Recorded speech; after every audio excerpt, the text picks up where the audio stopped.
Hello.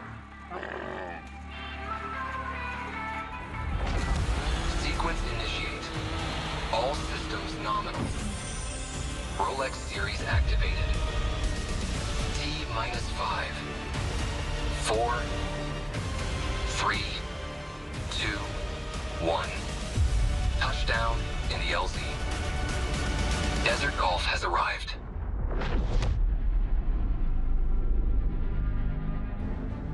Welcome indeed to the desert, and welcome to the 37th edition of the Hero Dubai Desert Classic, a place and an event that put golf in this region on the map.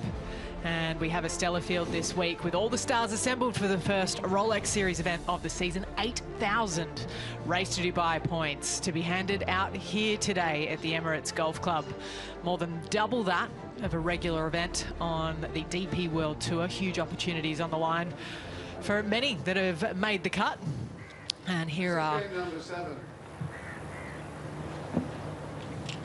On the tee for Denmark, Rasmus, Neergaard-Petersen. Two of our players in Game 7. And Rasmus, Neergaard-Petersen and Eddie Pepperell, Alistair Scott teeing them off then. Already a winner this season, of course, the Dane at Royal Melbourne and the composite course, no less, just towards the end of last year in the Crown Australian Open.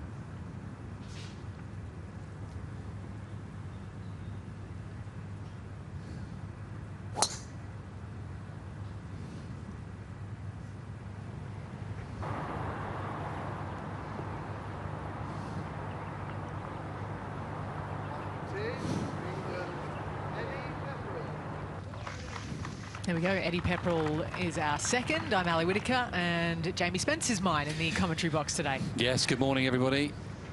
Aren't we lucky to be here in Dubai on this wonderful golf course? Imagine this. Eddie's got a driver. Look at that. Tough hole this first. That'll do you, Eddie. Get it on the short stuff. Second hardest hole all week, this first. So it's a tough one. Looking forward to watching both their rounds. We had Rasmus Neergaard-Petersen in our feature groups. Was out on Friday, but so good to see Eddie Pepperell back on the stage of the DP World Tour after he had to birdie his 4 last holes in the final round in Q School to get his card back at the end of last season. Here to him. There is the state of play on the front page of the leaderboard. It is a 4-shot lead to Patrick Reed as it stands. His closest challenger is David Puig. And this is a remarkable piece of land that was green before there were buildings all around it. Yeah, it's a fun palace now, isn't it? 2 courses here, and you've got top golf as well. There's so many facilities, tennis and paddle, and the clubhouse is absolutely magnificent. Zoom into the first hole and see the range on the left-hand side there. And it's a wonderful range as well. It's a difficult hole, this first hole, but a cracking drive from Rasmus Neergaard. Pepperell's not as long, so he's 188's a long way into this hole. It's uphill as well from where he is, Eddie. But he's on the grass, he's on the short stuff. Which we love, especially given that the rough's about 10 centimetres long this year. So here's his second shot. Plays a bit longer as well this time in the morning. The heat, you haven't got the heat in the day. It's a little bit dewy, but that's a fine shot from Eddie. Really, really good shot. He doesn't want that back. Par at 1 is always accepted, unless you've knocked it stone dead to about 3 feet. Here is the profile of Rasmus Neergaard-Petersen, just 26. On the ascent of his career, that one victory we spoke about earlier at the Crown Australian Open got him to 7th on the Race to Dubai rankings. Hearing is called for a rules official. Apparently some birds have swooped in and maybe messed with his golf ball. Yeah, it does happen. That I remember playing at Queenwood Golf Club back in the UK, and my partner Rob Lee's ball was taken by a crow. We never actually saw it. It was just rolled off the green in the front. Get up there, it's gone. Crow took it. Yeah. They like things like that, don't they? I presume if they've seen it, they have to replace it. He's already had a birdie on this hole. Hey, I'm here all week. You were.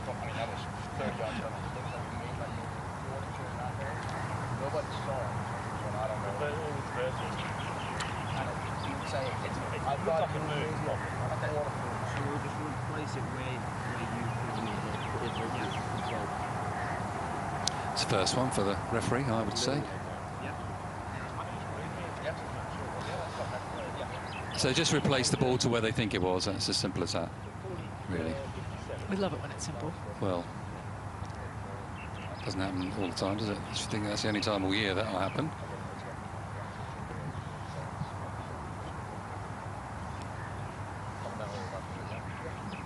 All right, we're back on course.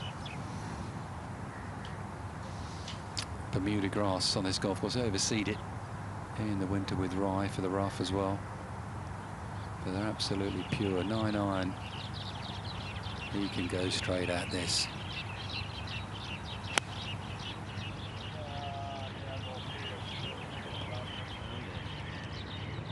Oh. Well, at least we can see it. Can't say that for all of them, but the flag's over on that side. It's not going to have much to use, I'm afraid, coming next. Neergaard-Petersen. It can upset your rhythm a little ruling like that, because you want to go. You know, he's warmed up, he's hit some balls, and he just wants to go at it. He's quite a quick player as well. So what of our second feature game? It's number 12, and it's Tyrrell Hatton and Shane Lowry. Looking forward to watching that duo, like we have throughout our feature group coverage throughout the week. Our defending champion here. A little bit of a step in the wrong direction yesterday, round of 76.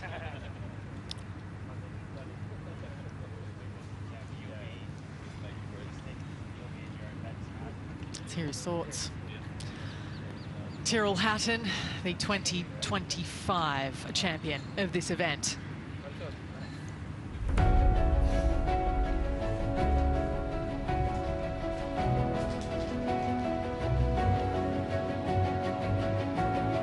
I'm not going to lie, I was pretty nervous on the back nine, to be honest, and I guess I just maybe wanted it a bit too much. Absolutely brilliant from Tyrrell Hatton to win the Hero Dubai Desert Classic. Clutch from Tyrrell Hatton. Look at the reaction. It is a 5th gold star. To add my name to the list of, well, the amazing champions that have been before me, and yeah, to have my name on that trophy now is, yeah, it's a dream come true. And what a trophy as well, the Dalla Trophy. So he joins, yes, Seve Ballesteros, Ernie Els, Colin Montgomery, Fred Couples, Tiger Woods, Rory McIlroy, Jamie. Some big names, aren't there, on this trophy? Go back through the years, and Tyrrell's put his name on there, and he, you know, fits right in with all of them, doesn't he? Had a bad back night. He said he was rusty coming in this week, and it's proved that he played really well first 2 days. I think he got the most out of his game, and yesterday it sort of unravelled a bit for him on the back nine. He dropped 4 shots in 5 holes, but he'll be back. This looks fun. Neergaard-Petersen. Done well there. Yeah, without getting super cute, it was a good shot on the first hole for Rasmus. Shouldn't be there with a 9-iron, really. He knows that. But he'll take every flag on today. Be a good watch. Eddie Pepperell, just slightly across the green here. It is for birdie, just above it. He should drift a little left to right for Eddie. It's getting the speed, isn't it, from this pace? I think he was just a little bit frightened of that. They got up to, what, 12'4", I believe, yesterday, but they've been firm underfoot the entire week. I think a lot of people were surprised Tuesday, Wednesday at how the ball was still landing and launching. Sure. A little bit of moisture early on, and Eddie is, well, not too pleased with that effort. The reason is he's got a horrible little 3-footer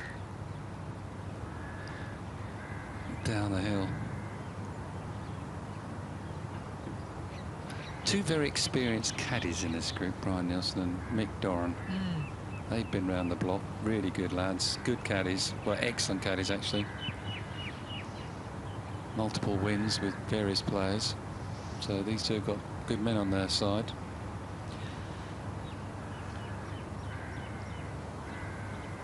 For par, Neergaard-Petersen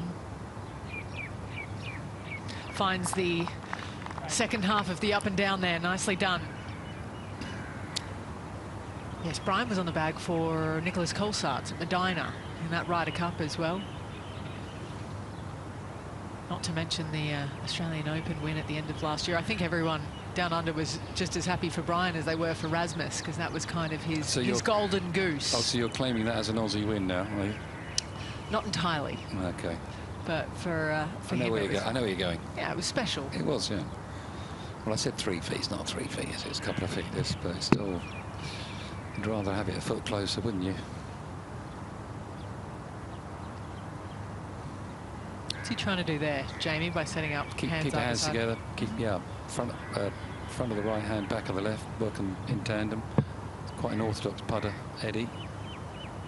Well done. Now just settle him down. Ooh, don't want any more of those. Yeah. Shake that off, Eddie. It's all right. You've got chances coming next. 2 and 3, the short par 4. They'll head to the tee. That's how it looks in our first Rolex series event of the season. Patrick Reed off in just under 4.5 hours' time.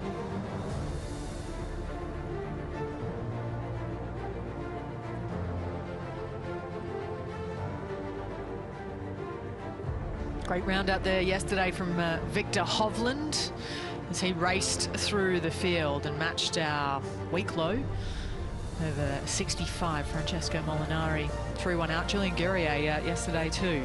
We've seen it a few times. It can be done. The question is, can you do it? The final round to the flags where they tuck them here in Dubai today. So good to be back in the UAE. We spend much of our time here on the DP World Tour, usually about a month or so per season.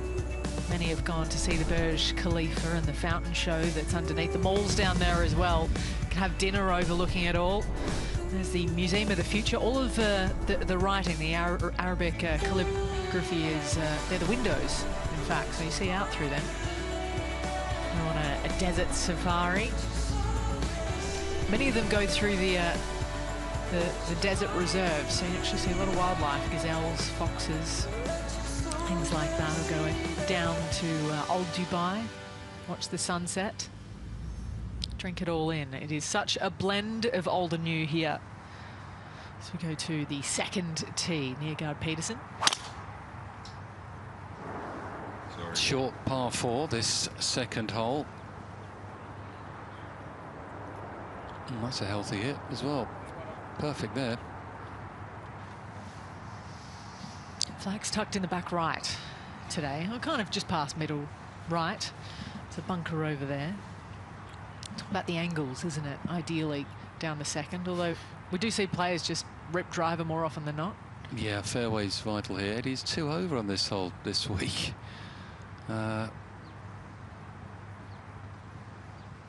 It's a birdie hole, really. So 3 wood. I think he likes that one.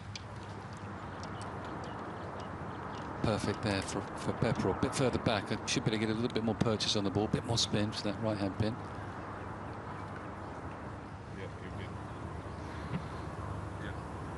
He's very generous with his caddy, Mick Doran there. Look at the nice little bag. That's a lovely little golf bag there. Nice and light.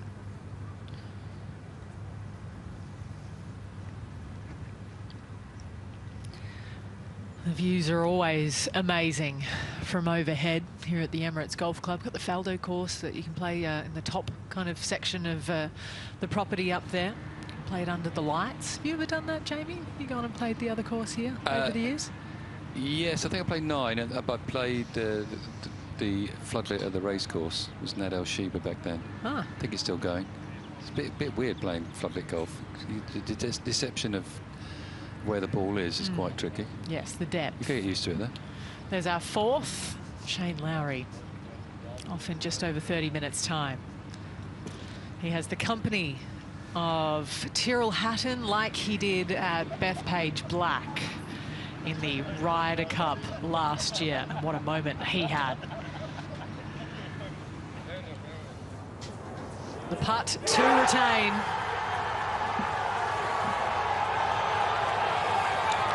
I'd love to have that energy. Look what it does to him, Shane Lowry. It was vital, wasn't it, at that point as well? It was going south for Europe. Oh boy. Just remarkable.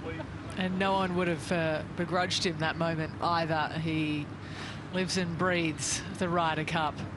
Said it was right up there in terms of moments with his 2019 Open win. It's amazing, isn't it? The Irish, I remember Eamon Darcy back at Muirfield Village. Christy O'Connor, God bless him, at the Belfry with that 2-iron. He hit Phil Walton at Oak Hill, 95, holding the winning putt. Phil, just incredible scenes there as well. Lowry's had his moments. Yeah, it's an incredible... For the size of the country that Ireland is, that they love their golf. It's the one of the most capita in the world that play golf. You wouldn't believe it in all the rain, would you? But they love their golf over there, and they love their players. Wherever you go, there's a big Irish contingent following their players around, whether it be men or women.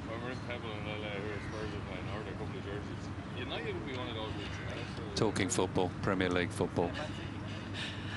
But it's not hyperbole, is it? I remember the first Irish Open I went to was at Mount Juliet, and everyone said the crowds are good here, 20,000 people, and it was sold out before we got there. Yeah. They used to have the Irish Open just after the Open Championship, played at Portmarnock quite a few times, and it was like playing another Open. It was incredible. So, yeah, they're very lucky. Remember Shane going to prominence when he won the Irish Open as an amateur. That was in the rain. Did he beat Robert Rock? I think it was Robert Rock in a playoff. My memory, I was playing in it. I can't remember though. No, it's all been erased, Ali. Sounds right to me. I can always fact check you. Go on, please. New age. I'm not sure about that one. Laptop computers. I think it was Rocky. Here's Eddie Pepperell. Still not easy from here. Oh, made it look easy. Just don't get any grab on the greens this year. They're just releasing on the players. That's why just finding it hard from that range to get it tight. Well, go on. You were correct, I was Jamie. correct. There you go. Playoff over Robert Rock. 2009. And the whole of Ireland descended onto the green, I remember. I think Rory was there too, wasn't he? Yeah, he was, yeah. What a lovely friendship that's been to watch. Incredible. Over the years. This is not easy, this. I don't think he can stick it. He's going to have to play for 8 or 9 yard release. That's about the perfect spot he could pitch that. Look at that.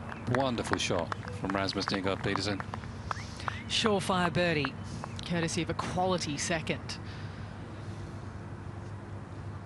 Love it. The That was a nice one, that, wasn't it? Yeah. That was a nice one. Drink that in. Love the Sundays here where they tuck the flags.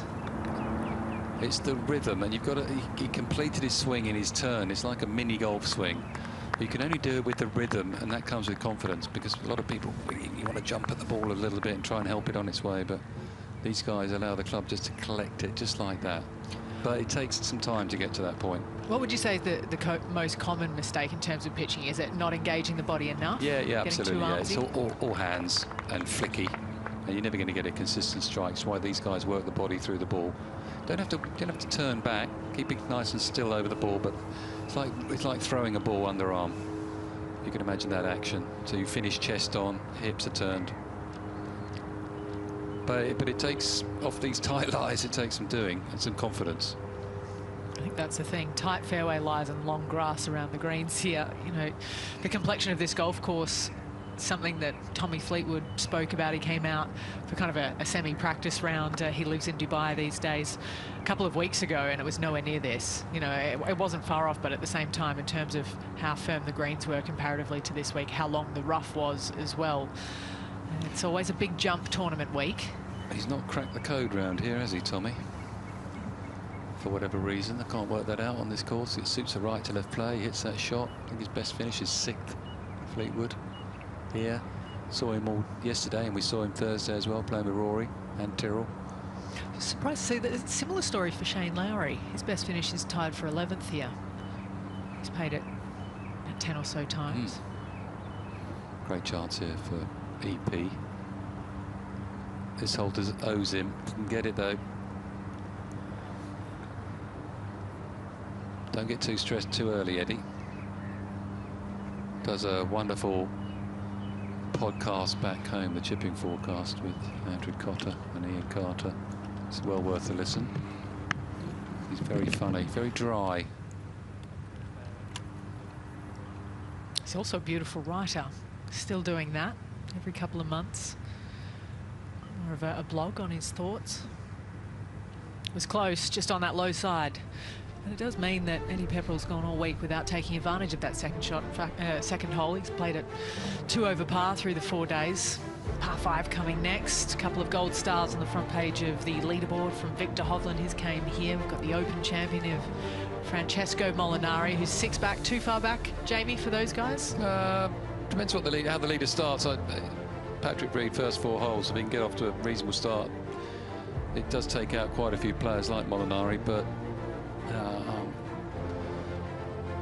I'm sort of looking behind Reed, really. I think it'd be closer than a lot of people think today, but we shall see. That's the beauty of this game. That's the beauty of Sundays in professional golf, especially on the DP World Tour. We used to so many finishes, aren't we? There's been so many playoffs recently as well. Yes, we've been on quite the run.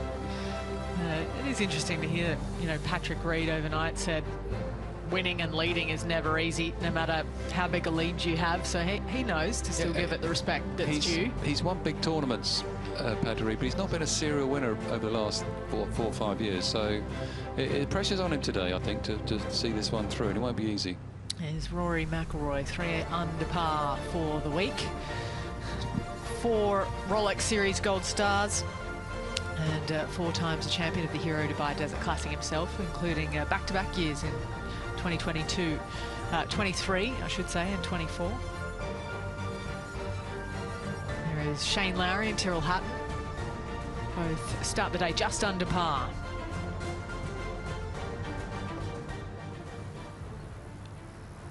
Third tee, 600-yarder.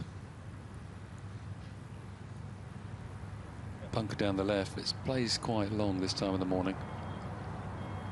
Is it 3 terrific drives so far? Neergaard-Petersen. He might be able to get it close there. Eddie can't reach. But that's okay. You takes it out. You don't press. You just hit the ball on the fairway here for Eddie. Lay it up, and with his wedge game, he still make 4.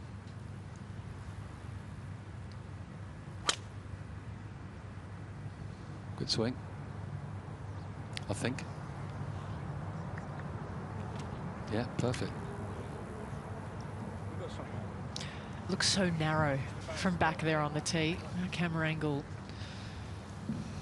doesn't really show it off. This event has always shown off world golf. Without question, the world's best have won here at the Hero Dubai Desert Classic over its 36th edition so far.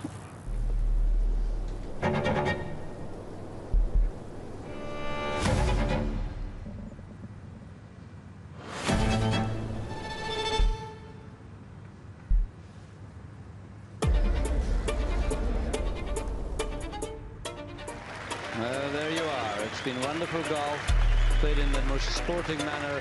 Ballesteros. What a performance. 20 under par, a new record. Congratulations to Ernie Els. Colin Montgomery, and it's victory for him. Immense relief on his face shows just how much that means to him.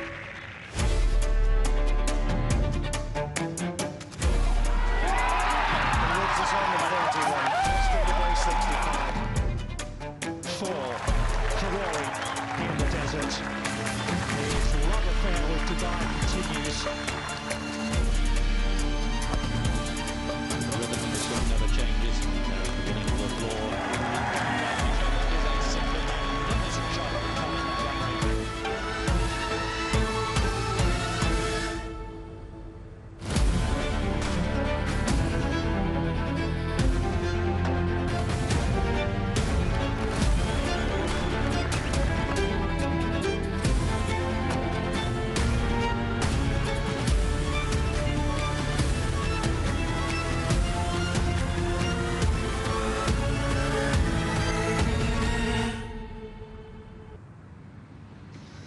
It's an amazing piece looking back, isn't it? Am I the only one that's looking at people's handwriting through that when they're on the whiteboard? No, I was looking at that as well. Yeah, I was looking at that. Yeah. Luke Donald's got smaller the longer he went. It was Emirates, and the golf club is very tiny. I didn't notice that. No. Always looking for the smallest details. There's some names on that board, aren't there? Rounds of 66 alone in the Rolex events. That's a lot of good golf. That's a lot of birdies and eagles.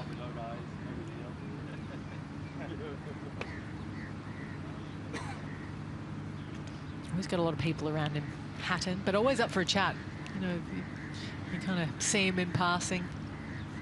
He's far more affable and approachable than you'd perhaps think. Once he's out on the golf course, then sometimes leave him alone. Yeah, I agree with that. He can give a vibe of he doesn't want to talk to you, but actually he's great when you talk to him. Good view of the second shot to the third. It tends to play downwind, but it hasn't this week, and you can get it onto the flat and see everything ahead of you. But said he's got 306 to a front pin. He'd just be laying this down to get it on the fairway. But they've really narrowed the fairways. That graphic just shows you how narrow it is, about 20 paces wide. It's not that wide. I think Neergaard-Petersen might give it a little bit of a rip. Yeah, it is with the iron, medium iron, 5 or 4 iron. Both have played the par 5s well.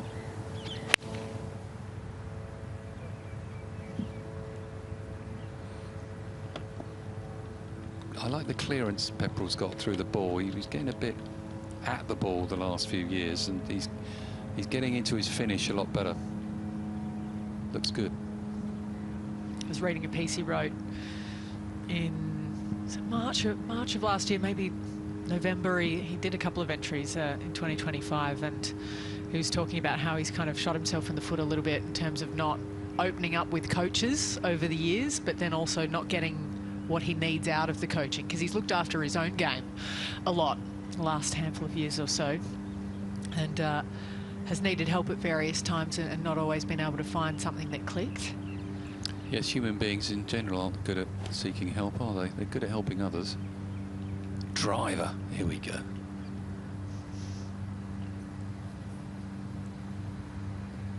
There's a very narrow slither of fairway just short of this green. Might have gone a bit right, has it? No, it hasn't. Look at that. That's some shot. Stay there. There's quite a big slope. No, staying there. Very good shot. Oh, what a shot. It's about a grand total of 6 paces to find of the short grass through that opening. It looked like full driver as well to me. He has put mini driver in the bag this week. Like about 20% of the field have around the Emirates, such as the premium on finding the fairways. Yeah, that was a driver. I know his caddy Brian is incredibly impressed with this man. He has been over the last few years that he's worked for him. You've got to hit down on these with the driver. If you try and scoop it, it's no good. You've got to just stand your left side and just accept that it's going to go low. That he could not have hit a better shot than that. He's hit, apart from his second shot to the first, he's hit every shot so far. That's all you can do. He just stays on it. He just stays on it. Very clean hit. Hardly a divot made. If you practice that shot, it's a really worthwhile shot, because even if you don't quite get it with the driver, it still goes scuttling down there. 230 or 240 or something. Yeah, it's a powerful move from him as well, isn't it? It's only about 5'9", 5'10", but a long hitter, even by tour standards. Yeah, He's about the same height as me, and I think I'm 6 foot, so... You are. Do you think I'm 6 foot? 100%. I think so. Sounds accurate. What a future he's got ahead of him. Just young man. Won an Aussie Open and seems to be just going one way for me.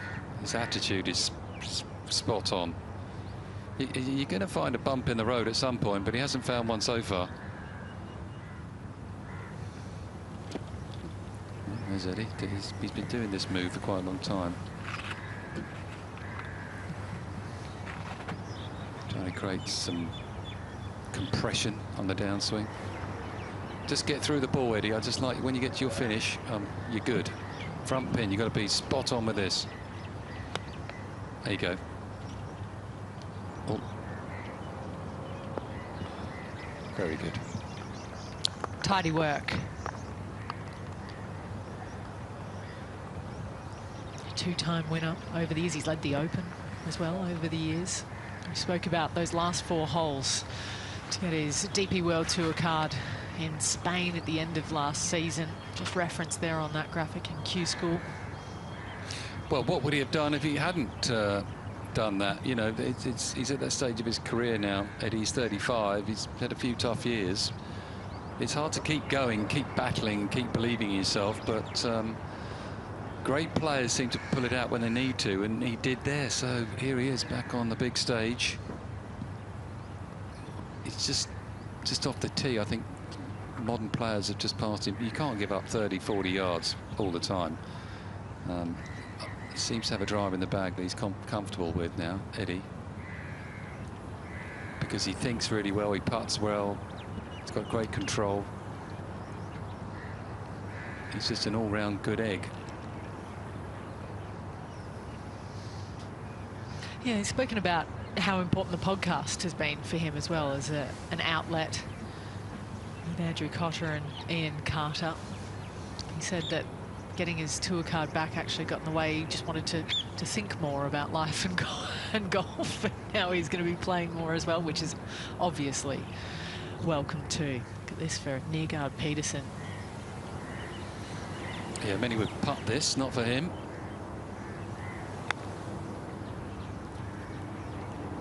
I'm going to be critical now. I don't. Why is he playing so much loft on a little chip and run? I really, really don't get that. Should be a 9-iron or wedge. When he was playing that shot, it's because it's so tight. It's hard to get the strike. You happen to shut the face down. The leading edge goes in. I don't like that. I always thought that was the thing when you're learning short game. Understand what the true loft of every club is. Because there's a lot of manipulation for something with that much loft on it for a shot like that. Just grabbed the bottom grooves and didn't go. There's a strike. It's very short backswing as well for such a lofty club. That's the thing, when you take a lot of loft, you've got to hit it harder. So you're trying to sort of hit a mini putt really with a bit of loft on the club. Just Nick Faldo. So Nick Faldo was the best chipper I played with around the greens, and he was very simple. He would just play 8, 9 irons. It didn't look remarkable or spectacular, but he hold quite a few, and if they weren't in, they were about 6 inches away. An underrated part of his game, and his bunker plate. And I think it's still him. Yeah. For his birdie. He'll probably hold this now.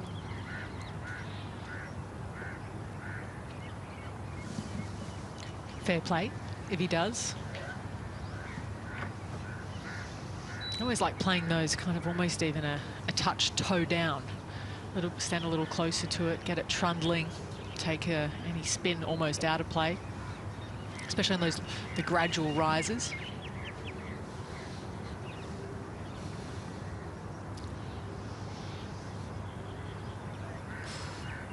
That's a dog's breakfast of a few shots, that. I think he's going to keep going. He's got a 2-footer for his 5.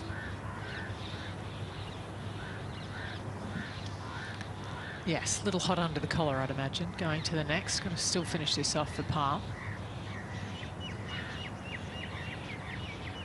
Which he does, but by pro standards, that's a a soft bogey, soft par, I should say, not bogey, but Feel like a bogey. yeah, it will. 2 great shots. Walks off with 5. It's all about maximising everything when you're out here as a pro. I wonder what they were doing there, just looking at the golf ball, maybe a bit of a scuff mark or something. Yeah, it might have gone out of shape somehow. You wouldn't think so of the first 3 shots he's hit there. Just a little bit left. This flag's just cutting a little slope on a down slope, so it is going to go quite a bit left to right at the hole, this. Oh no, dead straight. Bosh. And birdie.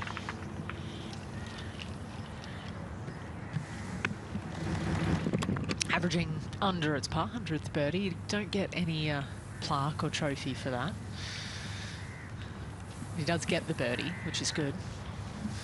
That's a par birdie start for Eddie Pepperell. It's barely moved offline at all, did it? I thought he was aiming left, but it wasn't, was it? Great view there.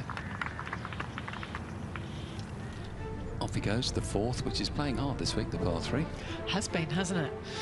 Pins over on the right-hand side as well, but they are both 1 under through 3.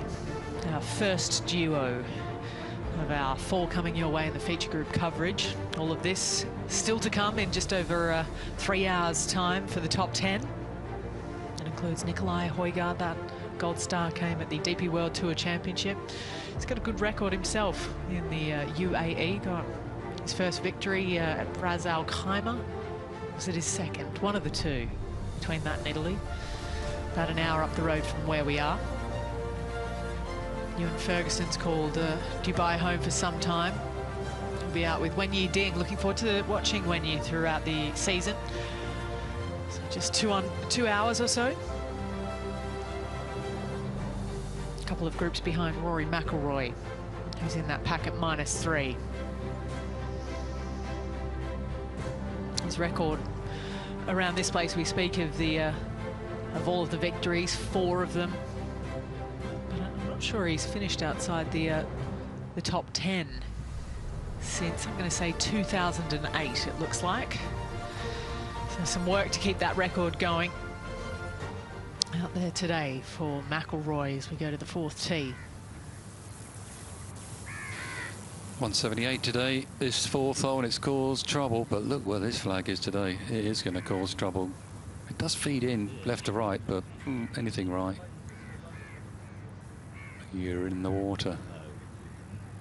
It's just so firm, the green, and it slopes away from the player. That's why it's playing difficult. They all sort of bail a bit left, and then you're left with a really difficult 2-putt. It's always been probably the quickest green on the course, front to back, through the years. Oh, really?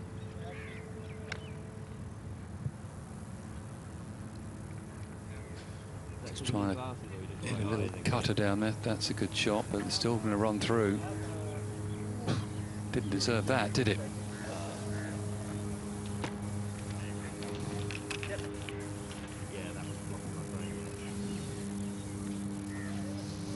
You see a myriad of bounces, not always the ones that you want or predict down the 4th. This green that's bisected by a ridge, if you will, separates the back 3rd from the front 2. Neergaard-Petersen. Yeah, they're only trying to pitch it about 162, 164, about that mark. Should be an A time. Rasmus. Very good. Not a player in the field of 126 would complain about that tee shot at 4 today. Haven't had a hole-in-one this week. But he did.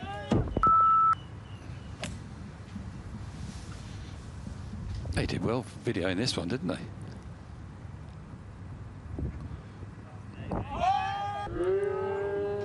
In he goes. Doesn't count in practice. Sorry, doesn't count. It's not official. Rasmus, you don't win anything for that. Might have gone 1 up in your game. Yes, there are 3 prizes up for grabs on the par 3s, but they're for tournament play. It looked to me like it was at the 7th. That was the 7th, was it? Yeah, I think so. The backward, the rear camera angle.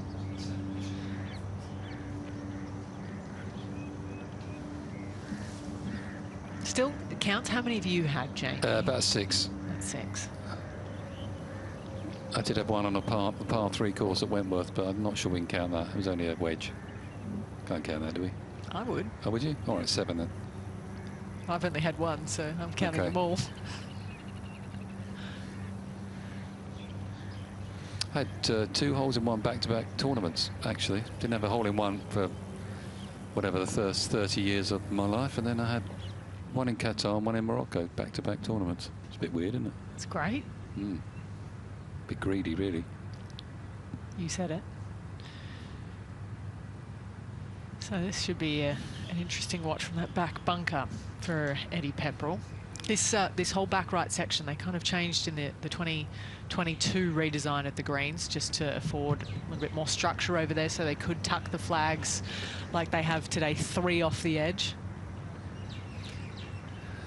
Well, they didn't make it easier, I would say, because it's just severely front to back, and that's fine because they're only hitting 8 irons. This is not for the faint-hearted, this shot, because uphill you've got to hit this quite hard, but the lake is sort of staring at you, isn't it? That little pond and the ducks. But it's a good lie for Pepperell. And he'll be playing plenty of sand here. We come out. I think this will come out quite low and chunky and runny.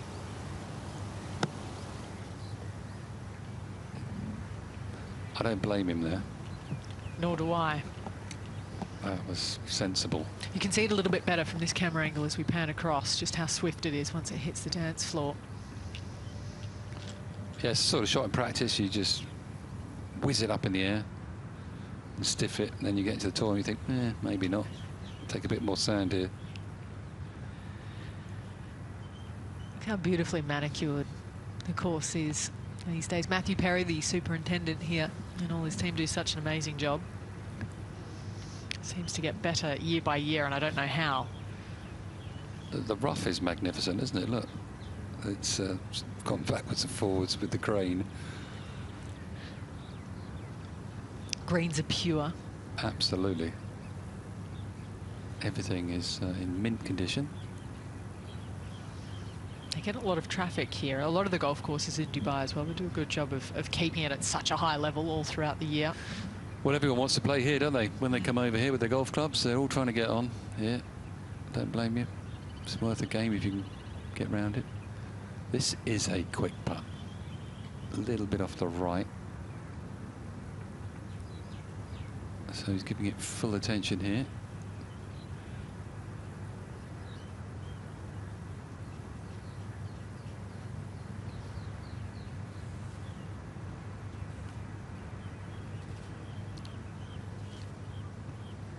.12.2 on the green speed today. It's a good putt, that. He's one of the few players, he knocks them in from here, doesn't he? Doesn't hang around. No, love to see it as well. I think it's in his makeup, isn't it? He just wants to go, and that's fine. He's quite front-footed in his approach to golf. Yeah. Both mentally and with putts like that. So just the par, but like we say, many have had more than that down the fourth this week.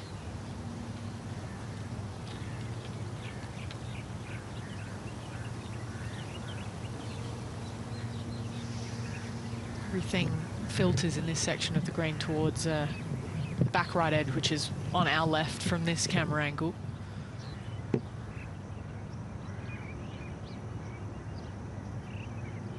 Had 2 flags down in this quarter of the green this week.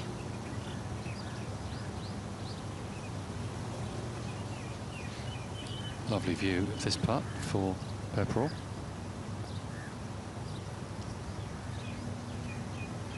Oh, go on. Well done. Lovely up and down. Just got there. Just enough, and it will work. Good save there after the birdie at the previous hole for Eddie Pepperell.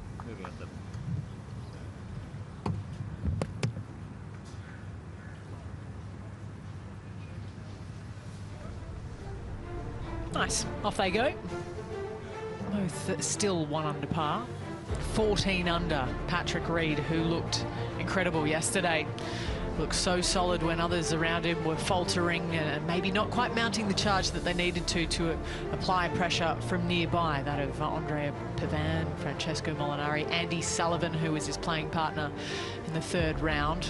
All of a sudden, there's a 5-shot gap between he and Patrick Reed. Victor Hovland might need something similar to what he did yesterday, that round of 65 for the man that took the title here in 22. I think there'll be more points in the PGA Tour University system for Christian Maas making the cut. He's inside the top 10. He's at -6, the amateur.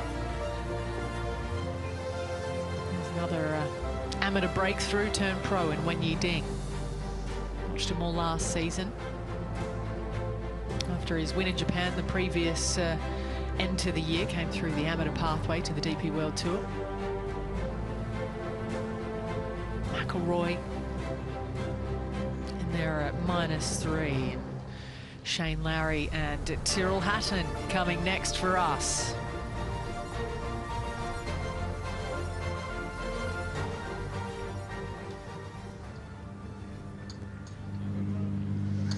I believe they've made their way to the tee. The duo of Tyrrell Hatton and Shane Lowry, there they are. Alistair Scott, and I believe James Morrison is somewhere back there as well. Morning, everybody. Another cracking morning here in Dubai. Hopefully, some amazing golf to watch from these two amazing golfers. Must have been pretty happy, James, when you saw this this game as your group to follow today. Oh, without doubt. I mean, two of the most natural golfers in the world of golf. I mean, got a feeling these guys are going to have a good morning. When you're at this stage of the tournament, these guys will be going for everything and be some good golf to watch. I'm looking forward to it. The Dalla Trophy, a giant teapot behind Tyrrell. He's had his hands on that.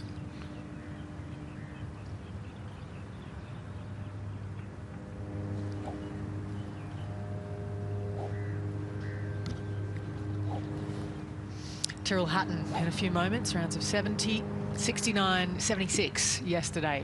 We'll start the day at 1 under par.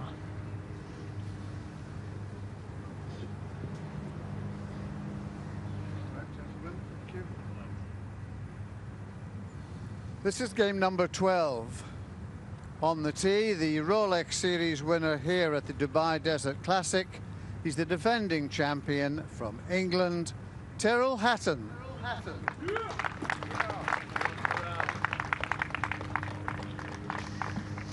What score are you expecting from Tyrrell Hatton? Get your crystal ball out, Jamie.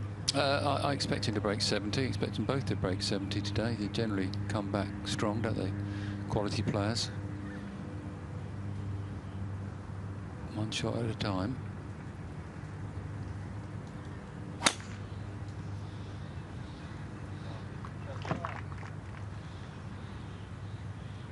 And that's a great start. On the tee from Ireland, Shane Lowry.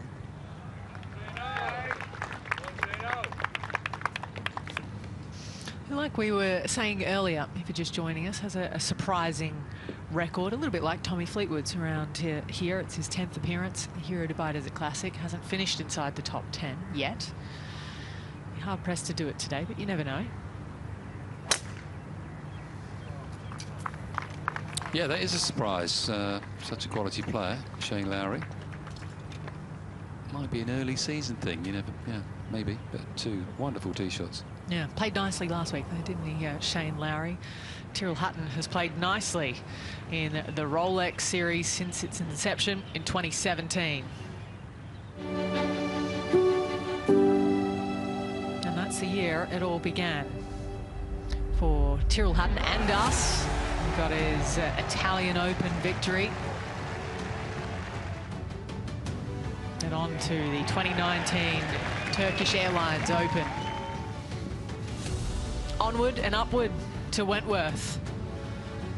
Back in 2020, Abu Dhabi as well. He's had so much success in this part of the world, including right here. He is our defending champion.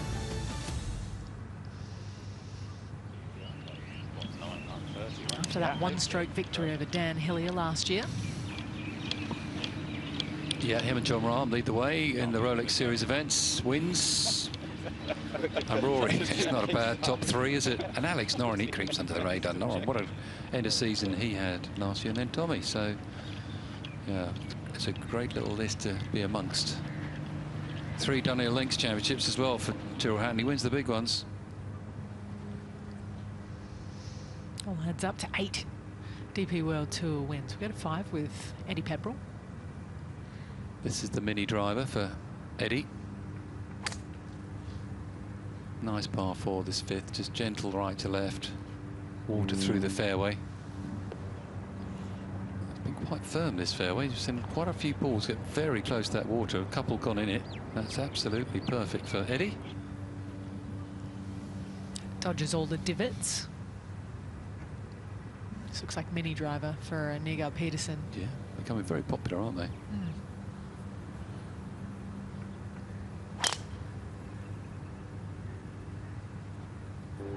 On this, it's quite close. It's funny, isn't it? You go back, if you went back 100 years, they'd have a 2-wood in the bag, which is what this is really, a lofted driver to make the game a bit easier, and then people want less and less loft on their drivers. So the ball placements, both mighty fine. Down to the corner here at 1 for Hatton and Lowry.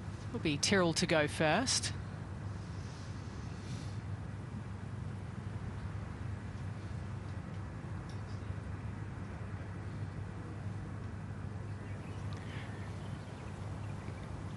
Perfect tee shot for Tyrrell off the first hole. As Jamie said earlier on, this is playing the 2nd hardest hole this week. So first job done, it's in the fairway. 176, this would be a solid 8-iron for Tyrrell. Back right pin, such a firm green, this first green. He's only got to try and pitch it 165 and let it bounce up the green and try and have a good look at birdie first hole of the day. James, you're out there. What are the conditions like in terms of temperature? Any wind to be seen or felt so far? Absolutely perfect. There's more wind coming out of Spence's mouth than there is out here currently. Plenty of that, James. Don't you worry, there's more coming. No, it's perfect. Beautiful morning, nice and warm. Couldn't be a more better day for golf. He's very brave, isn't he? Early dig there. I was going to say. Very brave there. Only 18 left to go, James.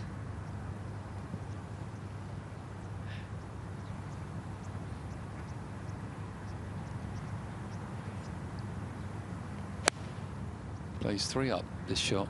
It can fool a few people. That looks straight at it. It is. Go, go, go. Oh, yeah. Oh, yes. More of that today, please, Tyrrell. Just the 6 yards closer, Shano.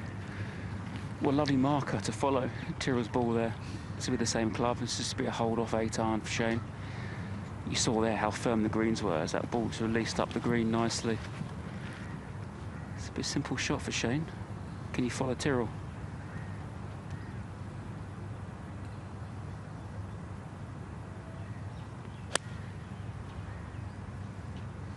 Interesting tempo on that one. Oh, but the result is just as good. It's even better. Surprised he didn't get that ball marked, actually. 2 stunning shots straight off the bat for these two on a difficult hole. They made it look easy. Might have a little match going out there today. I think there might be. Things we love to see. Neergaard-Petersen at 5. Been on the left today. It's gettable though, especially from here.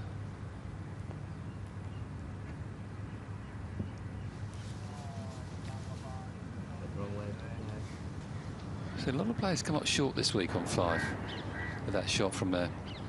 They all come up half a club short for some reason. Pepperell's turn, see if he can dial it in.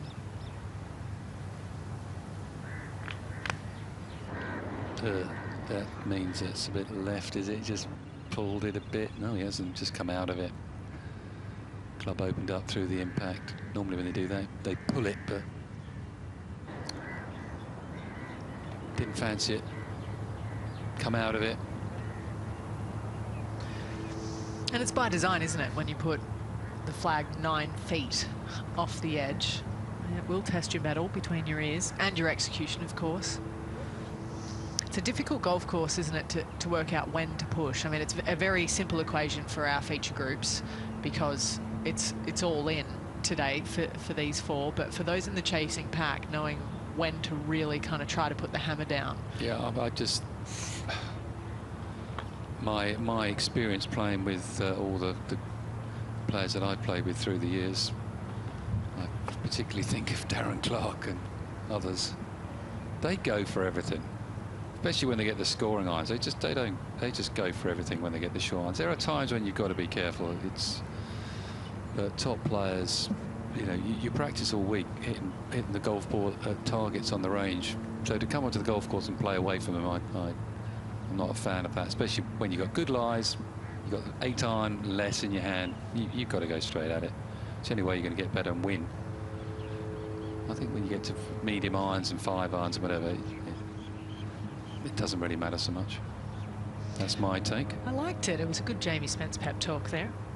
You can all drink it in. You've got 2 reads for the price of 1 here, James, with these 2. Thanks for that, Jamie, for really a bit more of a perk in my step after that pep talk. That's fantastic. Did you need it? I needed it, yeah. I needed it. This couldn't have been in a more perfect spot for Tyrrell. About 10 feet straight up the hill, fractionally left to right. Any lack of speed, it will dribble across the face. But this is a nice putt to have first hole of the day. Very, very holdable.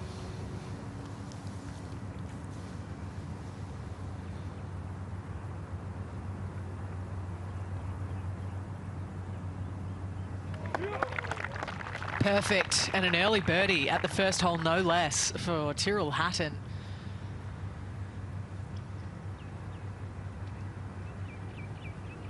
Three perfect shots. Yeah, you can't start any better than that, can you? He's like a machine when he gets going, Hatton. Just doesn't look like he can miss a shot to me, or a putt. He's a great putter. It's a swing that just straight up and down, isn't it? That's what it looks like to me. He always gets through the ball and doesn't hit much curve. He likes a little bit of a fade, if anything, but I see it straight all the time. Very efficient. Same thing for Shane, a little bit shorter. Got a lovely read from Tyrrell. Left edge, nice and firm.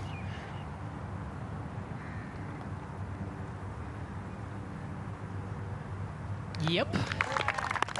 Took off on the perfect line. And once more, the perfect result. Birdie 3 at 1. So they're square through 1, Jamie. All square, yeah. Tied. The match is all square. 2 chances as well now, 2 and 3 are birdie holes. So he birdied the first. You've gained 1 on the field already. Quickly over to Pepperell across the green here at 5 for his birdie. Sometimes tricky to pick the pace across this green.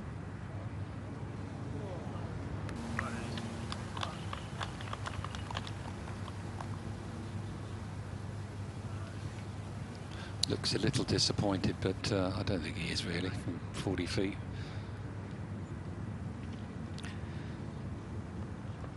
You've got to do that, don't you? Of course you have, yeah. Yeah. Oh, you know, how unlucky am I? All feeds back to the second shot.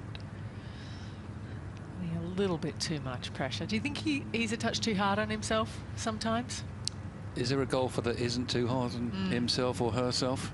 I heard David Howell use a term called pronoia, where you think everything's going to go your way yesterday on the coverage. Neergaard-Petersen, will it go his way here? Very nearly. Instead of paranoia, it's pronoia, apparently. Is that a word he's made up? Yeah, to be fair, I definitely should have fact-checked it, but I enjoyed it. We'll go to 2 with Tyrrell. Driver for Tyrrell. He'll be trying to get up the left-hand side as far down there as he can to this way right pin. Everyone hits driver here. I'm not quite sure if that's really the play, but we all do it.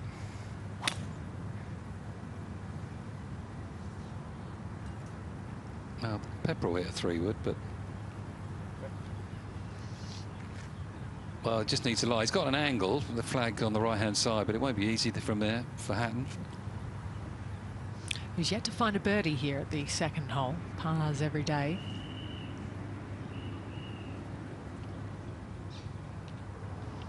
Same play for Lowry driver. That's a good angle for Tyrrell up the left-hand side. You've got to get it left. Unless you can carry it all the way to the green like Rory can, for example, you've got to get it left and give yourself a much easier pitch across this green, because short right is, you got no chance.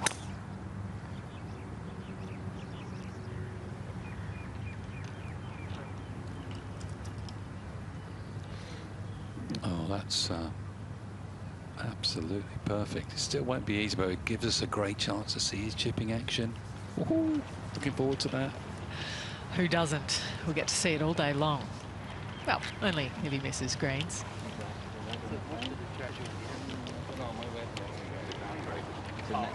Yeah. It's TGL tomorrow night. I don't want to be afraid. I'm going to feel shit. Apologies for any language. We are kind of the fly on the wall. Down the sixth, Neergaard-Petersen, bogey, par, bogey. It's a common tail down this difficult par 4. It's a par 4.5 this week, the 6th. So if you make a 4, you've definitely made a little bit of ground. Hardest hole on the golf course. There's plenty of them, but there are also gettable chances, like we're seeing from Tyrrell Hatton and Shane Lowry. Mind you, theirs came at 1, but they're in that little stretch. Half an hour of scoring chances for them. There is Victor Hovland, -9 at the Hero Dubai Desert Classic, a man that's taken it in years gone by. Jorge Campillo, the Spaniard. Beautiful round of 66 for him out there yesterday. Torbjorn Olesen will have his company out there. They're both at -7. Torbjorn lives in Dubai these days, about 20 minutes or so from here. Xander Lombard, what a performance from him at Q School. He's 5 under for this week, but he won that week by 13 shots. When he first burst on the scene, everyone talked about the talent, but he's had some injuries and some kind of well, highs and lows along the way. Maybe 26 is a season that we get to see what he's made of. Yeah, I think he probably hasn't quite reached his potential, has he, Xander Lombard? But there's quite a lot of very good South Africans out here, aren't they? JC Ritchie, Casey Jarvis, and of course Jaden Shaper's burst onto the scene as well over the last couple of years. It's a good generation, isn't it? It's a conveyor belt. I'm looking forward to seeing the Mass as well, as a Christian Mass, the amateur as well. Apparently everyone who's played with him just raves about him. So yeah, he's got a really good, nice, smooth tempo. Someone that still launches it out there. Yeah, not seen him yet, so I'm looking forward to that. I'm sure we'll get to see him later in the season. Yeah, it's off in just under 3 hours' time. Yeah, next year. Our second feature pair down here. And Tyrrell Hatton and Shane Lowry down at the short par 4 second hole. Perfect spot for Lowry. Up into the rough left, but perhaps a slightly better angle from over there for Tyrrell Hatton, as you see the way that this green sits across you.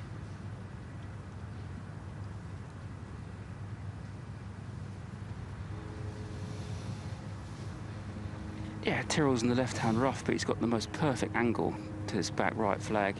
Drawn a really good lie. The grass is sitting with him, so he can guarantee the strike quite nicely. But the one thing he has to contend with is off the right-hand side from the bunker. It does slope quite a bit from right to left, so you've got to navigate that a little bit and ride the right-hand bank of the green. If he can get this pin high, about 8 feet, will be a great shot. But yeah, he's in the rough, but he's the most beautiful angle, so it's very, very doable for Tyrrell.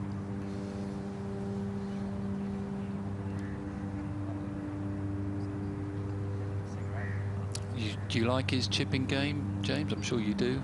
It's very steep, isn't it? I like it steep, personally. Yeah, it's steep, but he's so good around the greens. On the green, around the greens, he's just a true golfer, isn't he? He's got grit, determination. He's a great chipper and pitcher of the ball. I mean, all his top players are, but He'll be licking his lips at this. He'll fancy this shot quite nicely. Laying it well open.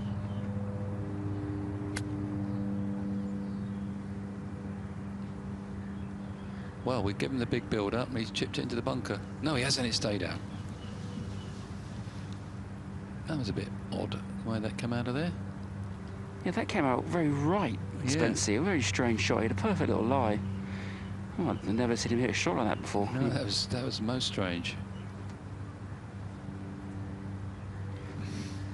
43 yards for Larry, whereas Shane's got the most beautiful, natural, languid action. I mean, he's probably the best pitcher of the ball in world golf, I reckon. He's got to carry the first little part of this fringe, a little bit of check on the second bounce, and try and get it to come to a grinding halt. But his greens are very firm. He needs to put as much spin on as he possibly can to get this to stop dead.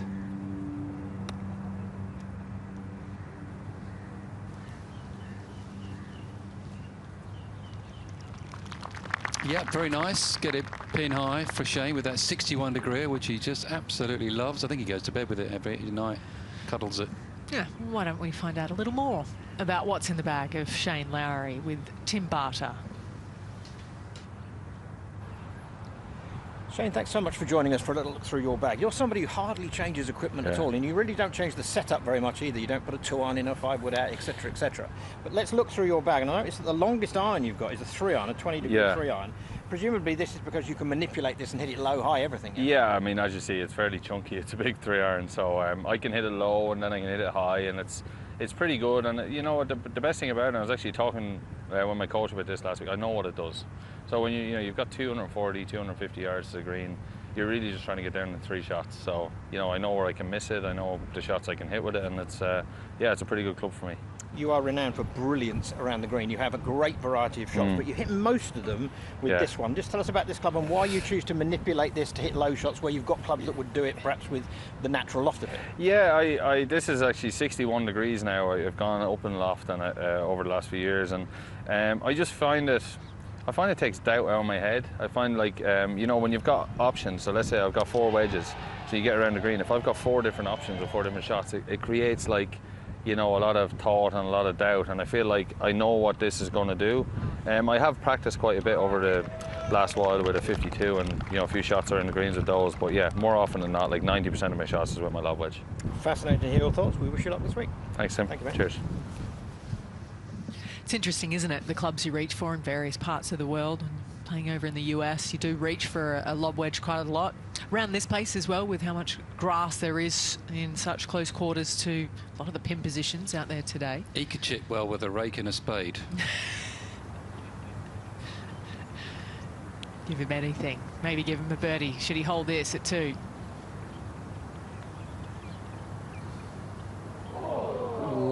Ooh, that's not what you want to see after a great pitch. No. Little horseshoe back at you. You can see a marker right by the hole. That, what, 2.5 feet? That's Tyrrell's, James. They've had a lovely little spinny little chip from the front right of the green. At 3 feet for par. And so we just brush us in and get to the next tee, which is another birdie chance for these two. Doing a little lap of honour in our slow-mo. Right back to him as well. Wasn't far away for Lowry. Should be a formality for Hatton.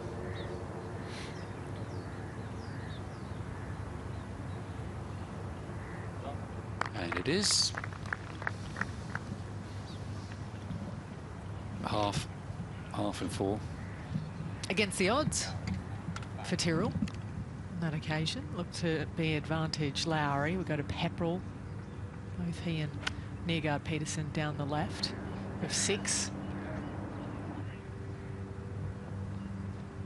That did well for Eddie. That's thick rough back there. So to get the ball on the green is an excellent shot.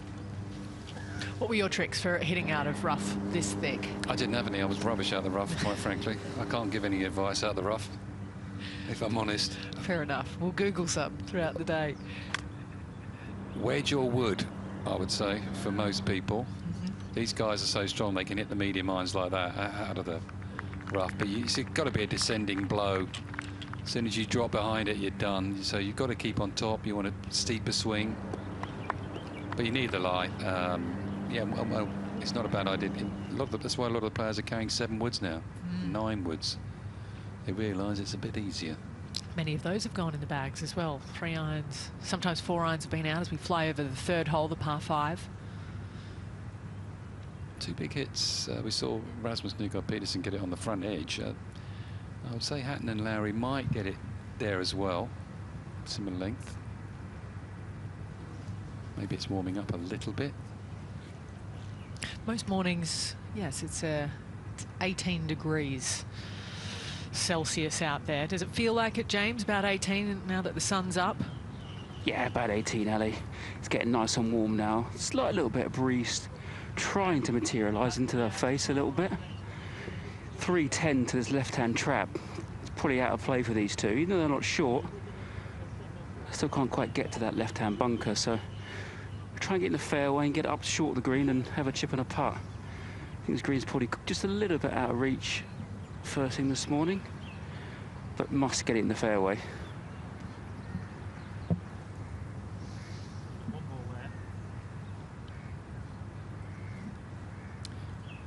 Very square set up for Tyrrell. Everything's in the right place, isn't it?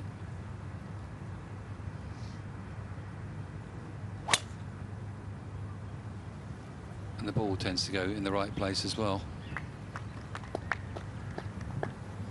He'll have a sneak from there. He might have a little crack from there. 18 degrees, by the way, about mid-60s for those of you that use Fahrenheit. Now Shane Lowry. As the breeze just picks up a bit more into their face here. Driver for Shane.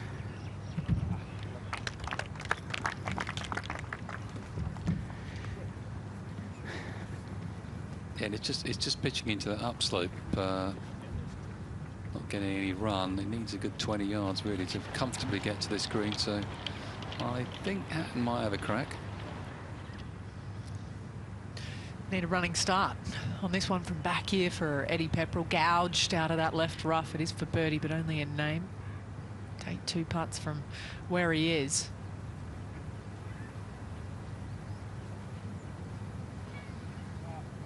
Or would he? Excellent effort. He's reading them well, isn't he? Similar putt to the last hole where it just came up short right in the jaws. But hey, a 4 on this hole is a good score. Nice start for EP. 1 under. Tough little stretch, 6 through 9, and then back 9. 3 par 5s, short 4, get going a bit. A little bit overcast this morning.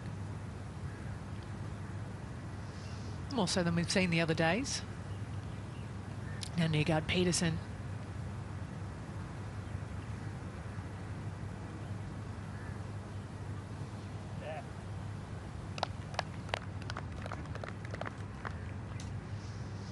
Couple of 4s from back there. And the next one goes in. We know he will do it quickly. No mucking about on the greens. It's nice to see. It's refreshing, isn't it? The watch of Rasmus Neergaard-Petersen. He'll be splitting his year with the PGA Tour as well, with the dual membership he earned last season. He's already had a runner-up on the PGA Tour. That came down in Puerto Rico. So he's knocked on the door a couple of times, and then he broke through at the Crown Australian Open. It's week 7 of the season, and it's event 2 of the international swing after the opening swing was taken by Jaden Shaper, courtesy of his back-to-back wins. Last week at the Dubai Invitational, it was Nacho Elvira who outlasted them all. Tyrrell defends here. We're on to Bahrain, the Kingdom of, next week. Wouldn't we love it? A similar finish to Haotong Lee's 12 months ago at the Qatar Masters.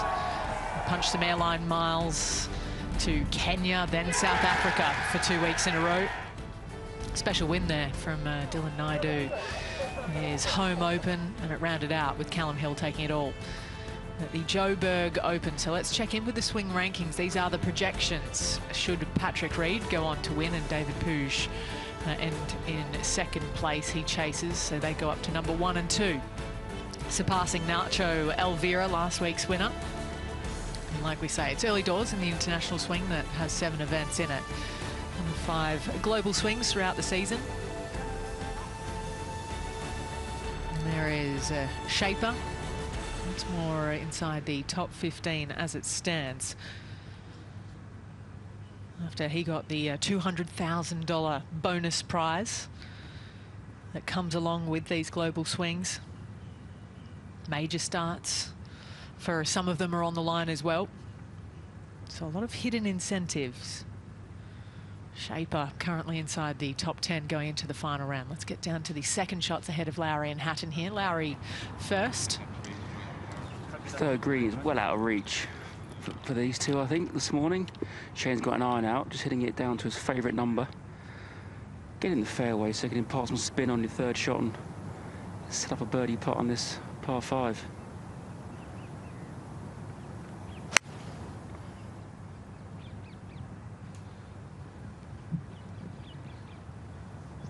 Yep, very good.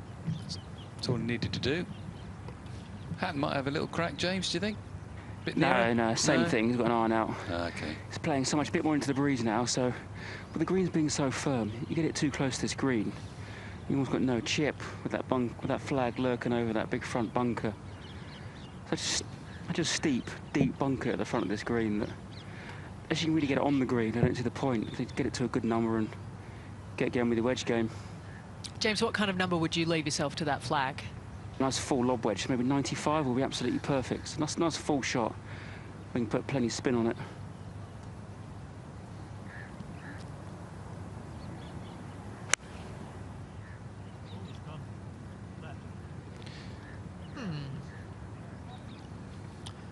What is going on? Second shot back at 2. That was one of my layups on par 5s, because you just sort of relax and just think, oh, just knock it down there, and suddenly the ball's 25 yards left of where you want it to go, and that looks nasty up against the collar. Hope not. That was a strange shot from Tyrrell Hatton. Don't see many of those from him. Go to 7. Nice hole-in-one prize, $50,000 and a set of 5 hero motorcycles. If you can find an ace like Rasmus Neergaard-Petersen did, we think, here the other day in practice.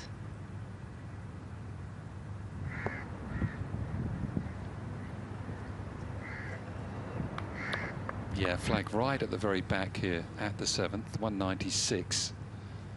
At least it didn't go in the bunker. Look at you. You're very glass half full today. Am I? Yeah. It's unusual. Enjoying it. You need to be at this top end of the leaderboard as well, although Patrick Reed knows that no lead is safe, especially on this golf course. He's off in just over 3 hours' time. He'll be out with the talent that's already broken through on the DP World Tour this season in David Puig, after he took the first event of the season down at Royal Queensland, the BMW Australian PGA Championship. So we'll be watching that space later on today and see whether he can apply some early pressure on his American playing partner.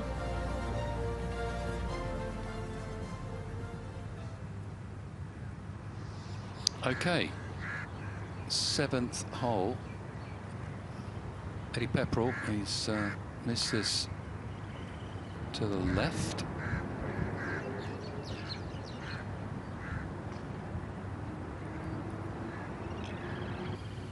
If you miss this green, you shouldn't miss this green really. It's quite a big target, but if you miss this green, it's always a difficult chip wherever you are, because the green's just a little bit above you. Oh, maybe that's not so good.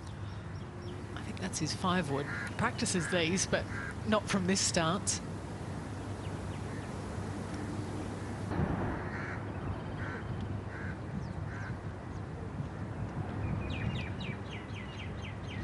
Well, maybe he would have been better off in the bunker. Either way, it was a difficult shot. And when you go down the grip so far on that, you're just never quite sure. You know you've got to hit it a bit harder. You have less leverage. So ball placements of everyone that's played the 3rd hole so far. The one right green side that was a par was Neergaard-Petersen. The 3 birdies have come from back in the layup zone so far. Curious what's ahead of Hatton here, James. 100 yards, good number. And I think he's drawn a bit of luck here. He's just bounced out the thick stuff, just crept into the sand on some where the cabling lies. But it's a very firm, compact sand. So this is way easier than being in the thick rough. he can create plenty of spin on his third shot. Just gets the right strike and actually got a good chance here. We just saw him mark his ball. I think he had to move the cable, did he, away from his ball and then... Yeah, his ball was lying on the cable, so you mark with a T-peg, move the cables. If the ball moves, you put it back to where it was originally. No penalty. 100 yards off a really nice, tight, sandy lie, back into the breeze. Some sort of clip with a 54-degree wedge back into this breeze. Tyrrell.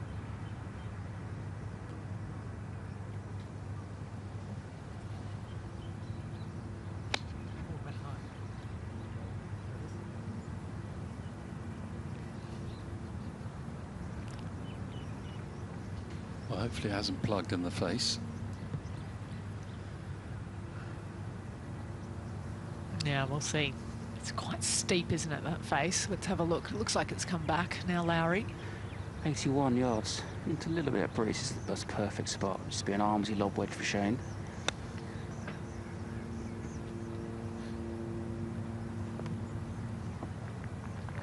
Yes, as we've come to expect from Lowry from that sort of distance.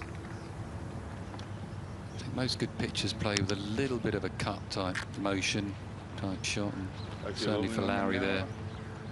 Sets his body up a little bit left, picks it up, it's lovely. Holds the club slightly open through the target, through the impact. Gets plenty of spin.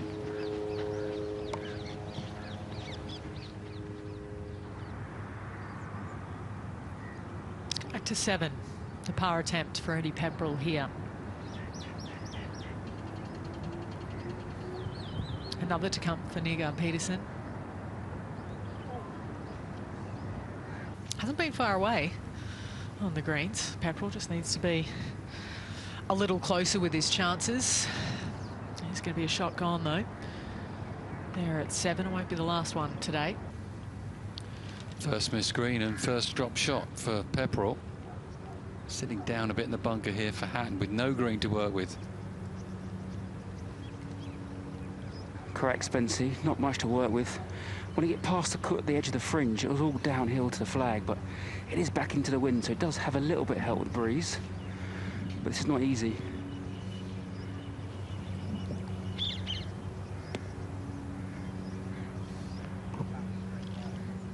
Well, to get that close, he had to get really cute. He tried to be, but I'm not sure he can get much closer than that, to be honest with you, from there. It's a very difficult shot. Par putt ahead of Neergaard-Petersen to stay at level par, to stay under the card for the day. He's up to the task. Pepperell missed the other par 3, didn't he? He's missed 2 greens. Missed both the par 3 greens. Up and down on one and missed it there. Back to number 3 and probably Lowry to go, I would think.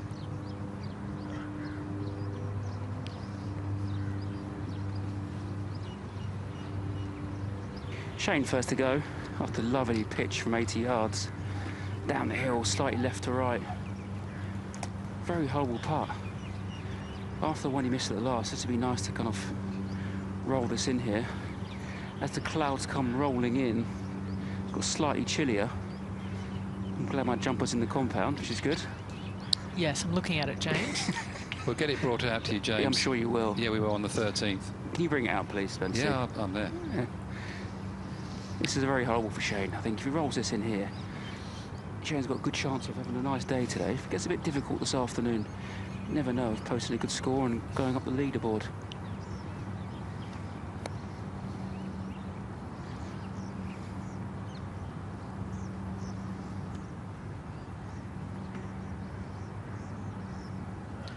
Two birdies in the first 3 holes for Shane Lowry, including that at the par 5.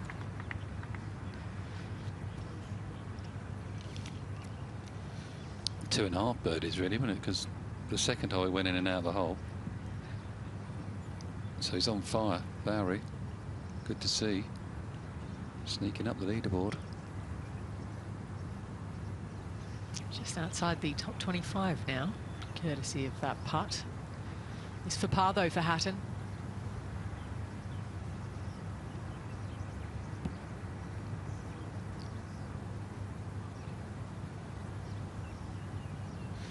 Bit of left to right.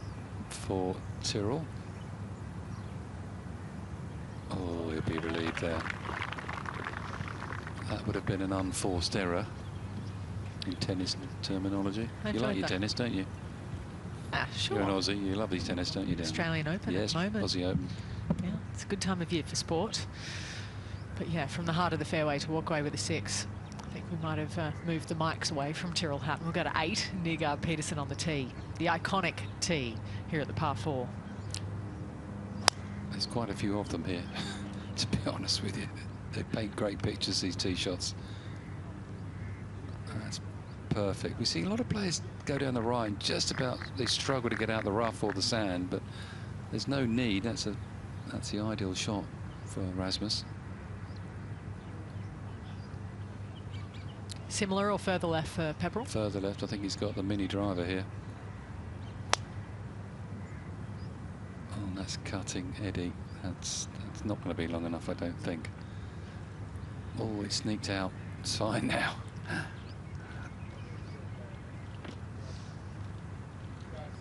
Yes, he has a 9-degree driver, but his mini driver is 11.5 degrees, whereas Rasmus is 13.5, so there's clearly a little differential between what you choose. I used to have 2 drivers in the bag way back in the day. A really strong 6-degree driver, believe it or not, and a 6 degrees. Yeah, and an 11-degree. Whereas 6 degrees, you hit it low with a bit of cut. I loved it. When would you put that in the bag for, you know, like open weeks, things like different that? weeks, yeah. French Open where it's any course that runs. So yeah, you want options off the tee, don't you?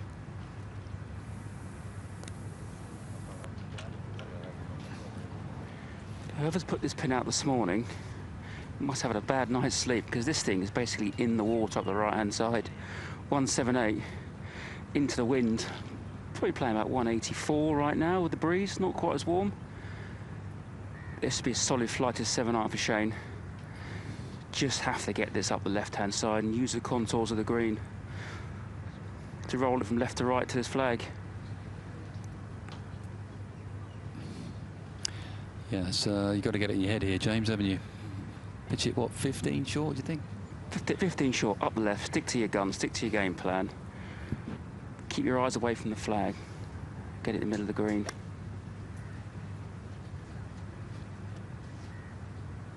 Rhythm look good.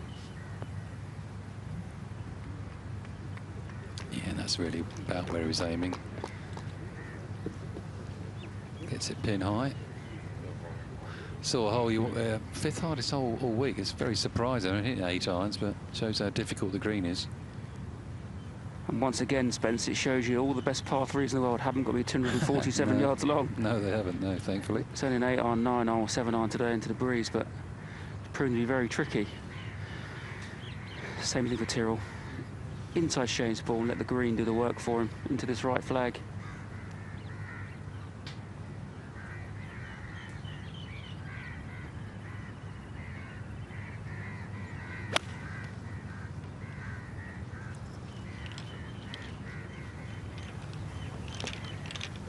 Yeah, I thought that was straight at it for Hatton. It's going to get better and better. Just get over that reach. Oh, yeah, lovely shot from Tyrrell Hatton.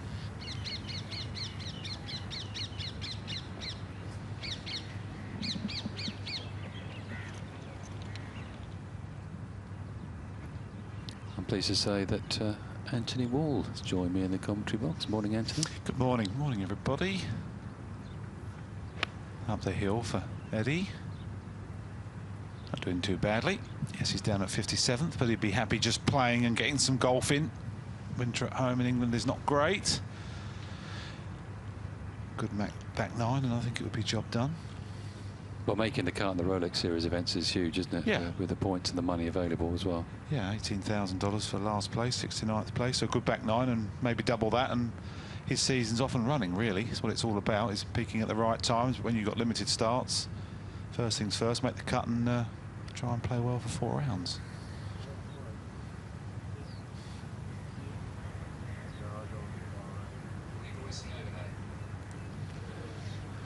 Well, these two had quite a good time at Bethpage Black, didn't they, in the Ryder Cup? Pivotal, you'd have to say, on the Sunday. Let's have a look back at that amazing week.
Well, who can ever forget that? We were both there, Anthony. What were your memories?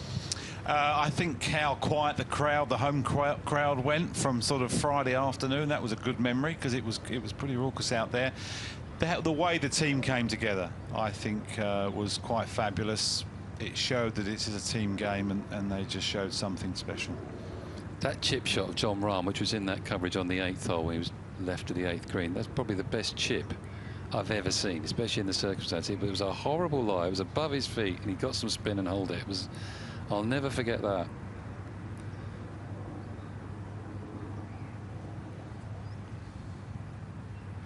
Down the hill, slippery for Shane, off the right-hand side. He couldn't be aggressive with it at all. So fast down that hill.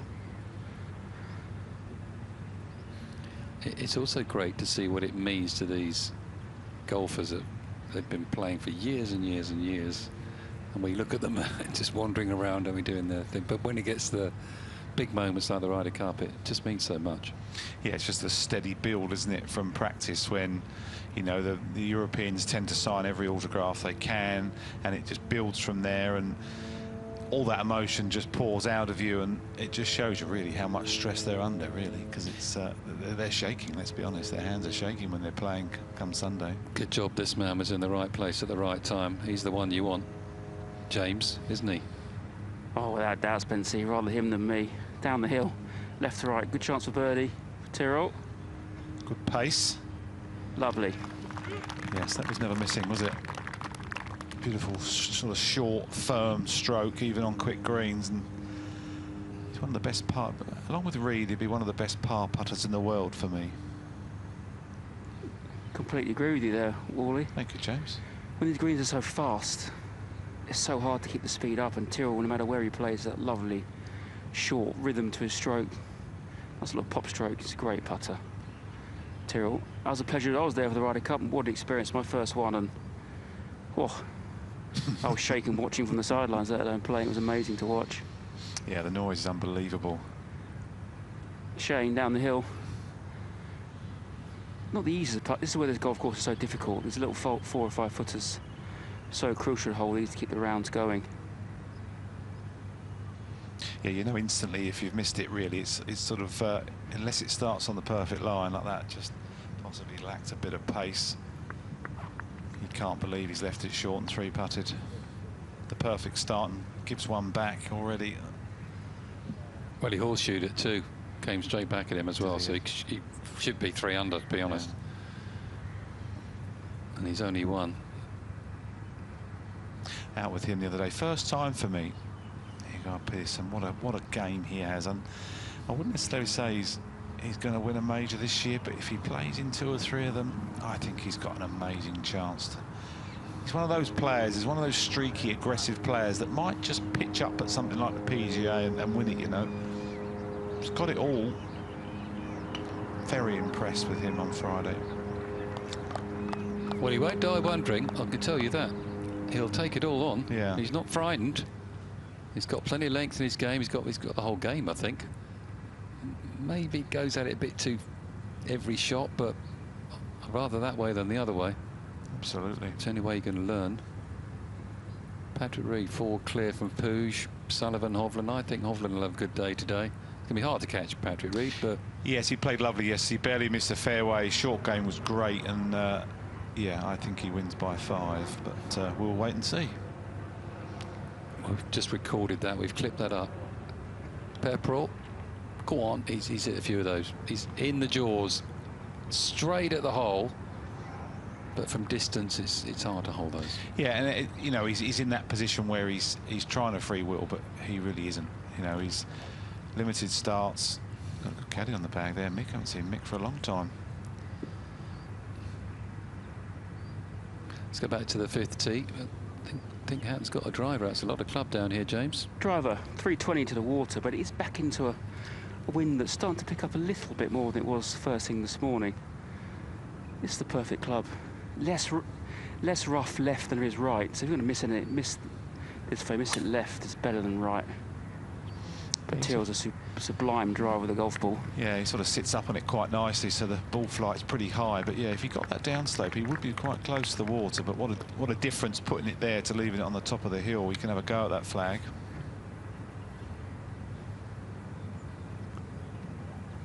Yeah, getting it down there, Ant, makes this hole so much easier than hitting down top of the hill with a 6-iron in your hand. Same thing for Shane, driver. Move it left to right into the camber with the right hand, right to left slope of the fairway. These two are just magnificent drives of the golf ball. That probably needs to just settle. 2 perfect tee shots. There'll be wedges and 9-irons into the 5th green.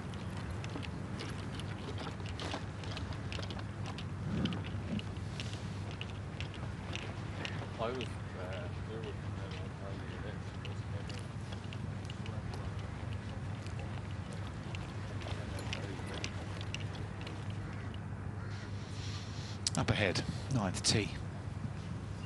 Birdie, my prediction. Watch the move, watch how aggressive he is. But very stable through the ball, Jamie. It doesn't. It's not a. It is a flash, no question. But it's a flash with everything. It's not just a hands and arms move. The body moves really fast, and altogether, he's got a lot of confidence. He's. I think he's the real deal. Driver for Eddie. In his nemesis, isn't it? Right. I'm afraid. That's needs some luck. Yeah, just seems to struggle to stay down. It's almost like he fears hooking it. He just sort of gets underneath it and spine angle rises and just is late on it. That's why he likes that 2-wood so well when he hits it, because he just feels the club's a little shorter and he's able to really rotate. But as soon as he goes to the length of a driver, seems to struggle slightly. Some great drone shots this week over this amazing golf course. That's the 18th hole, which has seen so much drama over the years. And it's a horrible little pin today over the water in 18. Ooh, it's going to test your nerve. Yeah, absolutely. And green to the right, the 9th does the same as well. The joined green, it's the shared green. It's amazing.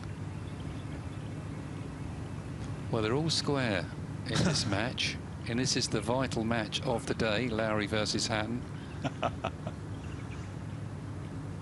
It wouldn't surprise me if they're having a little match between themselves, but we're going to keep our eyes on that. So what do they shoot? 3 under after 4, better ball. What do they shoot? 57, 58? No, not bad. You don't think they'll keep going? No. They're pretty good though, Jamie. Yeah, I know. You don't think they'll break 60? Whenever I played with Darren Clark, we used to have a little side wager when we played. A little. I can't imagine it was very little. No, I didn't win many.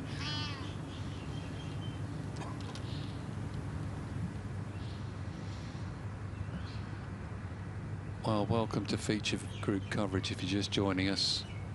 Well into the final round now. 5th hole. It's a birdie hole, this hole.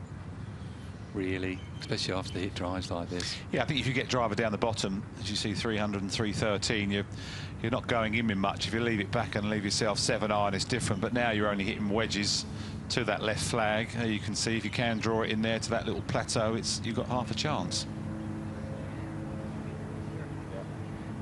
Definitely a birdie hole where these 2 tee shots are finished. 140 for Shane. The wind has disappeared a little bit now. It was trying to pick up, but it's disappeared again. 140 used to be a nice solid wedge for Shane. This is left-hand flag, like Wally said, on that little plateau. It's very appealing for Shane, off a little downslope. Can you get it moving in from right to left, back into this left flag?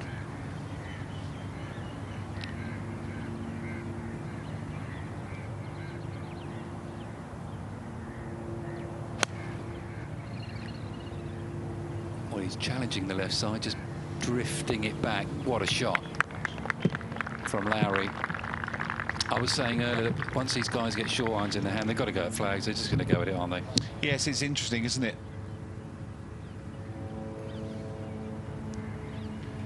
12 yards close for Tyrrell, 128. solid 50-degree wedge, be taking dead aim. This time of the morning with short irons in the hand, they'll be taking dead aim at every flag.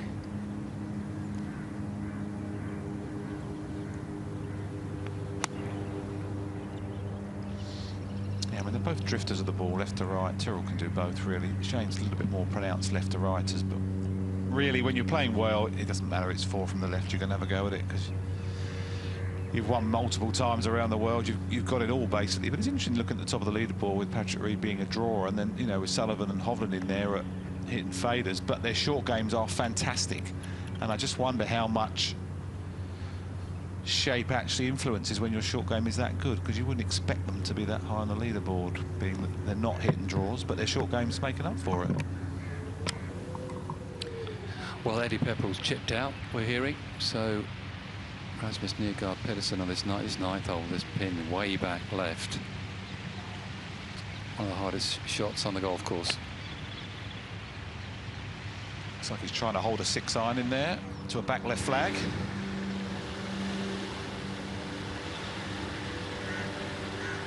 That sounded like slightly heavy and maybe just turned the face over.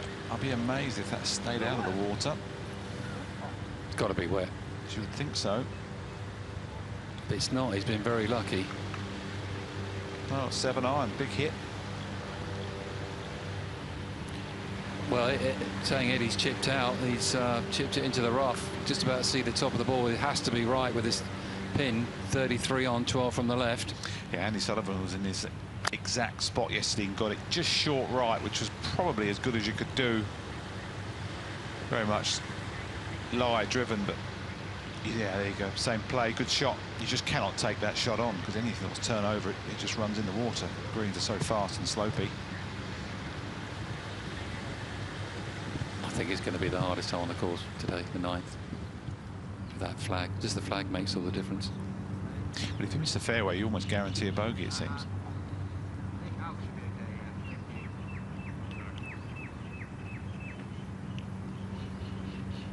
Not his best wedge shot from Tyrrell.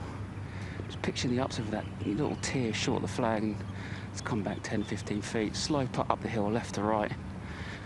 Just had a little chat with Shane, said, come on, how much are you playing for? His little wry smile said, oh no, it's all friendly golf.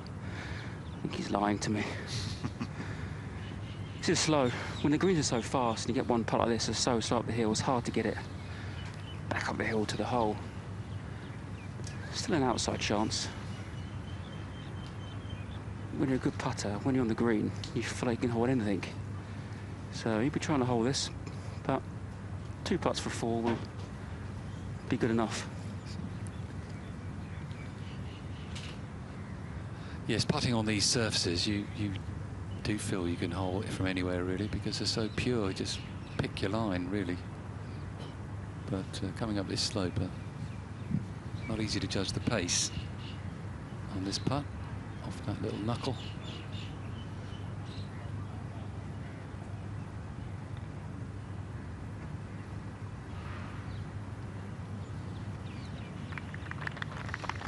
Yeah, you see it close up at the surface. Pretty good, isn't it? You wouldn't mind putting on those all year, and you remember. Firm, a little bit of grain, barely a mark on them.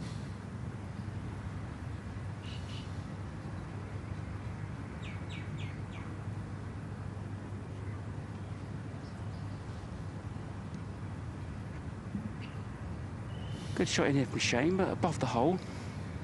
Comfortably a good 3 cups off the right-hand side. Starting the first 2-3 feet, the most crucial part of these quick putts. Get on the right line to start, they've always got a chance to go in. This will be a dying one off the right-hand side. You try and just dart in that right half of the hole. Sort of putt you like to hold, gets you going. Yeah, 3 cups it is, but it looks like it's lacking pace. 2 in a row he's left short. That will really annoy him.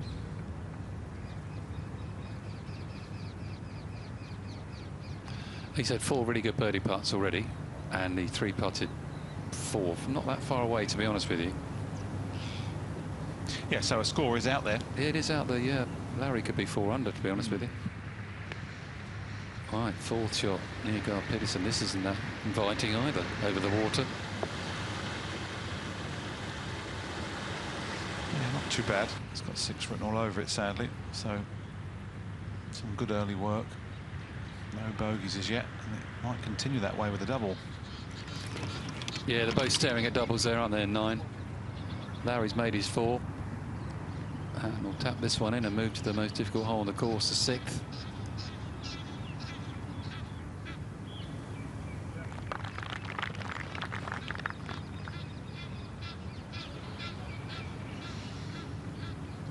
Feel with these two, they'd be amazed if they don't finish sort of 6 under, which probably will end up finishing somewhere in the region of top 20 in the end of the day.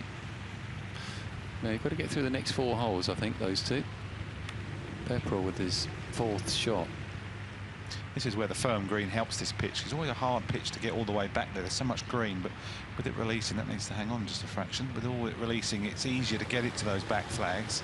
And it's a little bit softer. It's hard to pitch it all the way. The green is about 50 yards I'm long. not sure I've seen the flag there for a few years, actually. No, it's normally back right. It's not normally back left in that. It's almost on the 18th, isn't it? I like it. Yeah, it's good. I'd swap the flags over just to confuse them, but that's me. Just under 3 hours to the leaders tee off. Take your pick, really. It's all in Reed's hands. Christian Mas. You like him, don't you? Yeah, Mas a good player. He won the Eisenhower early in the year by 10 an individual. He obviously top 2, isn't he, in the collegiate system, and with the points available for him this week, they do count for an amateur. He will probably move up a spot, you would think, if he can have a good day today. He's a very, very talented young fellow. My son's favourite player there, Ewan Ferguson, Yubo. Cheering him on from afar. Well, bogey putt for Neergaard-Petersen.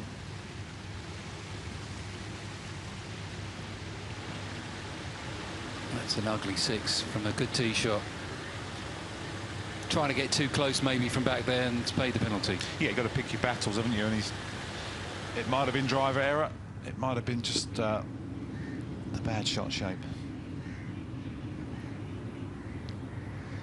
The 6th hole. Always fun. It's such a tricky tee shot, the 6th. The hole goes left to right, but the camber of the fairway always goes from right to left, and so easy to hit it in the left-hand rough, and such a long, narrow green this is. You've got to get it in the fairway. Also feel like you get to that 10th tee under par for the day on this course. Feel like you're ahead of the game. Get into that back 9, you can have a nice low score on a Sunday morning. With a suit teal shape, a little fade. Hold against that fairway. Let's have a nice second shot into the green.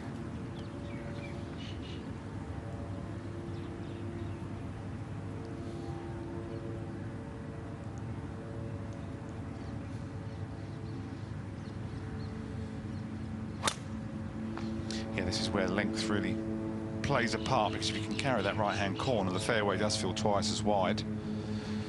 Till's just managed that, and that's opened up a beautiful second shot from there. That's a big hit.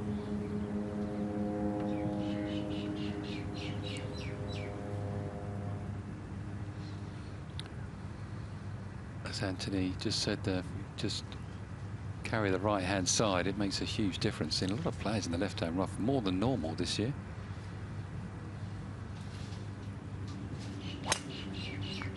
That's a common thing in this golf course. You carry that 20 yards further, you can carry a lot of the corners. Like Till did. Again, great shot by Shane. Just crept into that left-hand rough. So easily done. Yeah, and that makes Patrick Reed's performance so far even more impressive, because he doesn't have that length, but it just shows you how important a short game is. Still leads by 4.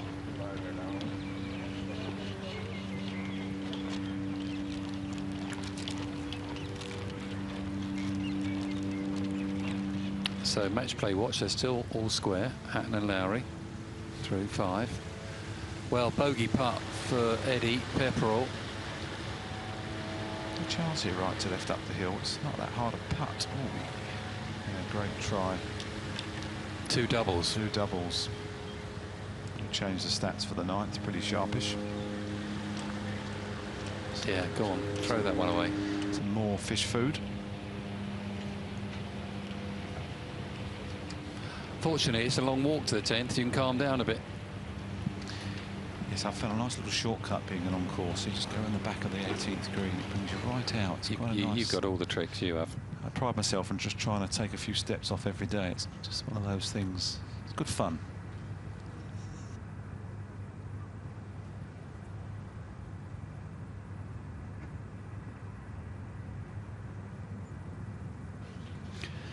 .191 for Lowry, and just in the first cut, and well, 167 for Hatton. A little late time, maybe a 9 for him there. Perfect spot for Tyrrell. Yeah, the rough on the left actually is actually not too bad, Jamie. It's one of the sort of lesser, thicker parts of the golf course. So Lowry, you know, might be okay. Our intrepid explorer will tell us once these guys have finished putting. There you see that long narrow green bunker up the right, which is all very popular this week. Not a lot of sand in it. Guys have struggled to get up and down from that bunker. Conditions look absolutely perfect for scoring, James. They are perfect, and a little bit overcast. The wind's coming and going, but it's perfect. Perfect temperature. I felt the pins on... You're obviously out there. I felt the pins on Friday was some of the hardest flags I've ever seen here. I've never seen so many front flags and tuck flags, and I agree, they're so difficult. And well, as firm as the greens are, get those pins tucked away, it makes it very difficult.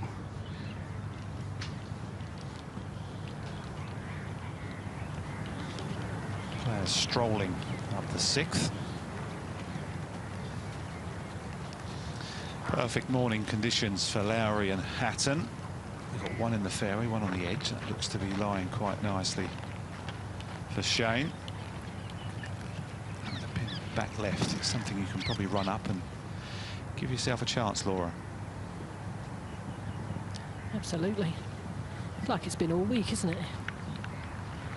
Just got to find the right angle into these pins. It's certainly calm out here.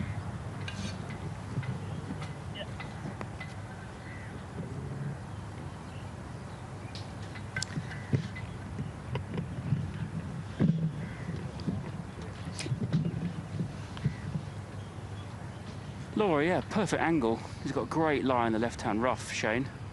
Couldn't have drawn a better lie. 191 to a back left pin. That wind that is trying to pick up off the right-hand side. Pitching at 175 to 180 max, really. Run up the sliver of the green, but he's got a perfect angle to his flag. No bunker to really contend with in front of this flag. This is, as far as it goes, as easy as it gets when you're left-hand rough here.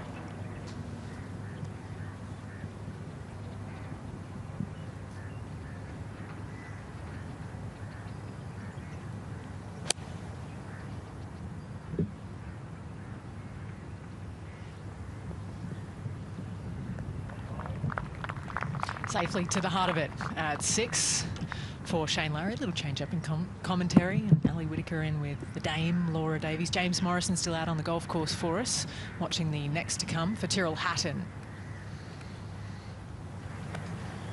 Bang in the middle of the 6th fairway, 167. That wind's off the right-hand side. It's a bit of strong 9-iron, I think, with the breeze turning into that back left flag for Tyrrell.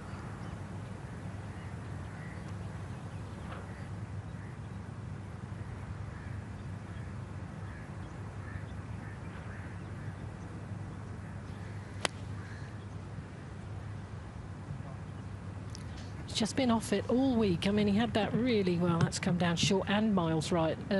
Yeah, for a while there at 5 under after 36 holes, when he hadn't played well, you thought, well, this is his week. And then yesterday, inexplicable round of golf.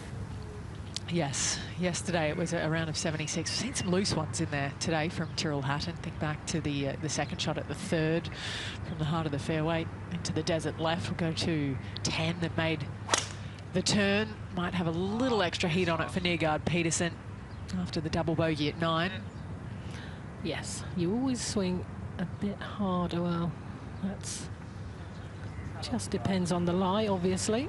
I think you'd rather be in the desert rather than the rough. Without a doubt. Yeah, the lies you get there, just fantastic.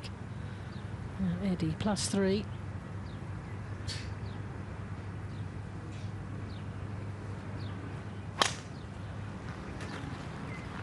I'm not sure. There's a lot of movement after the strike there. Normally means it's going a little bit down the right. Oh, and it's done. No, it's done well. It's had a really nice bounce, and that's sat up. He can almost certainly think he would get an easy pin today, back right.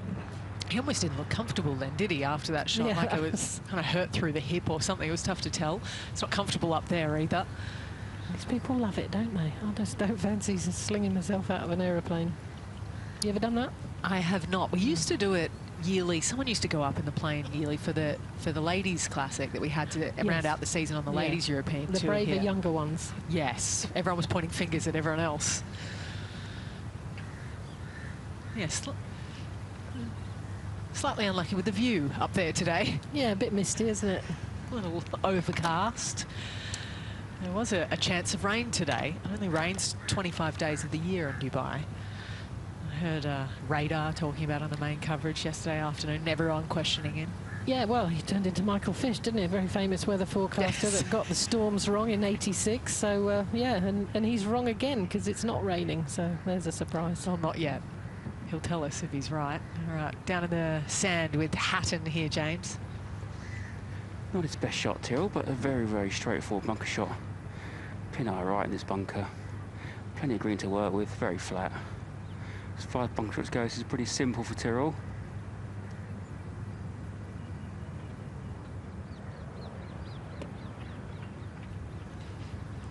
Yeah, he's tried to play the old chunk and run and just didn't get enough oomph on the strike more than anything. I think he took the right amount of sand. Yeah, he's really impressed with that one. Can't blame him, though. You know, he's come here to try and defend his title, and it's just a miserable Sunday morning. Just want it over now and move on to the next tournament whenever he's playing again. 2 months off. There's always going to be a little rust on the other side of that. Naturally, it's hard to replicate tournament conditions even in the weeks leading up. Was there anything special that you used to do pre-tournament to prepare?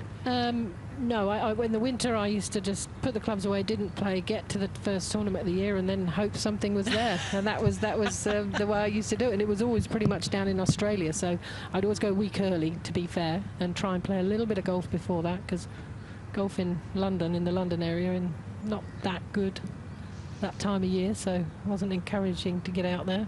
You're still a flusher. That's why you're 1 from 1, Laura. There'll never be another edition. All right, what's ahead of Shane Lowry here, James? Sounds like my start to the season, Laura. Après-ski, straight to Desert Classic. I know. Missed the cut. Yeah, last minute though, .com. That's not fine. Easy, not easy. Unlucky for Shane. He played a good shot there. Didn't release up the green the way I thought it was, but up the hill, over a little knob in the green, left to right, right to left.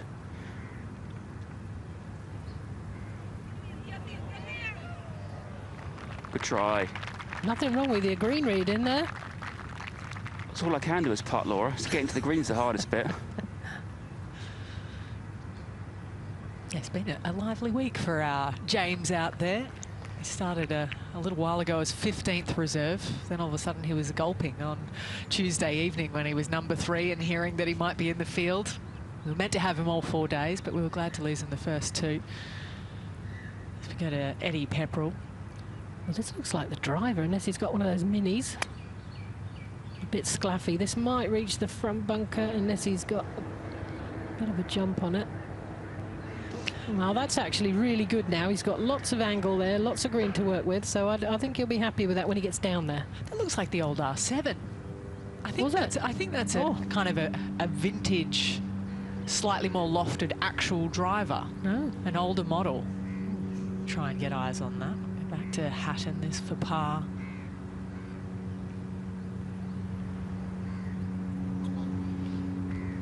Everyone can back away a touch.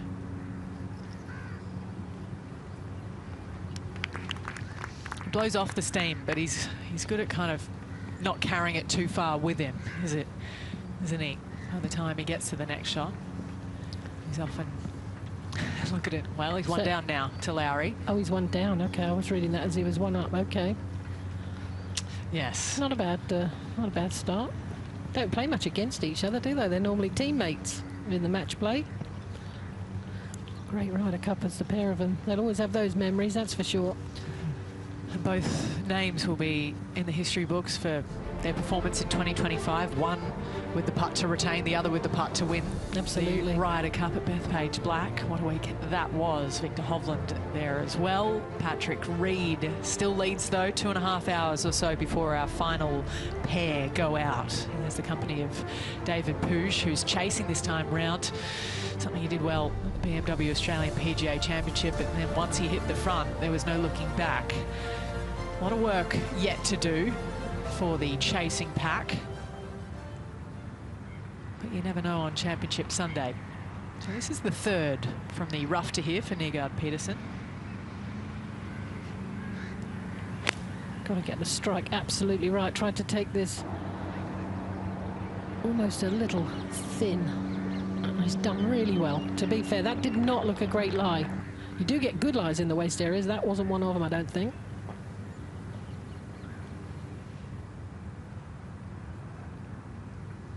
One and two on the left tee as you play the hole here at the 7th over on the far right tee. Pin all the way up the back today as well, Laura. Yeah, it's such a tough hole that when the pin's on the front, I should say. When the pin's on the back, you know, you relax a bit. You don't not thinking about the water. Some players don't even think about it, obviously, but when that pin's cut tight left, you've got to think about it. And you're banking in, what, yeah, a handful of yards in terms of the release? Oh, yeah, absolutely. So, you know, if you want to get it close to those left pins, you couldn't really. You had to take your medicine. But today, they'll be dialed into that number.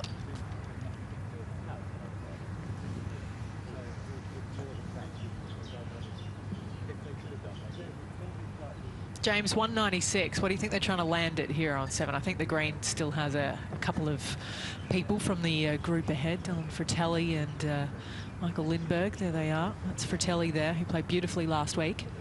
Yeah, 196. You pitch at 180, I reckon. Maybe Really? 185, yeah. Bit down the breeze. As Laura mentioned, Michael Fish started to rain now. Ah, there you go. Radar's cleverer than he looks. Thank goodness. Yeah, he is. I hope he's not listening, or you'll never hear the end of it later on today, Laura. Just starting to dribble in the air with a bit of rain. But yeah, 196 down the breeze is so firm. And this is probably the easiest flag on the green, way at the back there. You pitch at 180, 185 and let it trundle up the green. Try and get it under the hole for a nice little birdie look.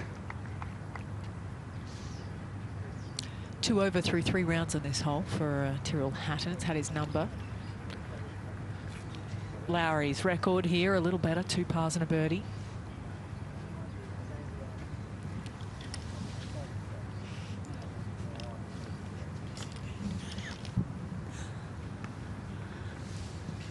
James, you'll never guess who's just popped into the commentary box right behind us. It's Wayne Riley. Raider, anything to say? I told you it would rain.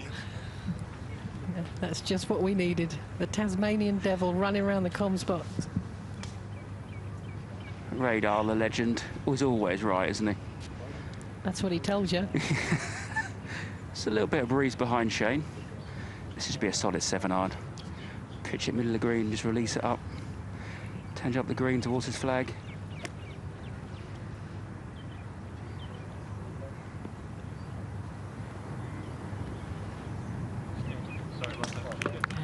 Very nicely done. And that's a good leave up the hill, little left to right up.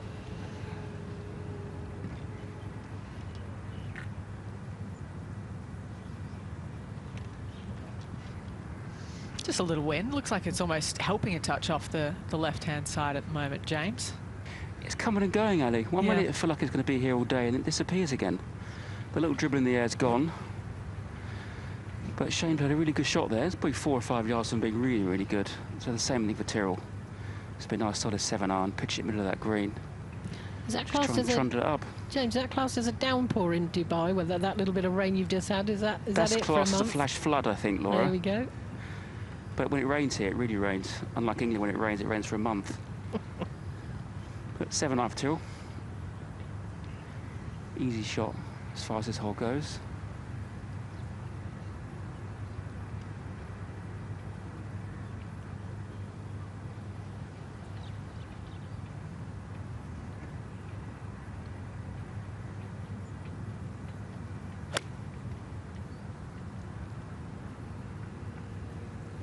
Doesn't look too impressed. Turned it over a little bit. Might release to the back. Don't go in the bunker.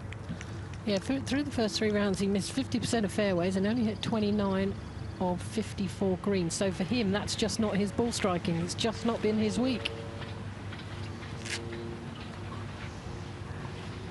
Yes, and he's trailing his playing partner. The match that we've created ourselves between he and Shane Lowry. But why don't we walk you back through some of their golf today. This at the opening hole, Shane Lowry, beautiful second to here below the hole. And that was tracking, never left it, in for a birdie 3. Here's his chance at the third. Little left to right and judging it to perfection. And that's the start he'd have been hoping for. The second shot from Tyrrell Hatton wasn't bad either. Here at 1, like a frozen rope, straight at it. Yeah, we've just come off those 2 front pins, and now all of a sudden they're giving them a chance at the first to get off to a decent start, because it's been the second hardest hole all week. Beautiful tee shot to here at the par 3, the little left to right slider that found the bottom for Hatton. So he was 2 under through 4. Lowry bogeyed the 4th himself, so a little swing between the 2. Both 1 under on the round. Shane hasn't missed a green yet. But like you say, that tells the tale for Tyrrell. Yeah, and his scrambling, he's 16 of 25 again through the first 3 rounds. So it just shows it's none of his game. He did chip really well on that second round, chipped in a couple of times, hold some putts from off the green, but it's almost like a false dawn that was, because since then it's just not been working. He'll get it though.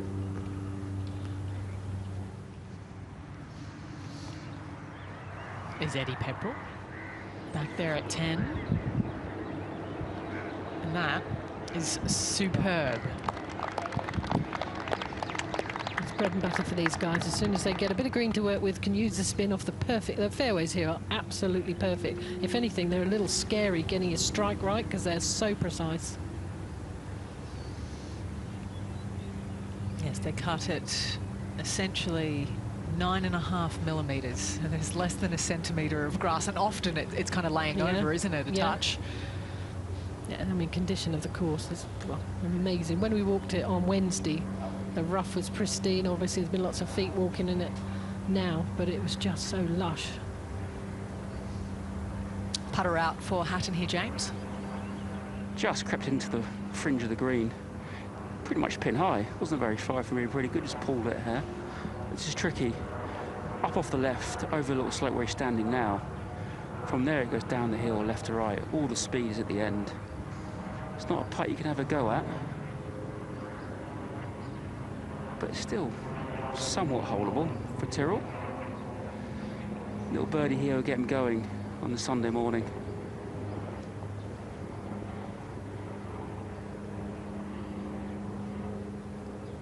That little patch of grain that's just not quite agreeing with the rest of the slope here at 7.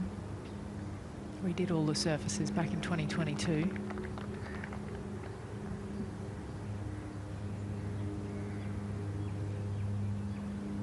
Looked like it probably just bobbled enough to lose that initial line he wanted to start it out on. It's not a bad putt by any means, but it's just wandered off on him.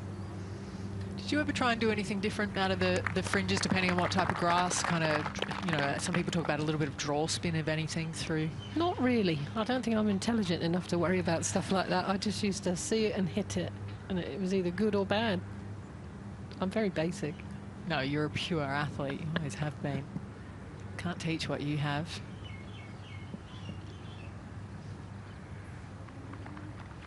Laura, we sound like the same sort of golfer. Yeah, just go and hit it. See it, feel it, hit it. But Shane could be in a more perfect spot. 15, 20 feet straight up the hill into a little bit of grain. Hasn't got to worry about the speed. Can give us a nice little wrap up the hill. Ball outside left.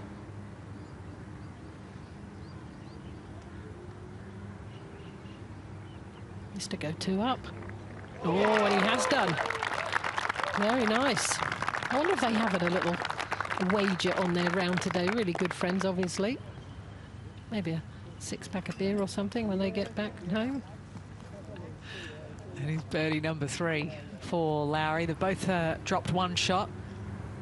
But Lowry with 3 dashes of red, like that one there at 7, 2 for Tyrrell. Both under par on the day, but that gets him inside the top 30.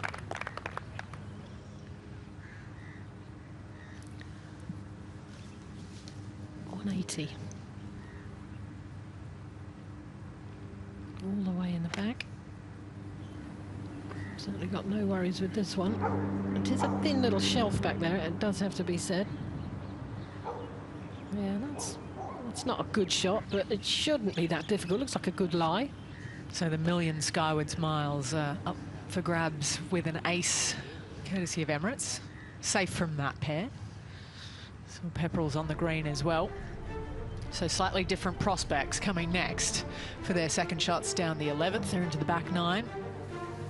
Good 4 to watch today. Neergaard-Petersen, Eddie Pepperell, Tyrrell Hatton, Shane Lowry. Good front page as well on the leaderboard here going into the final round of the Hero Dubai Desert Classic. Some big names. Nice to see Francesco Molinari trending this week. He was quick out of the gates. Really the round of 65. Slightly different stories since then, 72, 71, the last 2 days. Up on the 8th tee.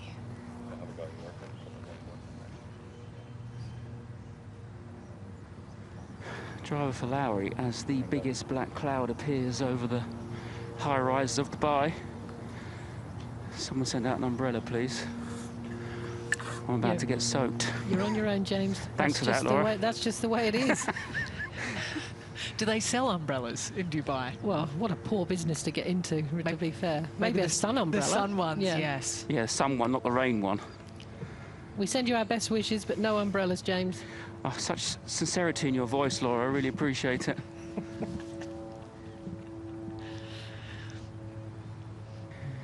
Little wait for these guys.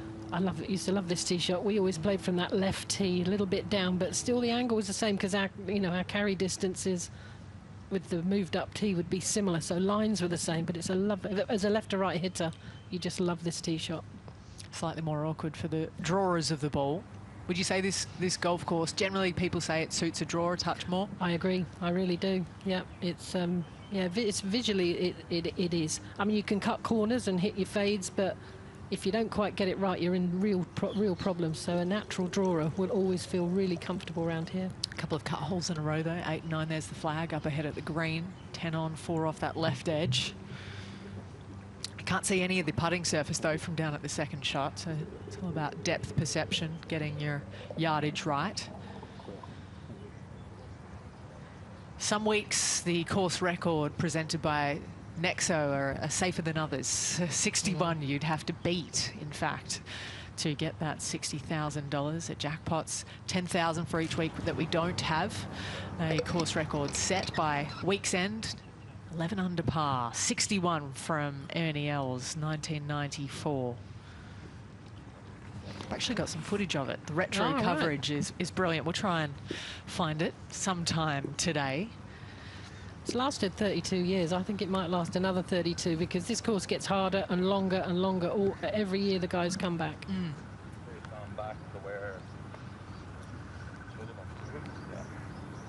I think they're clear down there.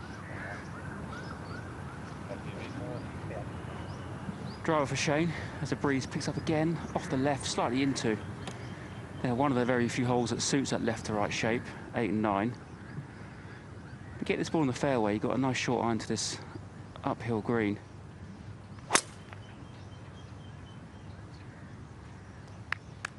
That should be absolutely perfect. Up you come, yes.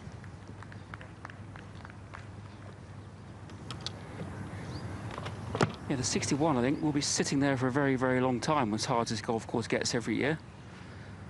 Same thing for Tyrrell. Left to right breeze. Follow Shane's ball up the middle of the fairway. Set up a nice birdie.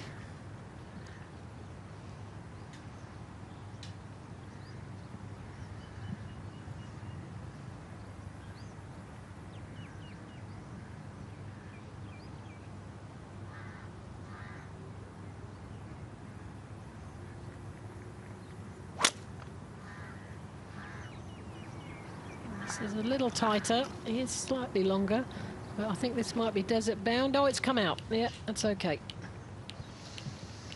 We can see it, which you can't always in the rough around the Emirates Golf Club. This edition. I was just about to say, I've had 7 tee shots here this week. Like, I literally haven't come within 20 yards of the fairway. It's horrible tee shot, isn't it? You just need to cross that with this one. Yeah, it actually is. The right to left in there. It's tighter. In the left rough.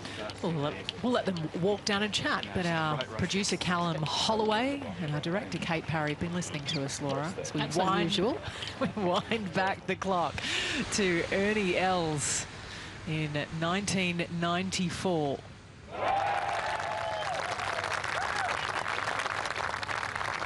He was in the first round.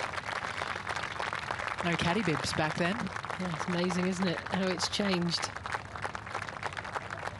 What a round of golf that is. And to finish 3 birdies. Yeah, that's the way to do it. No dropped shots. Fabulous. I mean, that in itself, a bogey-free round. I don't know how many there have been this week, but won't be that many. I'll be surprised if there's been 10. Yes, and that was the first of 3 wins in this event for Ernie Els by 6 shots over Greg Norman.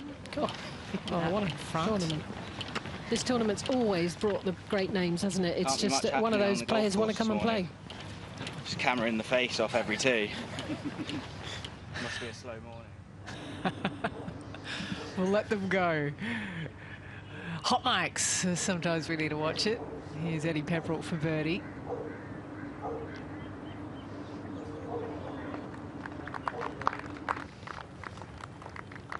That one stays up. Saw a marker down as well, so I think Rasmus Neergaard-Petersen might have run it. What's that? A couple of feet by, maybe 3-4 feet from where he was over in that second cut on the right-hand side. It is a par for Pepperell.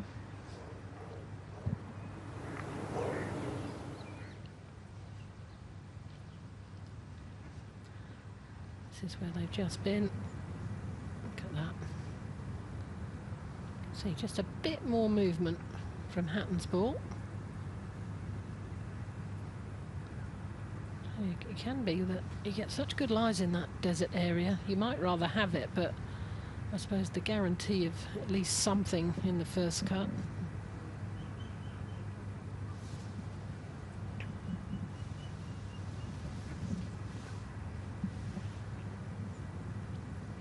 So the ball placements down the 8, both down the right. Very social golf from Shane Lowry and Tyrrell Hatton.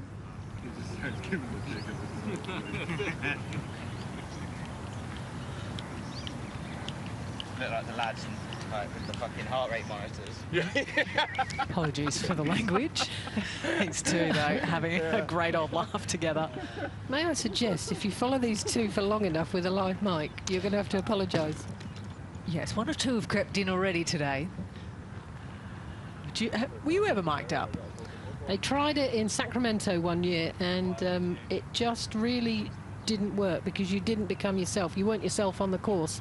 Me and my caddy would be talking, Terry Mundy, obviously caddy for Ian Poulter for all those years, and you're just not yourself. So I don't really think it works because the character goes away. Yeah. We don't have mics on them. We've just got excellent audio assistants out there. We did somehow give James Morrison a mic, however, which is equally dangerous. That's a silly thing to do, wasn't it? Give me a mic.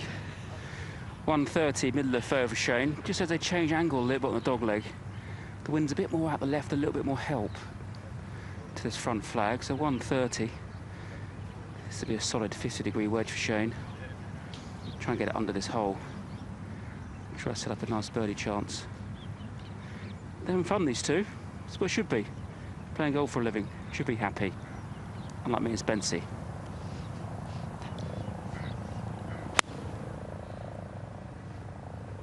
Didn't sound perfect.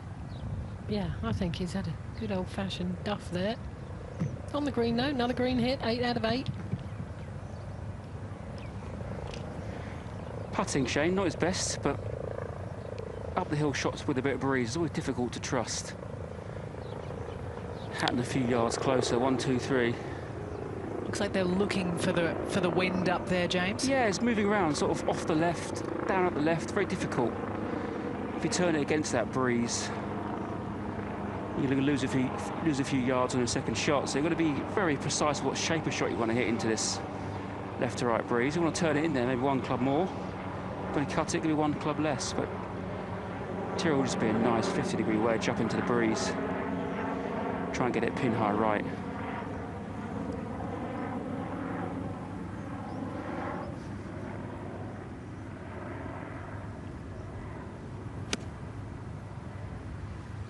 Hand off the club doesn't always mean it's a bad one for Tyrrell.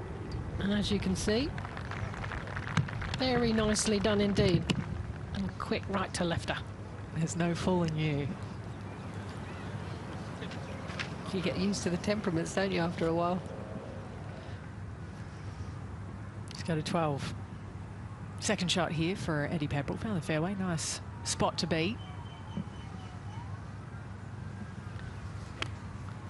The pins today, they're very, very accessible. This one as well, back left or back middle left. He's pulled it a tad. Nice little hop forward.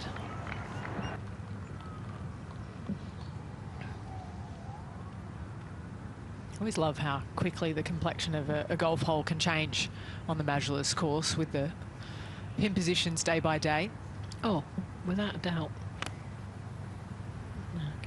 Neergaard-Petersen, can he get it all the way back? He's liking it. Oh, superb. Yeah, I could see someone going, I could see a 64 or better today. Just because of the pin positions. I mean, I've had a good look at most of them. There's a couple of real doozies, but they're gettable. Yeah, like you say, there's a way to find a birdie on near on all of them. You can be in the wrong spots naturally still. You know, you think even tucked it back right on the second hole, which is normally a scoring hole. But at the same time, you know, 2 good shots and yeah, you're in super tight. Yeah, the key, if you can hit 11, 12 fairways out of the 14 today, there's your chance. If you only hit 5 or 6 fairways, then easy pins, doesn't matter. You're still going to be in trouble. Yes, anyone that misses the fairway down here on 8 will probably be putting back towards the flag that's on this front left section, but both these players are out to the right. Front edge of the green here on the 8th. Slow putt up the hill, right to left for Shane. Another putt you can be nice and aggressive with. Not worry about the speed here. But you're dead right, Lowry. You've got to get it in the fairway around here. You get in the fairway, you can play this golf course. You cannot play it from the rough. As the wind picks up again, probably doubling in speed every 10 minutes. Could be a tricky afternoon for the leaders this afternoon. Shane, 30 feet across the green, right to left.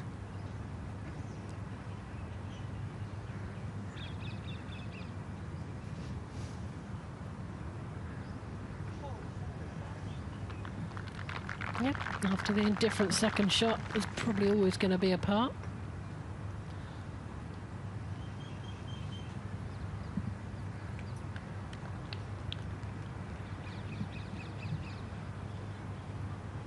Pars through this stretch, though, possibly more anticipated than any red on your scorecard, which would be a bonus.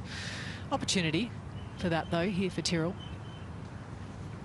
Level par from the 6th tee to the 10th tee is always really good around here. Like I say, any birdies are a bonus. Tyrrell down the hill is pretty quick, but it's back into the breeze. Comfortably, 2 or 3 cups off the right-hand side. Just got it is dying in the front edge. Be a good birdie here today on the 8th.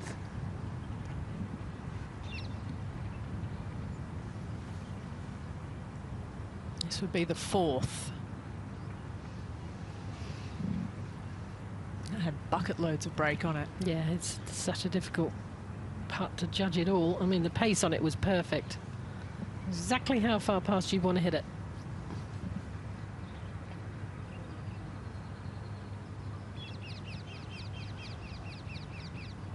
So a mere formality, you like to think. And is. So to pars. That hole is tied. Yes, so still 2 up to Shane, I believe. I believe you're correct. I haven't done the math on this duo, this match yet. Both with birdie putts. Pepperell with a par putt coming back after that rush of blood.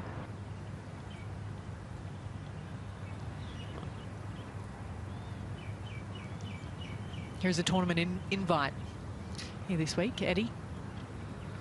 Yeah, it's nice to see him playing. He's such a nice personality to have out here. I've just had a quick scan through it. Neergaard-Petersen is 1 up. Potentially, that is. I'm assuming he's hit such a lovely shot in. Can't give putts, I suppose. Well, I suppose Eddie could if they were having a match in theory, but not in stroke play. Yes, with the checks on the line. Finished those out today. Yeah. Very generous, though. Not sure I'd give Neergaard-Petersen's putt. Well, Eddie's going to make him hold that to go 1 up in our fantasy match play. Shame they just don't know it's happening. It's very true.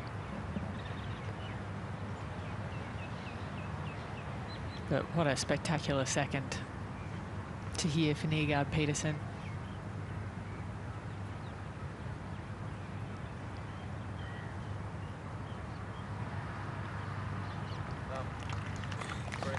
And she goes back to level par for the day, I believe. Yes, he is. 2 birdies, 1 double.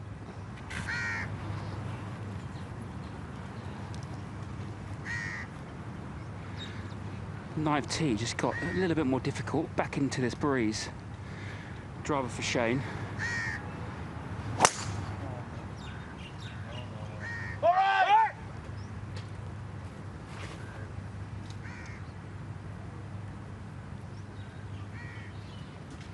It's all sand underneath those trees. We'll see for Shane Lowry.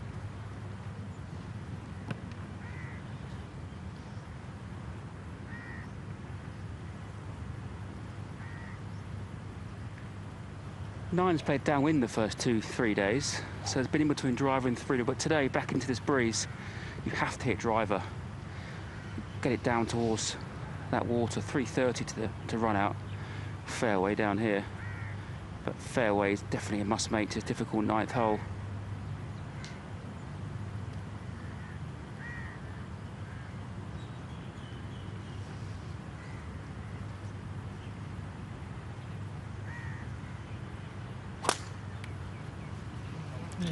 Followed Shane.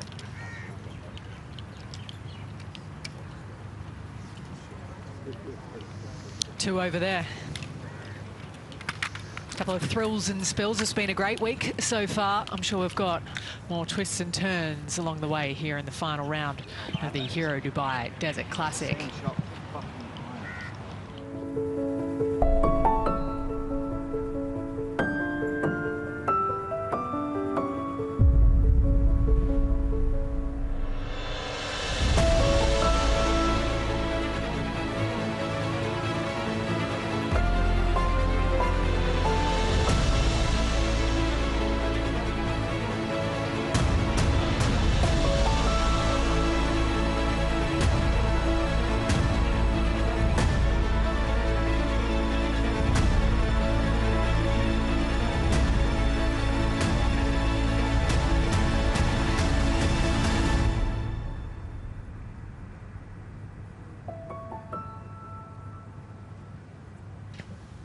It is never short of drama. Today will be no different. There's always equal parts of heroes and heartbreaks here in the desert.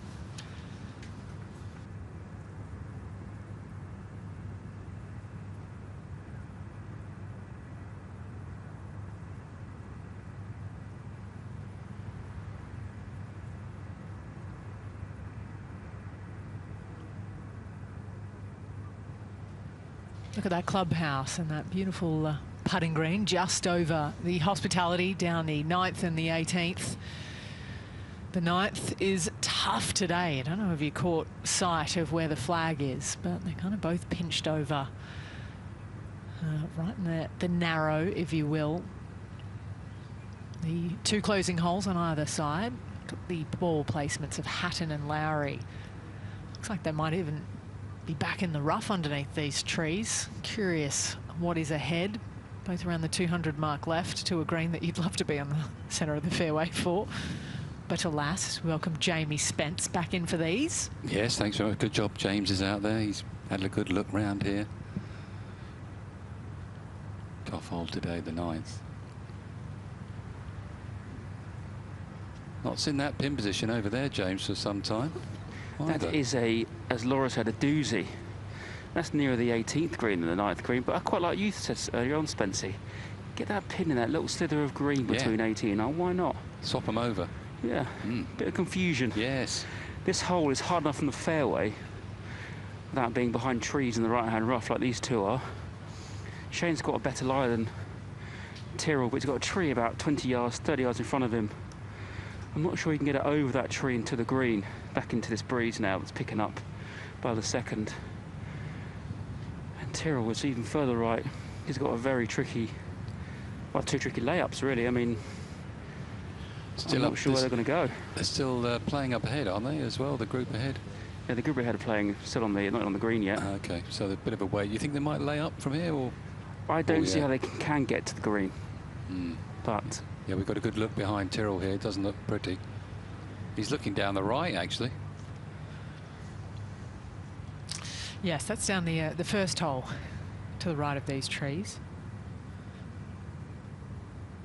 Might need to get a little creative back there, Hatton.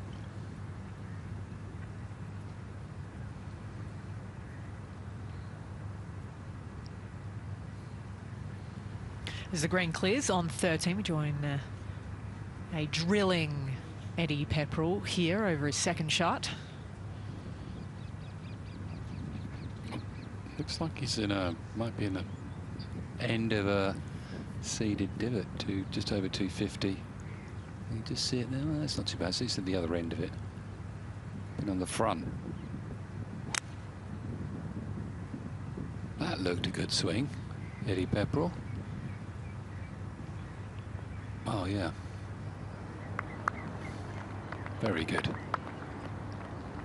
Because anything right, that flag can kick into the water. So they know that. So you're aiming left edge, exactly where he's aiming. Practicing for a little bit of a cut here as well, Rasmus Neergaard-Petersen. 16 yards further down than Pepperell. Not sure how you stop this one. Hit it as high as you can with his lofted wood.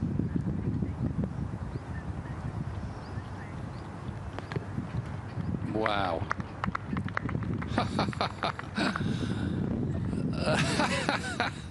Yeah, we were thinking the same, Rasmus. That came down from the heavens. How good is that? From that step cut, no less. I think he had about a foot to pitch that, to do that, and he did. Brilliant shot, wasn't it? He had the cushion underneath him to get the ball way, way, way up in the air, but even so. Oh. Can we clap that? I think we clap that. I'm going to clap that from the box. That's what he's capable of. It really is. It's an exciting young player.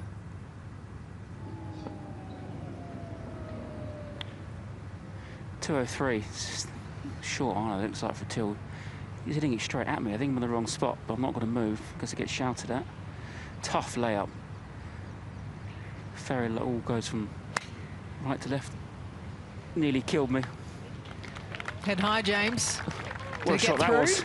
Yeah, just short right of the green. That's a fantastic shot from there for Tyrrell. Short right of the green from over there. Can't even see him emerging yet. Unbelievable result. If so, now it's Lowry's turn.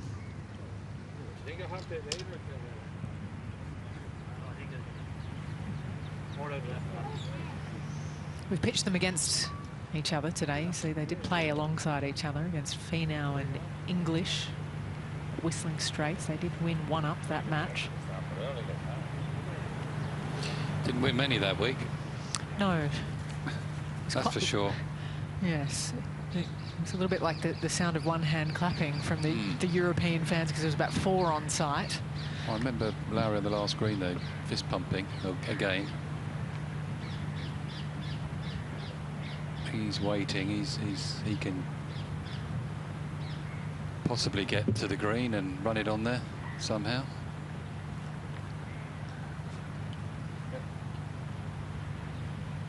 198 for a nice upslope. He's looking up and right, big high hook around this tree. It's a brave shot. Shane.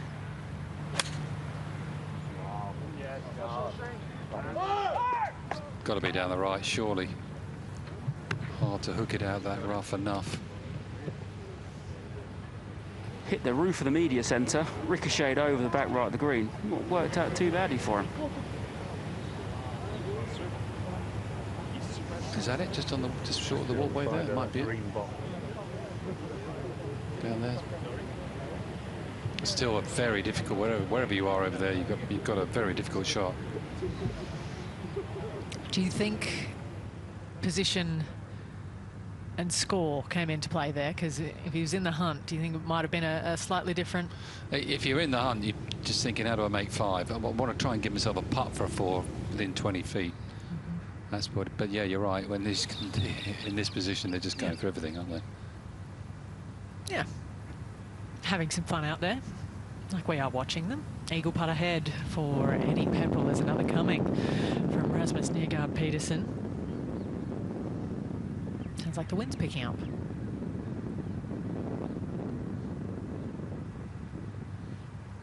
Or someone's rubbing some Velcro on one of our microphones, one or the other. Might be the latter. Good shot from Pepperell to get. I mean, it was when you see Rasmus Neergaard-Petersen's shot, it sort of made it look ordinary, but it wasn't. It was an excellent shot from Pepperell from back there. Ooh, this is a quick putt, especially when he gets to the hole. It's cutting a down slope. This flag today.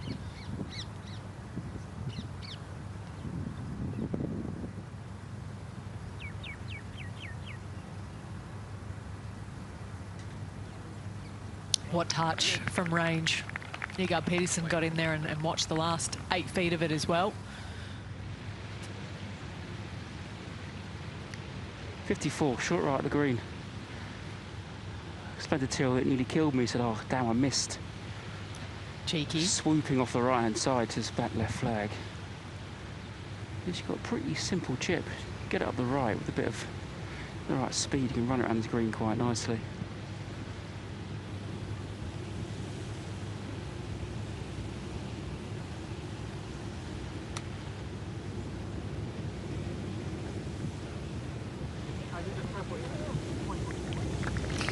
Yeah, he was in a good spot there, wasn't he, Hatton? Pretty straightforward pitch up the green, but played it very well. Chance for his 4. Seen doubles from the heart of the fairway. Imagine a 4 from over where he was. This would be a 3 at the par 5 for Neergaard-Petersen.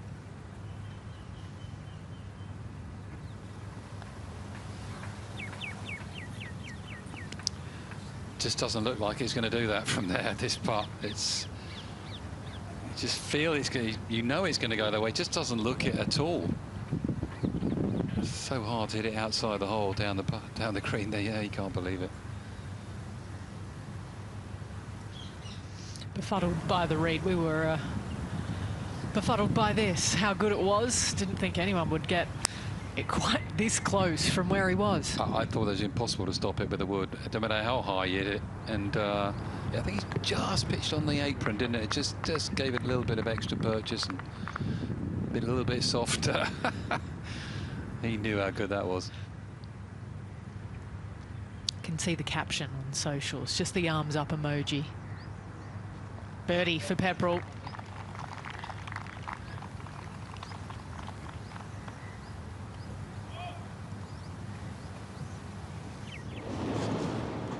Nice, back to level par for the day. We return to Lowry. Over the ninth green for Shane, up against the hospitality units. It's where using the rules to your advantage is good, because you either go to the drop zone or you take 2 clubs. The drop zone is unbelievably smelly from the back right of this green. So 2 club lengths away from this hospitality stand gives a much better angle to this back flag. Still not very easy, but where he's dropped it now is much easier than the drop zone would have been. But he's so good around the green, Shane, that he's the man for this chip. Well, rather him than me from there out of that rough. Although, yeah, actually a bit deceptive. It's a little bit more green than I thought, but even so, it gets away from you here, James, doesn't he, when he pitches on the green? Yeah, he's got more green than you think because he's dropped it away, 2 club lengths away from the stand, but anything past his flag on his speed, I'm not saying could go in the water, but would trundle plenty past his flag. This is definitely not easy.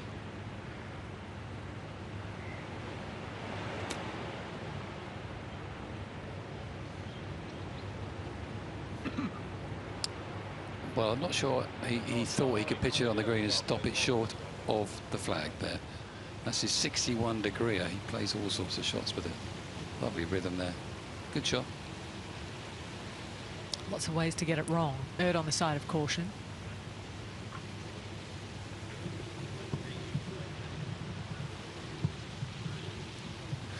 But they're still all square in their match play here.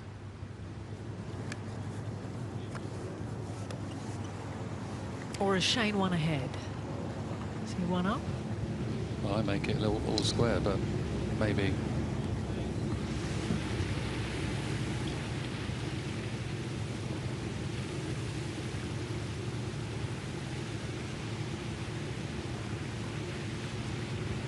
I'm pretty sure, I've just gone through it again, I'm pretty sure they're all square.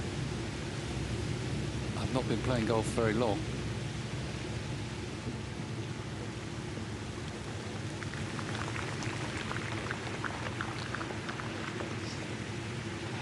Be 2 up to Lowry.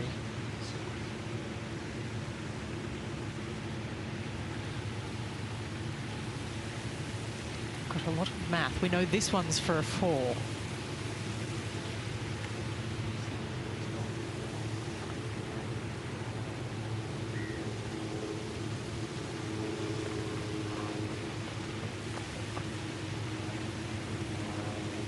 All right. It is a 5, unfortunately, for Lowry. Well, this would change things, Jamie. Yes, as I was saying, he's got this to go back to 1. Yes.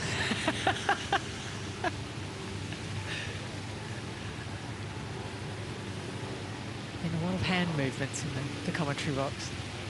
Last 2 minutes. This is for par. Be a great 4.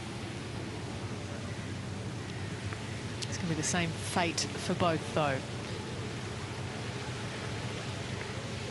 The walk to 10 might be a little less jolly.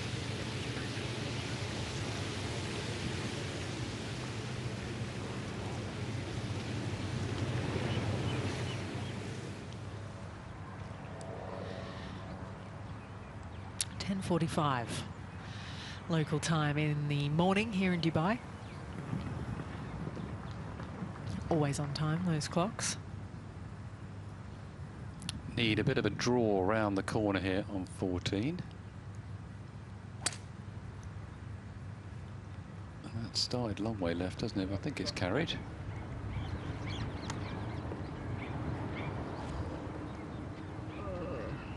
There it is, on the fairway. It emerges. Flag's on the back left today in 14. We'll have a nice angle. Oh, it's a walk a bit further down, Ahmed. So, final group's off in about 2 hours' time. Third to last is Andrea Pavan and Francesco Molinari, who have each other's company once again. It's okay, I'm going to drive down.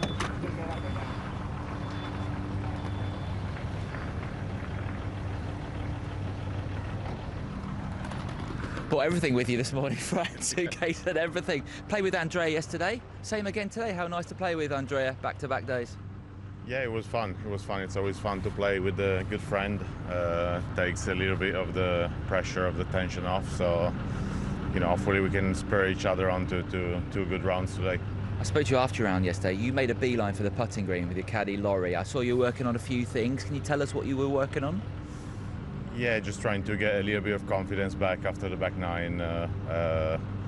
Basically, random parts, choosing a start line and just having Lowry checking that I was aiming and starting the ball right, which I was. So that's good, I guess. I know you're going straight for a coffee before hitting balls. How many coffees before you're going to start playing today?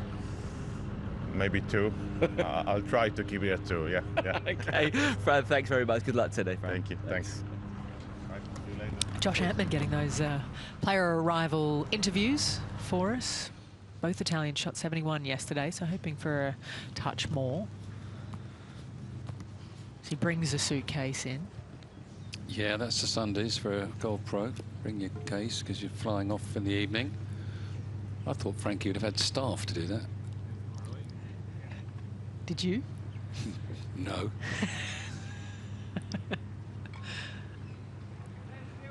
So Lowry's still 2 up in our match, as I said earlier.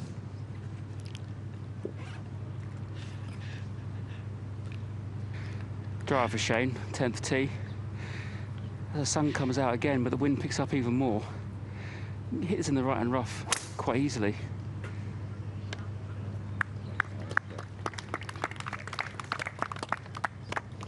Perfect. Hangs onto the short grass. Such flow in the swing all the way through the game, really, for Lowry. We'll stick around for Tyrrell Hatton's.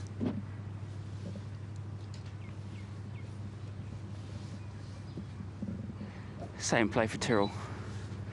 Shape of this hole suits his eye. Nice little fade down there. Like I said, back into this breeze. Have to get this in the short stuff. They have any sort of chance of getting on this green and stopping it in 2.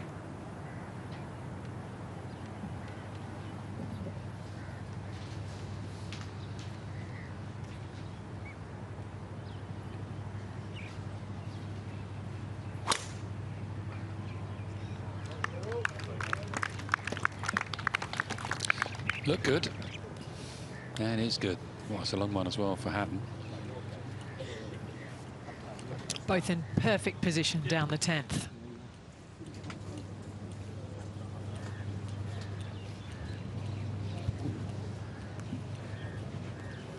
Well, they're in quite a good position, these two.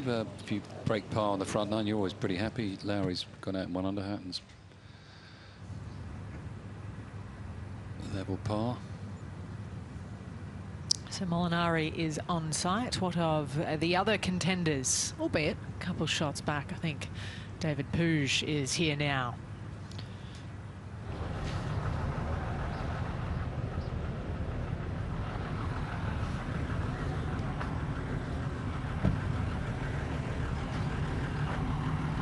David, very good morning to you. How are you? How did you sleep last night? Pretty good. Yeah, pretty good? Yes, sir. Yeah. You are the one doing the chasing today, to Patrick. How much you enjoy the one doing the chasing rather than being chased?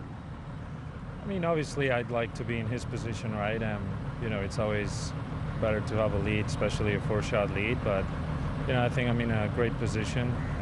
You know, kept progressing throughout the days and, you know, looking forward to the challenge. Bit cooler today, might be a bit of rain later as well. How much is going to help you attack some of these pins around the Emirates?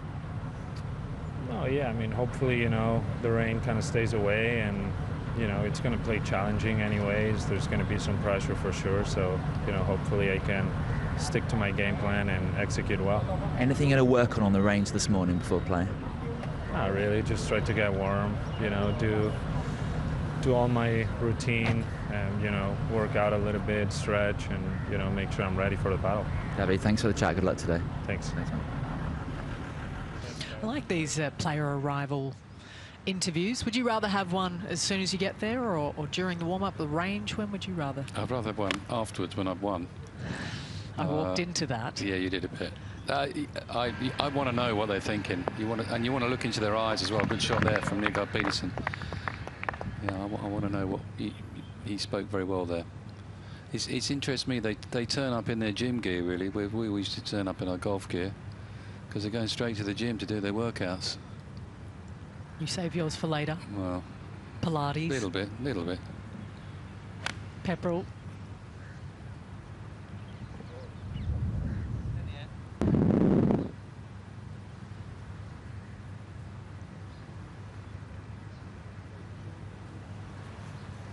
What a skyline, what a place, what an event. It really did put desert golf on the map, quite literally. There was nothing but sand here back in 1988 when this place was being built, 87 as well. Carl Litton, the course designer.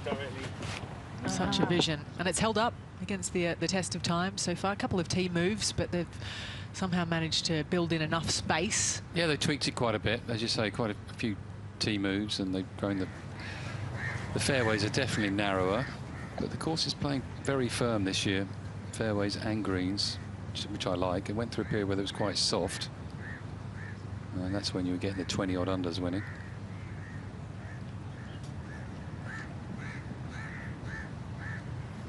.254. Wind is really starting to pick up now, back into the player's face. Easier flag today, middle back right. Pitch is 235. It's about right. You can use a breeze into his face to get it come down a little bit softer. It's just to be a nice controlled 3-wood for Shane. Moving him from left to right. This will really suit his eye to that right flag.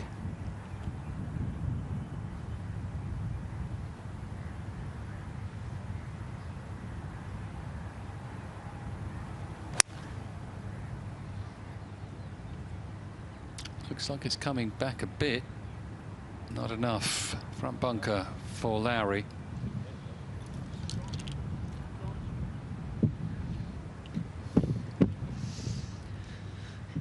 Yeah, both hoping for birdies here. Naturally, they always are after the dropped shots at the Knights. And these are our 2 games. Look at that. Lost 6 shots amongst 4 players. And the rest of the field, no, the rest of the course have only dropped 3. There you go. So double the amount on the single hole, but that can happen.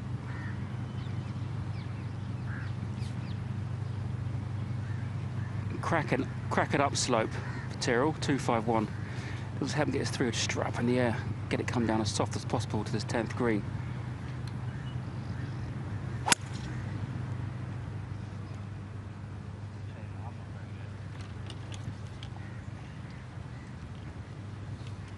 Playing for a cut, didn't get it, just squared it up a bit too early. Came through a little bit short there for Hatton. Let's go back to 14, the birdie putt for Pepperell. Outside chance. Little hit and hope sometimes on this green. Yeah, it doesn't do much, this green. It's a pretty straight, flat putt. Oh, that's turned. Oh, well, what about that from Eddie? Incredible, back-to-back birdies. He's 3 under this 9 now. Having a little run, isn't he? High hopes. And a birdie 3 at 14 from long range.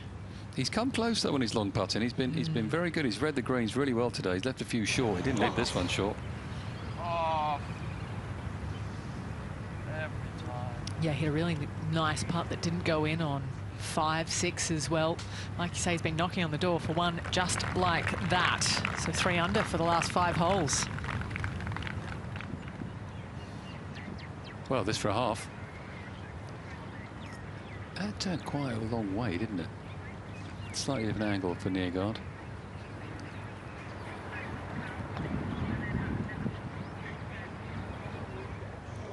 Burned it. Oh.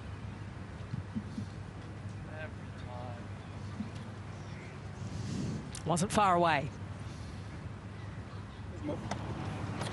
Fucking hell. Hang on. So they're both 1 under on the round out there. Neergaard-Petersen and Pepperell. It's 1 under V level in favour of Shane Lowry on the right between these 2.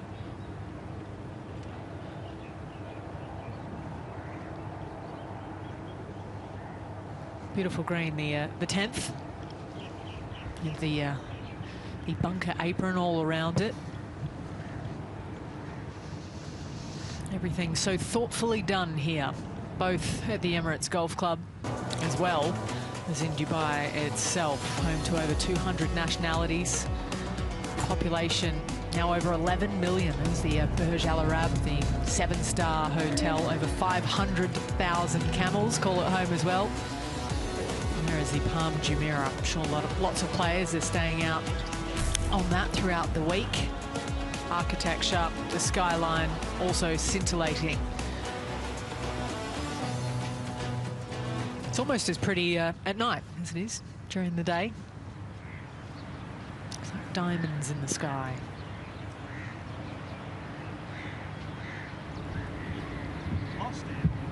Down at 10 with Shane Lowry. Lie looks pretty good here, James. Perfect lie in the front left bunker here for Shane. Simple shot back into the breeze, but a nice firm, quick green and release it out from left to right.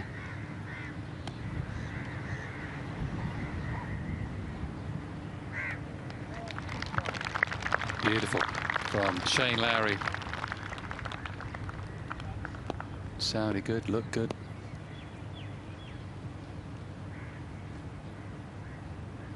The thing is, you can rely on the bounce. It's not going to dig in on these greens, so you know it's going to release at least 10 yards from a shot like that. But he played it beautifully.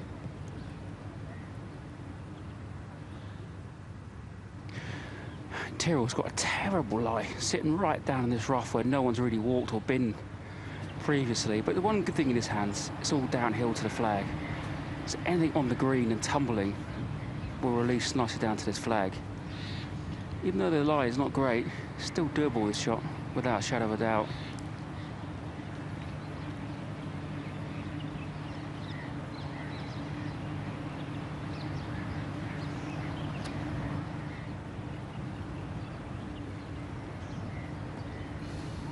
What a lovely shot that is from Tyrrell Hatton from a deep lie. Just a little chop out. Allowed the green to take it down towards the flag. Well, we're learning what can be done out here at the 10th and throughout our feature groups. Plenty more to come from the Hero Dubai Desert Classic, who will take the 37th edition later on today.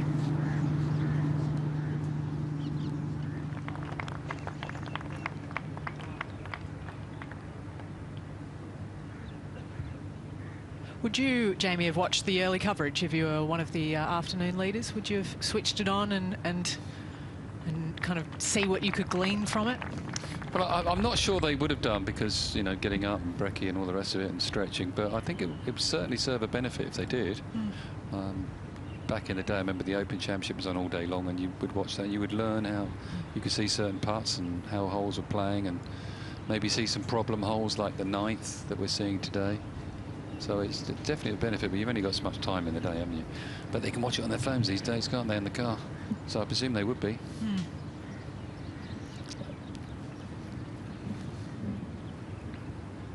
Good shot from Tyrrell from that left-hand side. Down the hill, right to left. This green is super quick from back to front. Be over his right shoulder. It's been a nice putt to hole here on the 10th green.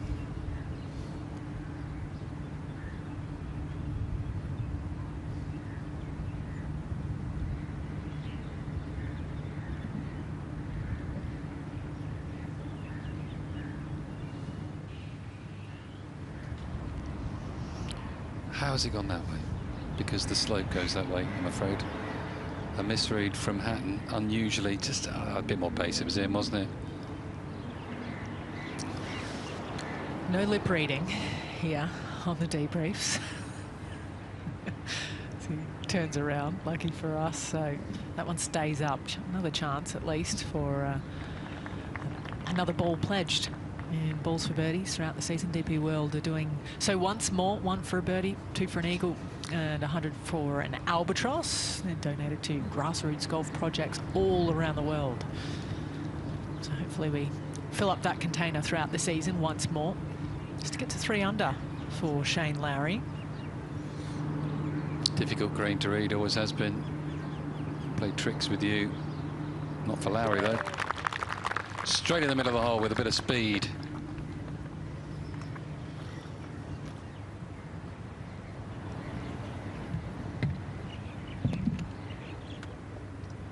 About 9,300 donated so far. That number's gone north quickly from what we saw the other day.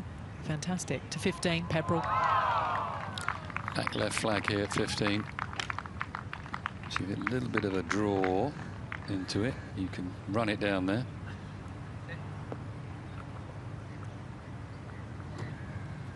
Good shot from Eddie, and it's up against the collar. It's probably the firmest green on the golf course this week, the 15th. We're hardly seeing a ball get any purchase whatsoever off the surface.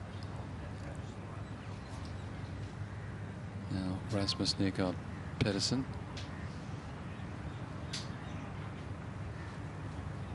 He's just getting up a bit. He's tried to draw it. I think he's just blocked it, got inside it, didn't get the turn. I always love to pan over to this back left flag. That BMW 740i M Sport will be very hard earned. Out there in the final round there at 15. There are 1,000,000 Skywards miles from Emirates here for a hole-in-one. Got the double-decker A380 in the background. Been on one of those, Jamie? Yeah, a few times. I'm sure you have, going to and fro from Australia as well. Came here on one. There you go. In fact. Very comfortable. Depends where you sit, Ali. Well, 1,000,000 Skywards miles buys a lot of upgrades, Jamie. Yes. And get a nice seat with a door that comes with it. With all of those, if you make an ace. Keep the world out. 180 today. That breeze looks like it's picking up, James, out there with the trees. You're correct, Spency. It's getting stronger by the minute. Breeze is down out the right, more down than it is out the right-hand side as we speak. 180. Nice upslope short this flag, just to kill that second, third bounce as much as possible. Long is no joy here. So 180, pitching at 165 down this breeze. Been no more than 9 iron for these two this morning. A pin that's gettable, I think. Back right of this green. This back right of this green never used to be there, this flat bit. It was quite it a few years ago, and it was quite a tier, wasn't it? It was a bit more of a tier, I remember, back in the day. Yeah, and a bit more of an unplayable tier. Made it more playable to allow more flags, which is good.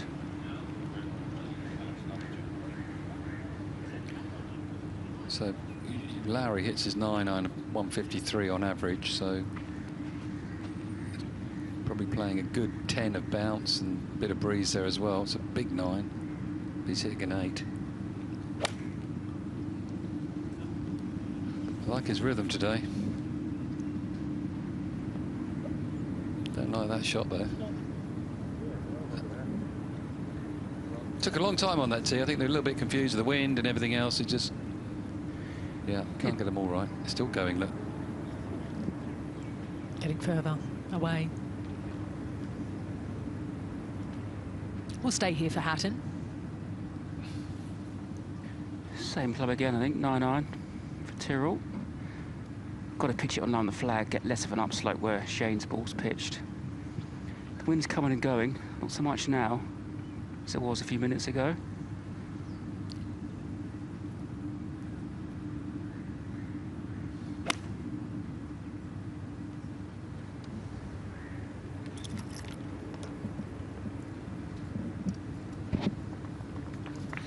Misjudgment from both players, a bit careful about going long, maybe just in between clubs, and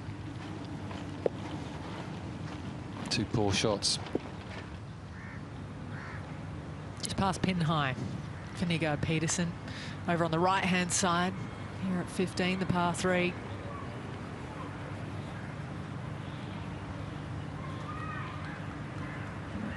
Nice camera work. Tucking in right behind him there. Line was good, pace just a little shy. Rented out an entire restaurant when he got back to Copenhagen after the Crown Australian Open victory, and cleared it all out, and they danced the night away. Proper celebration, something you don't always get the chance to do on tour, with the weeks rolling on into the next one. All of a sudden, Monday comes very quickly and your focus shifts, Jamie. Yeah, you've got to enjoy your triumphs in life, haven't you? And in golf, they don't come around very often. Unless your name's Scotty Scheffler or Rory McIlroy. It's funny, I had that conversation with Nelly Corder when she started out. I said, make sure you enjoy all of them. There's going to be many. Why don't we wind back the clock to Royal Melbourne and the second event of the season. Sometimes you can look calm, but there was a storm inside all day today. To make that putt on last, it's just, I don't really know what to say, to be honest. To get the win here and my final event of the season was the only thing missing for a perfect season, so I'm so happy.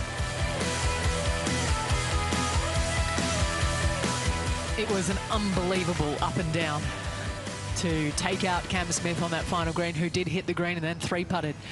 So the pressure swung back towards the Australian. Neergaard-Petersen hold his par putt first. There he is in 7th on the race to Dubai. It would be the projections having David Puig go to number 1.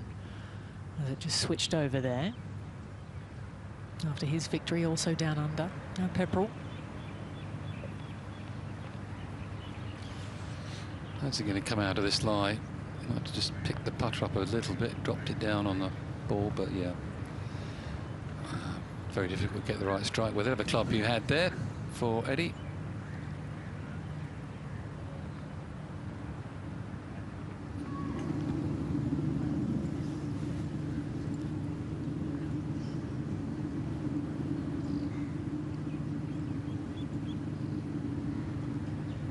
Go from one par 3 to another. Not far away from each other, actually, right now. Our 2 feature groups, 15 on the other side of the weights area. That's a tee on the left of the virtual you see on your screen. Yeah, they're both outside the average proximity to the hole today, these two, so that just shows the short irons. It's 2 poor shots. Long putt for Lowry, up a couple of tiers. Yes, and Hatton standing over on the side. Did you ever kind of tuck in close if someone was on a similar line to you on the greens, Jamie? And if so, what were you looking for, or what would they be looking for? I'd have a little look, but it depends if they were good putters or not. Yep. To be honest with you. Yeah. If I thought they were good putters, I'd have a look, but if they weren't, I wouldn't want to look, because I want to make my own mind up and die by my own sword, if you know what I mean. Because you can be confused. James, how about you? Agree with Spency there. If they can't putt, you don't watch. A good putter, you're always watching what they do. Up the hill for Shane. Poor 9-iron, 8-iron for him. I think he played too much breeze for the 2 shots, but up the hill all the way, left to right at the start, and the last third of the putt, when it gets up on top of that back tier, goes right to left. Stone dead is the key here.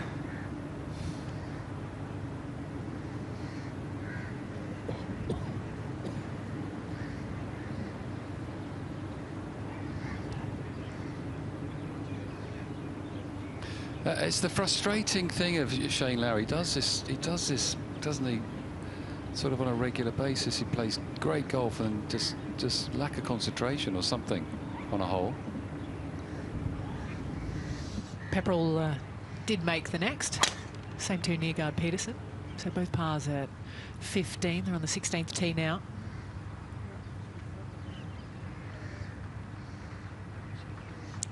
That will work.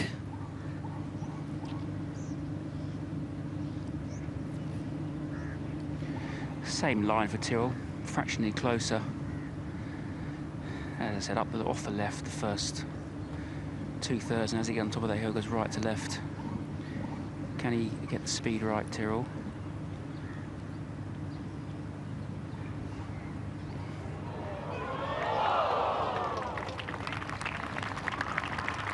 Very nearly had both the speed and the line right there for Tyrrell Hatton.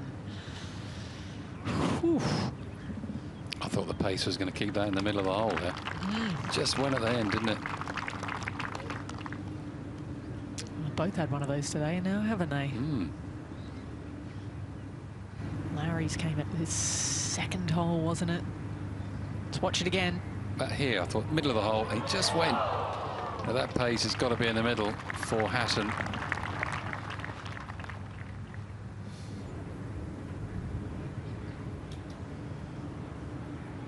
Okay, Lowry for par.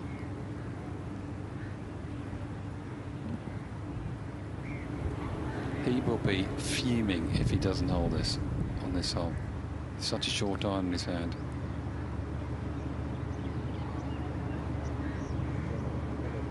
Oh, thank goodness for that. What a lovely grip he's got on his putter. You like those? It's good memories for him, isn't it? Beth Page. And might stay on the. He might struggle to just swap that one, to change that to a different grip. Hopefully he bought a few. Yeah, I think so. Don't think he paid for them. No. Neergaard-Petersen unleashing down the dogleg left.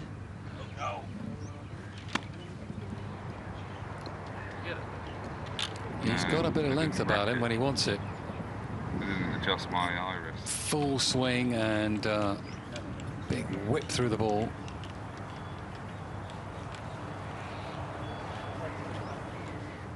I think he could be dangerous in terms of the dual members that will be in from the race to Dubai last year, going over to the PGA Tour. He played college golf over there. He has less settling in to do than perhaps some of the other of those 10. What an amazing place. The range starting to fill up, some of which will be with our leaders. Let's hear from our leader now with Josh Antman.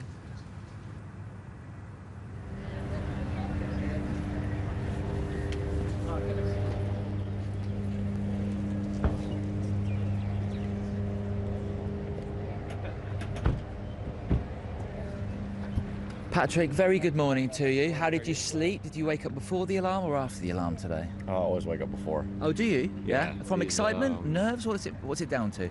No, I was just so used to getting up early for golf and having late tee times. It's it's hard to sleep past 7:30. But no, we slept great. Feel good.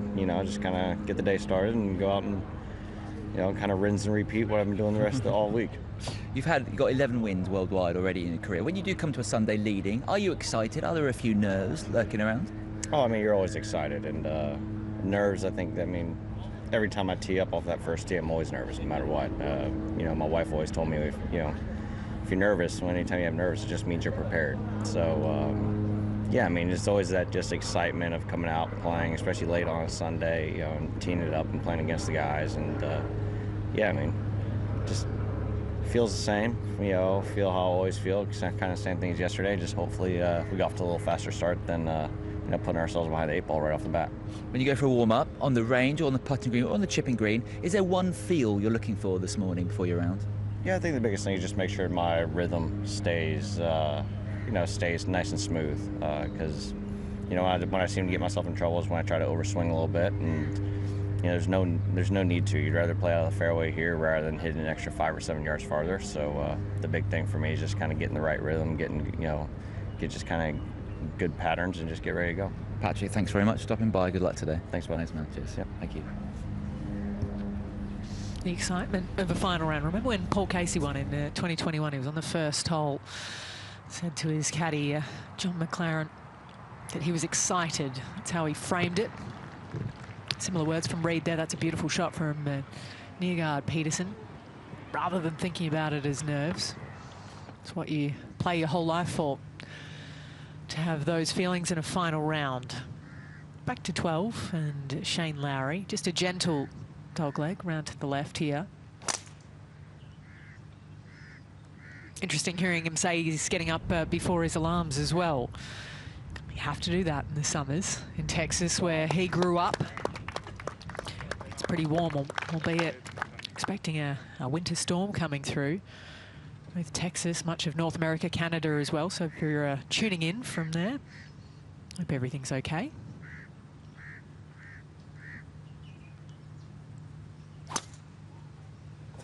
Hatton's turn. This hole's had his number this week. 2 bogeys and a par, but that will work. A man that owns the most recent chapter of the history of the Hero Dubai Desert Classic is coming just 12 months ago. Tight victory in the end, as he beat Daniel Hillier and the rest by 1 stroke here on the Majlis course. Let's look back.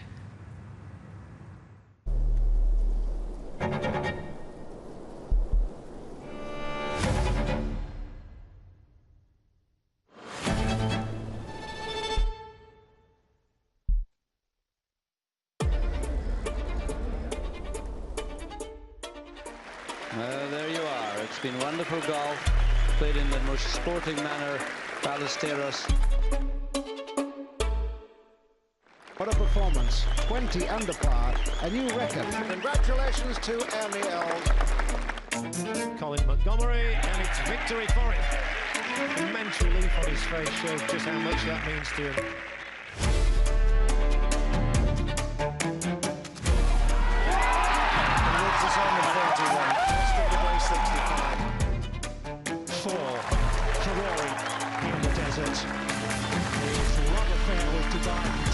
course.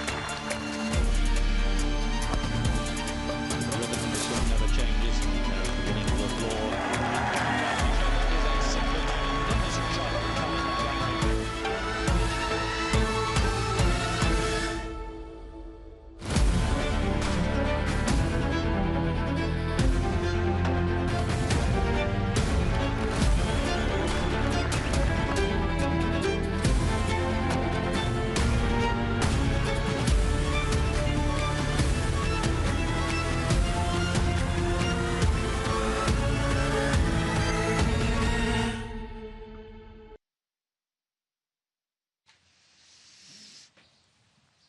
Doesn't get any better than this. In this part of the world, the Majlis course, the Emirates Golf Club, and the Hero Dubai Desert Classic. What names on the Dalla Trophy? No one's won more than Rory McIlroy, who took it for the first time back in 2009 for his first victory, wasn't it, at that point in time on the DP World Tour. Once more, 6 years later, over Alex Noren by 3 shots.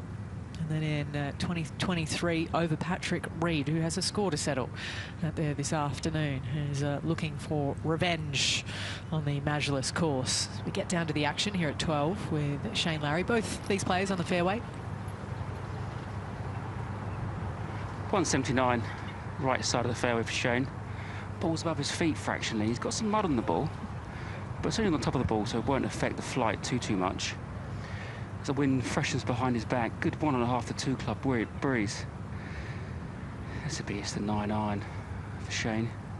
Perfect spot on this right side of the fairway to tap this flag.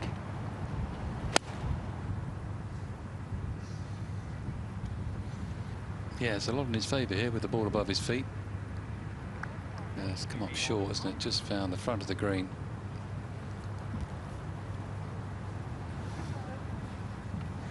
Two poor short irons at Shane's standard there.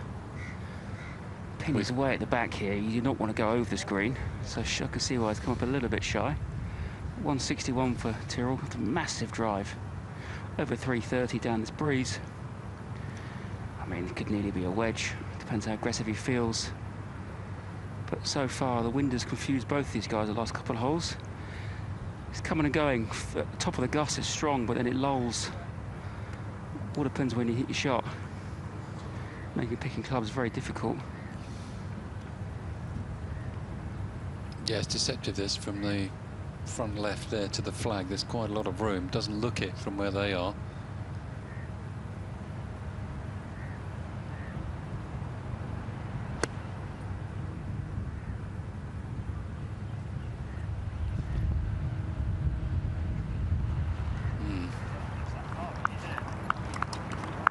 It's 30 feet short, isn't it? At least for Hatton. Misjudgment from both players, really.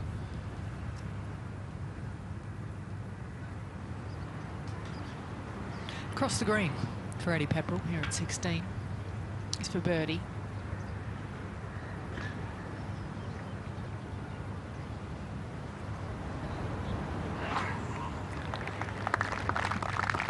His pace control has been very good today, Eddie Pepperell. Good signs for him going forward for the next few weeks. He's won in Qatar as well. His 2 wins came same year, 2018 British Masters and Qatar, so because he's got that to look forward to. We're back at the old Qatar course as well, where he won in a few weeks' time, so he's just finding his game nicely.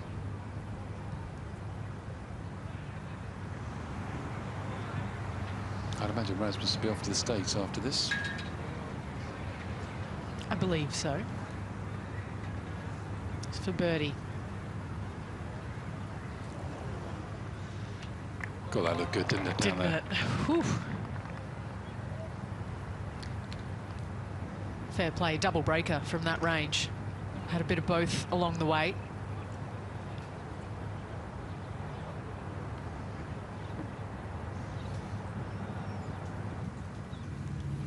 So we'll leave them and head back to 12.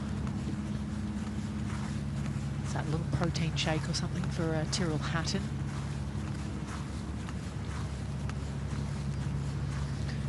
Well, we've managed to pitch both games against each other, and now 7 versus 12 is all tied in terms of better ball. Mind you, they are 50 minutes apart in the tee times, and entirely unaware of these matches that are going on themselves. Yeah, Shimani would be on Hatton and Lowry there, wouldn't it? A few holes back, to be honest with you. Well, it's still got 13 as well coming. Yeah. Which is an opportunity.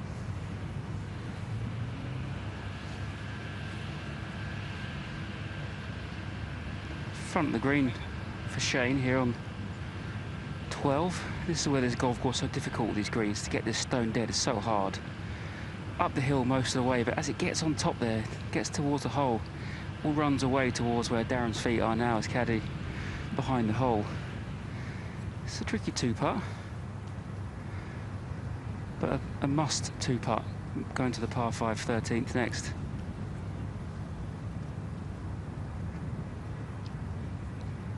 Yeah, currently tied 29th at the moment, Shane Lowry, so he's going the right way, but another very long putt up the green. Wonderful pace. Beautifully done from range.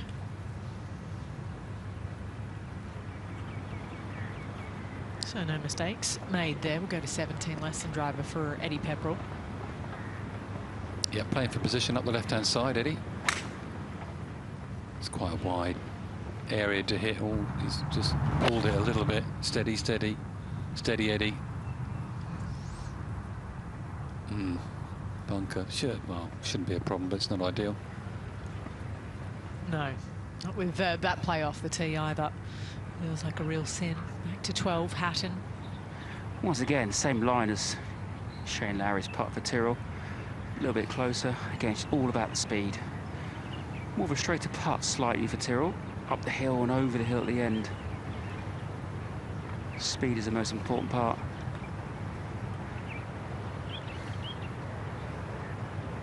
You were saying? Didn't get that right on that occasion. So work left to do.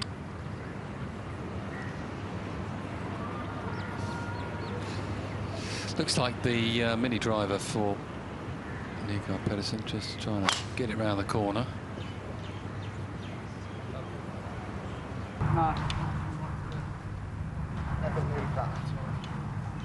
Oh, two mistakes off the tee there. There's no need to hit that much club if you're playing straight. Both players there. So. Right, Hatton a bit hot. Oh, yeah, he's got it, yeah. Okay. No need to tap down the green there when they go in. Don't have to tap it down. It's gone in. All good, that bit. No more taps required. No, don't tap it down. Shane Lowry did tap in as well. For his part, he's a little bit more straightforward than Hatton's. Well, just over an hour now until our final duo, that of Patrick Reed and David Pouge, go off. There is a 4-shot gap between the two, one of which has already won this season on the DP World Tour. He went into the BMW Australian PGA Championship, tied with 2 other players though, and the springboard was found for his first victory, but he's trailing and will need to apply some early pressure on the Masters champion of years gone by, the amateur Christian Mas. Looking forward to watching him go out just under 25 minutes time too.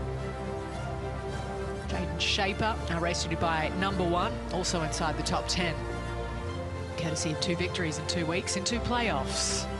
Things you don't often say. The gold star for Cabrera Bello, who is 4 under on the day, started 1 over par, now to 3 under. His came at the Genesis Scottish Open. We return to the par 5. Shane Lowry's back there. To answer your question earlier on, Jamie, Farmers Insurance opens on next week, and many of our players that got dual membership from last year, Hao Tong Lee, Rasmus Neergaard-Petersen, Nakajima, Norin, Parry, Marco Pendrell teeing it up there. It's a long journey from here to there. Is it Torrey Pines? It is. Yes, wonderful golf course. So West Coast. They're used to travelling, these guys, aren't they? Like James Morrison, they're always at the front of the planes. I turn right, unfortunately, Spency. Unlike yourself, it always turns left. Yeah, but the private planes, there's only 8 seats. I've got my own jet. It's called EasyJet.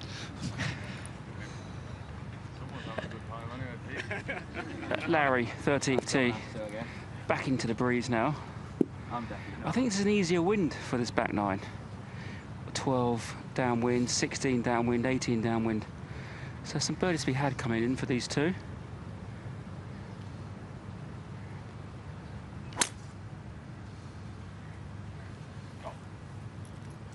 Well, it's about the hardest he's hit a tee shot. Sort of spun out of it. Get out of the rough. Oh, no, that's buried. And you really need access to the back of the ball with the front right pin position on the par 5 today if you want to get anywhere near it in 2. Change is fine there. You can get it down, advance down to that front bunker. It's not a bad spot to be. Same thing for Tyrrell. Just hug that left-hand side with his new tee box. There's 3 palm trees to aim at. One in the middle is absolute perfect line. Big smash right in the middle of the palm tree.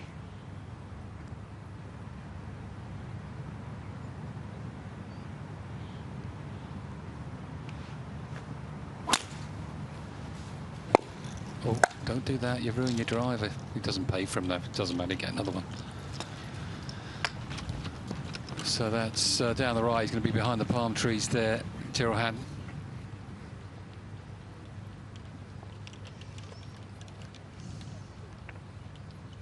Driver, a little bruised and battered.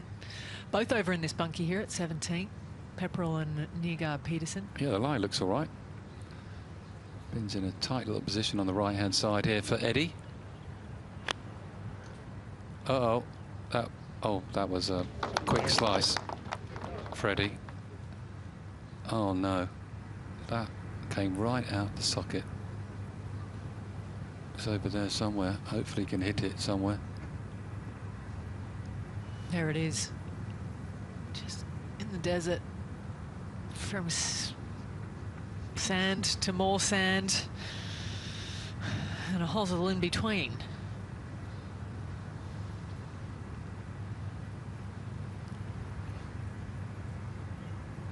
Understandably annoyed. And you're not looking forward to the next one. It can happen. Well, anyway, he's not going to shank that club again. Rasmus really looking forward to this after watching that. Alison, stop laughing. You're very dry, Jamie. No mistake made by the Dane.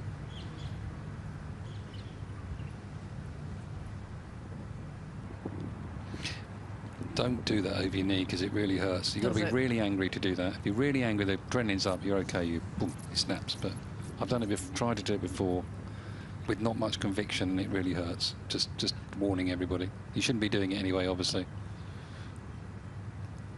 I like to see a bit of passion and a bit of anger and a bit of emotion. Either way, whether it's good or... That's the sort of game it is. A human as well. Well, you have to control your emotions all the time in golf, and sometimes you can't. Simple as that. And commentary sometimes, Jamie. Oh, yes, indeed. Depends whether you pay for your clubs or not, or the regrit or the reshafts or whatever, doesn't it? Once you start paying for them, you're not keen on breaking them. I feel sorry for Eddie there. He's played pretty well today. Shouldn't have been in the bunker, really, but when you're playing out the sand, you dress it out. Oh, here we go. This is a horrible line now. Oh. And that is low and left. Oh no. He's just starting to turn things around, really, wasn't he, on the back 9? He's got to forget that. He's got to put that. He's got to try and just have a very short memory there, but. Yeah, so up and down would equal bogey for Pepperell back there. Fingers crossed he can find that. So go back to 13. Less drama back here. If we can ever say that with Tyrrell. Well, I don't know. He's just attacked the tee box. I think he's bubbling as well, Tyrrell. Might be a bit of fun the last hour here. 254, I think. Don't think he can get around the trees there, Hatton. Yeah, that's a joy of Tyrrell. You can't tell whether he's going to shoot 65 or lose the plot completely. Which is He's the same, isn't he? He's the same. It's brilliant. I love it. It's great.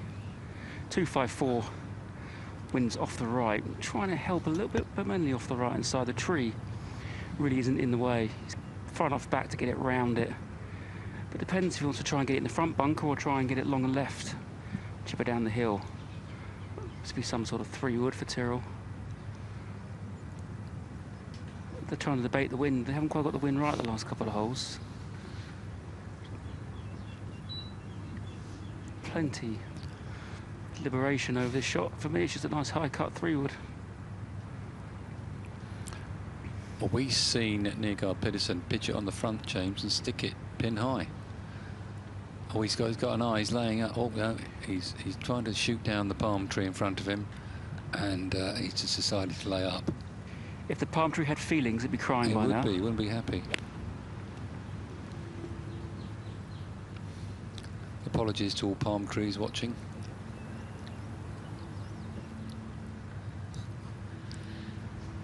Decent enough lie for Shane. He'll be trying to get it in the front bunker. Easy bunker shot from in there. 220 pin. 190, 195 into the front of that bunker.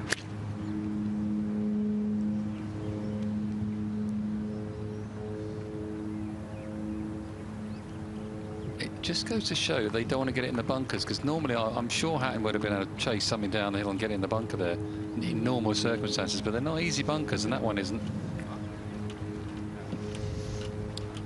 No. Hard to lay up, isn't it? It is, yes. Tyrrell didn't make any fronds with that one. Very good. Right, come on, Eddie, you've got to get up and down for a bogey. Steady, steady, steady. Hit the hole, hit the hole.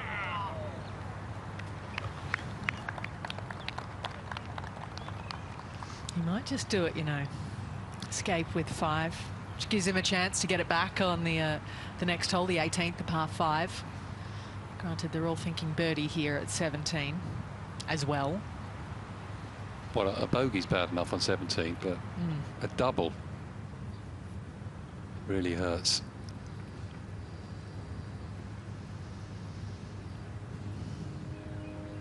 Well, down they go, the hill at 13. There's the roadmap of the international swing. Dubai Invitational last week was taken by Nacho Elvira. Rolex series begins here at the Hero Dubai Desert Classic, on to the Kingdom of Bahrain, Qatar, Kenya, and then the final 2 weeks are in South Africa, including the South African Open Championship. Brought to us by Investec. Then the Joburg Open rounds it all out. It was a thrilling finish their last time round. A little lucky along the way for Callum Hill in the playoff. He'll be the first to say it. Here with Hatton and his third, James. Off the layout from Tyrrell, 104. Again, off the right breeze, pin on the right hand side. You can feed this in from left to right. This is a simple wedge shot for Tyrrell.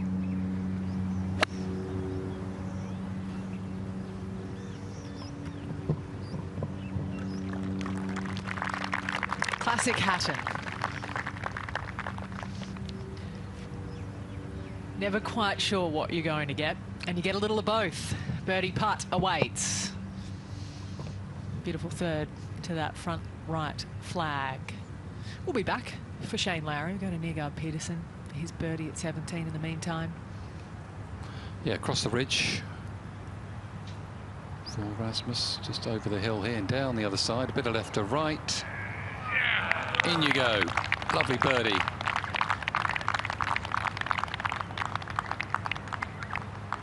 Two under for his round now. Good chance of birdie in the last, at least.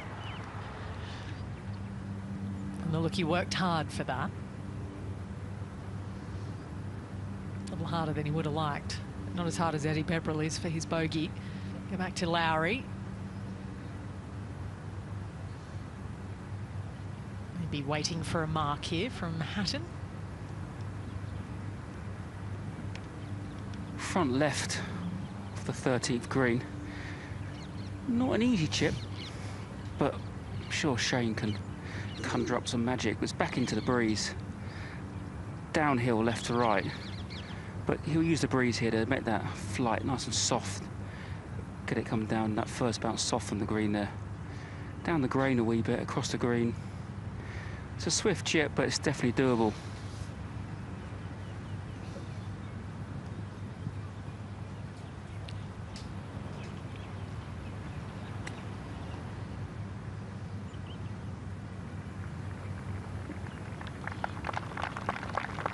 Oh, just I don't know whether that came out a bit left for Lowry. Went to find it a little bit, maybe just shut the face down a little bit there. Replayed that shot, came out beautifully soft. Eddie Pepperell did make the putt, by the way, for bogey. If there's such a good thing as a good 5. I think that was it. Yeah, I think so. Neergaard-Petersen on the tee.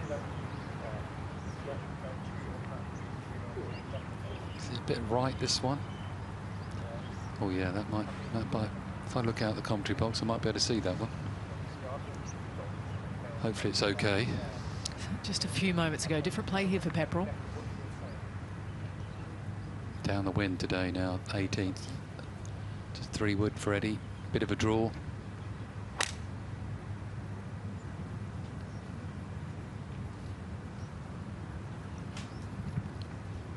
Get out of there, yeah, lovely tee shot from Eddie Pepperell. We'll be having a go from there.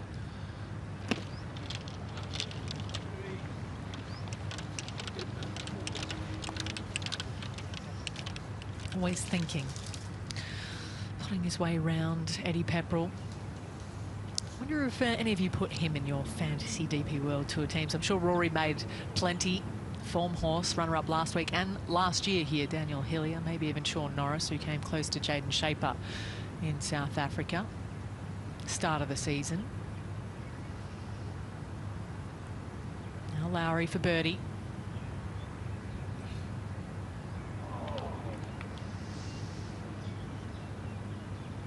He's had a few of those. Shane, good part that. Had speed on it as well.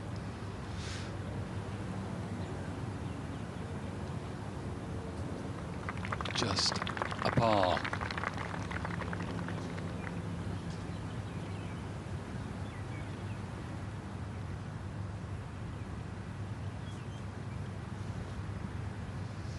He's played the 10th nicely. Lowry, in terms of the par 5s on the back nine, he's birdied that 3 out of 4 days. Just the 1 throughout the week at 13. Just the 1 down 18 thus far as well. And he's given a shot back there yesterday too. Hatton for a birdie of his own here. This a hole he hasn't birdied all week, surprising.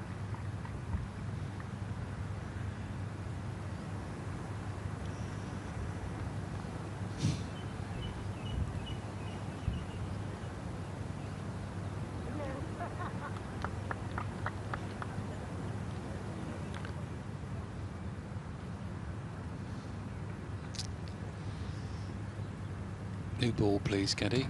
Yes, not thrilled with that one, but we've got our first new name on the front page of the leaderboard. It's that of Sean Crocker, who's gone par birdie birdie at 2 and 3. Though will start to emerge as players out there find the red early doors. They're all teeing off 1 today, so 2 and 3. The first 45 minutes can yield a little red. It's under an hour now until David Pouge, Patrick Reed go out.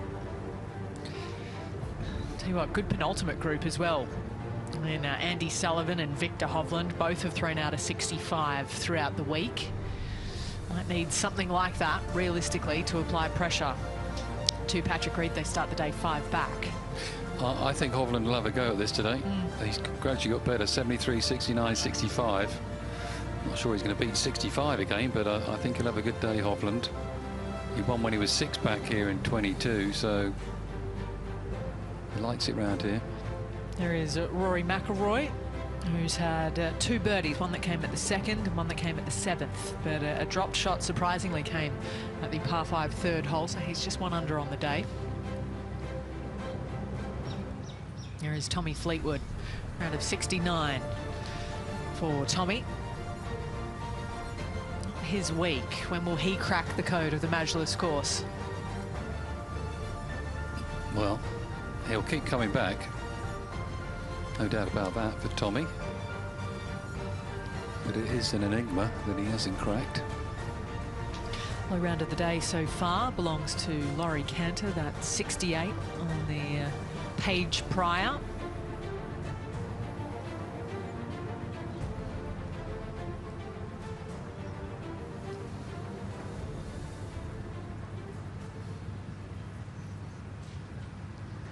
Shane first up here on 14. There's a wind picking up again. Off the left and into the player's face for driver.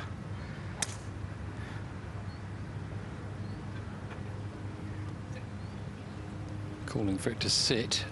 It's a little bit straight. There it is, that's all right with the back pin. Plenty of green to work with. I think that's it. Looks like a golf ball. White, they're white, aren't they? They are, they've got little... Those little white things. Little dimples on them. Yes. Back left flag today is much easier for these players. Back into the breeze, but it's now as strong as it's been all day. Challenging breeze off the left-hand side.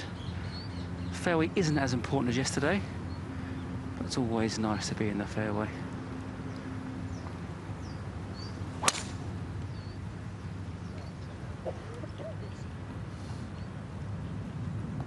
I think that's a little bit further left. It might be quite a long way down there. Yeah, look at it. A little bit of anger in there. That's a terrific tee shot from Hatton.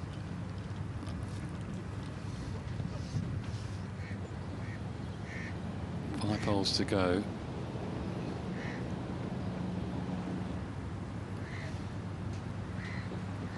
A little bit of a practice there for Eddie Pepperell. Can't be that far away from Monty's plaque. The shot 30 years ago from 1996. European Tour shot of the year. That plaque's still there. You go and have a look at the shot. That is driver off the deck to one of the toughest flags on the entire green, Jamie. Yeah, and last hole of the day as well. Had to make birdie to win. And those initial Callaway drivers actually quite a little bit of weight at the bottom of the club, and you could hit them up in the air, but in that situation, boy, oh boy, what a shot. 228 for Eddie Pepperell. I've got to think this will be left of this difficult pin, just over the water. And get it pin high left and chip it up the green, or maybe find the green on the left. Yeah, that's absolutely spot on. Eddie's hobbies are dogs, food and wine. I mean, you can't get better than that, can you? Anyone who priorities dogs is a good guy, as far as I'm concerned. Agreed. For me, it's wine as well. Yeah, I know you're a bit of wine buff.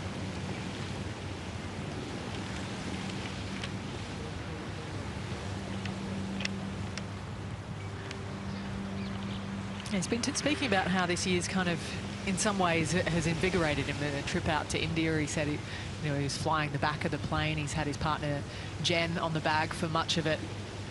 Going out there and seeing the grind and kind of caught the bug again. Yeah, you appreciate what you had, and you want to get it back, and you start working again, and not getting caught up in it too many moments, and focusing on each day and trying to get better and better and better. And he's working out his own game as well, Eddie Pepperell. I don't think this is where it ended up off the tee for Neergaard-Petersen. Hearing that it went into the bush, he's chopped it out to here. So this will be his third coming next. Speaking of interest, yeah, I was watching some videos and interviews of Rasmus last night. He's a fan of the cold plunge. Do you like that? He says, I can go play 36 holes and feel almost brand new on the other side when I do it. Yeah, it's a good recovery method, isn't it? As long as you can stay in the cold, just dive in, get out. He's also a massive Arsenal fan on the Premier League back home. Big game this afternoon, which he will be watching. A lot of the Scandinavian players like the football, like their ice hockey as well. All sports, really. This is a tough shot with this pin. below his feet, not much green to work with. And down off the left. Nothing easy about this one.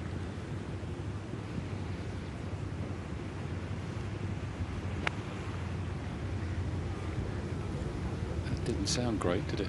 No. Is it enough? Also no, I'm afraid. That one cold plunged itself. He'll be dropping 5, isn't he? So up and down for bogey down the last after the misstep from the tee. Roll it back to 14, and Shane Lowry.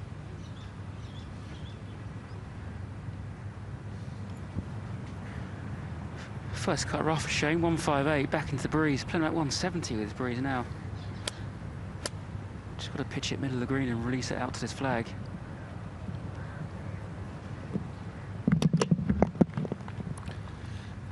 That was a good shot from Lowry, and actually the lie doesn't look too bad through there, but he can't quite work that out sometimes. Coming out the semi-rough can be advantageous into the breeze, but not on that occasion.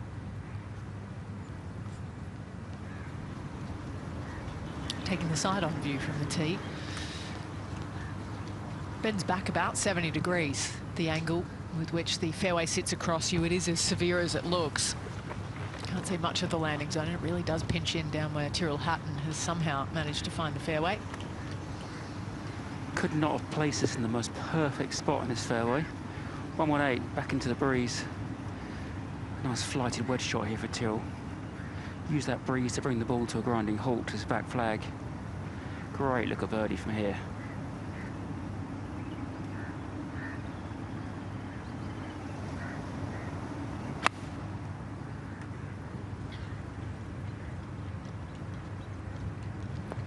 It just shows how windy it's become, doesn't it? Sand throwing up into his face.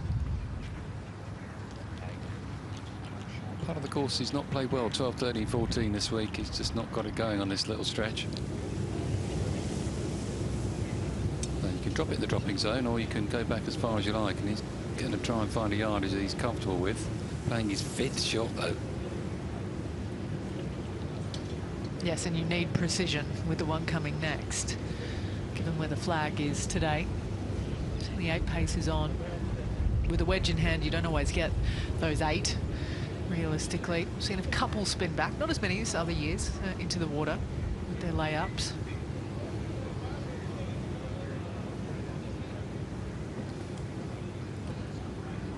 I think our camera team might have to move that.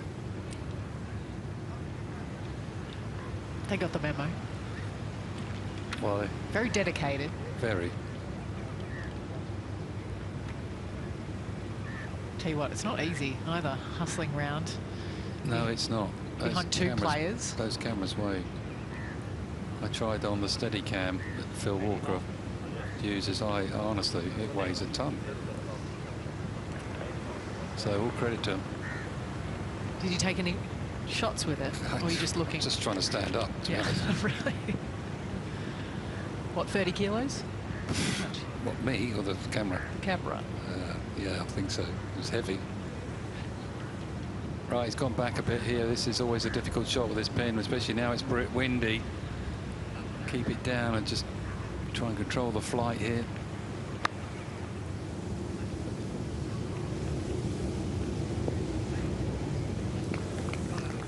Well, that's good. Previous years that might have spun back a bit, but not today.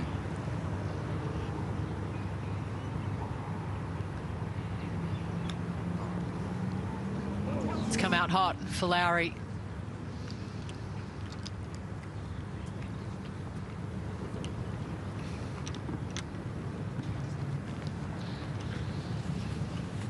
A rarity for a man like Shane. Yeah, sometimes you just think they're going to come out soft, and you just go at it a little bit harder, and it does that. It can fool the greatest.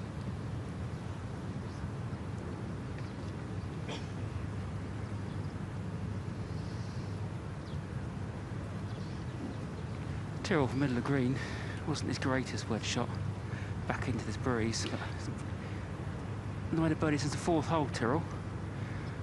Unlike him, This is holdable, pretty straight.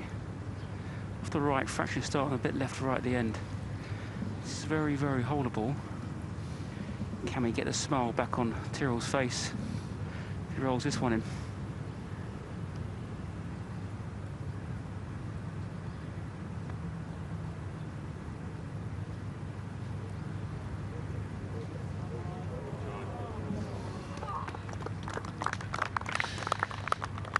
An ironic fist pump. One roll shy. Well, for Tyrrell Hatton fans, it's really good news because he's starting to think the world's against him again, and that's good. That means he's going to start playing really well. It's all pars since the turn. 4 holes left to go. We are who we are, and he's a passionate, emotional golfer. He's a really good watch.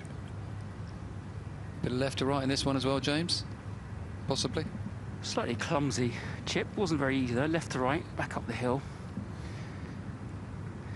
He'd be livid with himself if he doesn't make this, but it'd be boring for all mutes, wouldn't it, Jamie?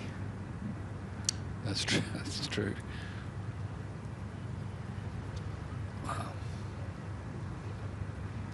A bogey from so nearby. This 4 bogey for Neergaard-Petersen.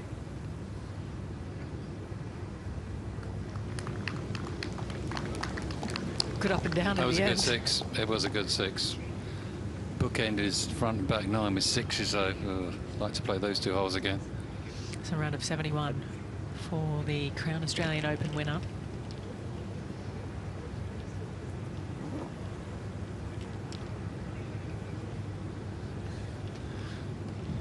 It's been eventful last half an hour for Eddie Pepperell as well. Boat here all over the place on 17 with an unmentionable out of the bunker. But he does have this for birdie. Be a nice way to finish. And points make prizes. Every point makes a difference. And in these Rolex Series events, huge points and money. When you're coming out the qualifying school, they have a re-rank as well. Every position is vital to these guys. Yes, cut made here. Position here counts for about 2.5 of the regular season tour events. The Rolex Series, the final 4. How does that not break down the hill there? I'm with you, Eddie. That was a good putt. Oh, it's hard to take this game, isn't it?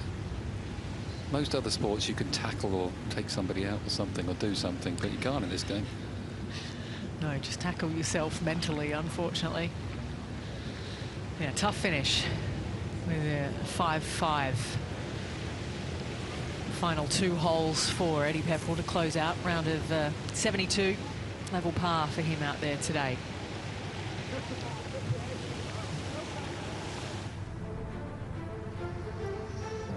Okay, different name on the front page of the leaderboard now in Wen Yi Ding. 2 under through 5. He's just made a birdie down the 5th. So he is on the move. They will have to be to catch Patrick Reed, who looked imperious yesterday. Apparently Billy Foster said he's the closest around the greens he's ever seen to Seve Ballesteros, which is very high praise. Short game's been super all throughout the week. He's pretty happy to see some putts dropping, said that's what didn't happen for him in the 2025 season, the American.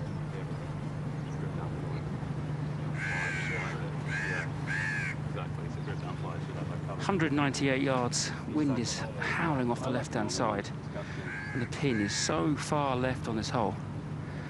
But the green does camper from right to left. Got to try and use that breeze to soften the flight and get it coming from right to left on the green. 25 feet pin out right. It's a great shot here.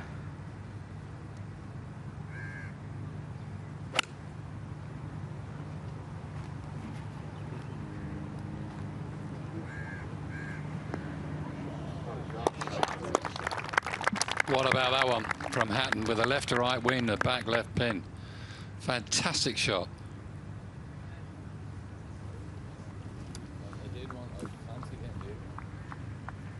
We could sell that later if you're allowed to.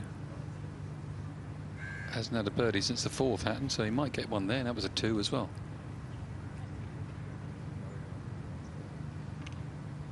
What What a cracking shot from Tyrrell. Won't be many better than that this afternoon. You can sell that for a pretty penny. Shane lets the group from the 11th green walk across, taking his time, calming himself down.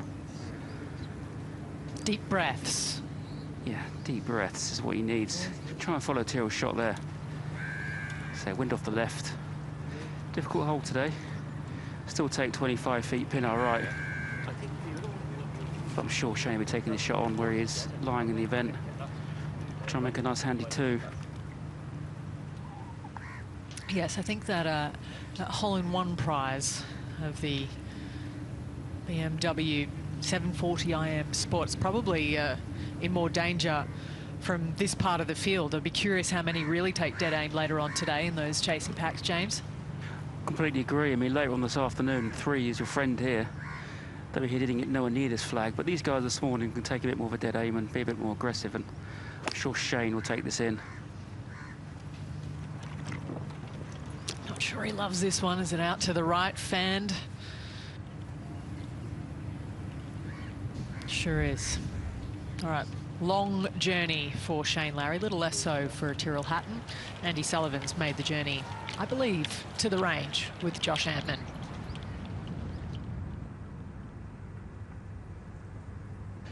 Andy Sullivan, here on the range with you before your tea time. Firstly, how did you sleep? Surprisingly good considering the football result. Oh, was it going to bring it up? No, I thought I had to, yeah. I watched 20 minutes of it and straight to bed. I was done. Yeah, I was done. I've seen enough. Now, for a Sunday for you, is it the same routine? Is there any slight tweaks you want to do on a Sunday? No, not at all. We just, same thing. Just go through the same processes, same warm-up. Nothing different, bit of banter and just same sort of things. I'm going to work with your coach Jamie Goff in a minute. The wind, I would say the wind and the conditions slightly different today. We might get a bit of rain later as well. How does that adjust things for you, or how do you adjust? Just take as it comes. I don't really worry about it. A lot of the players will feel the rain before me. Obviously, me being 4'3", they'll feel it a lot quicker than I do. But no, it's the same. You know, we just go out there, try and hit our shots, and see what we end up with. Hopefully, a few more fairways than yesterday. Are you always the same? Do you start with wedges, go up to driver, or are you any different at all? Yeah, generally just start with the wedges, then work our way up in sort of even numbers. Not that I'm really superstitious. I might go odds today just to change it up, to be fair.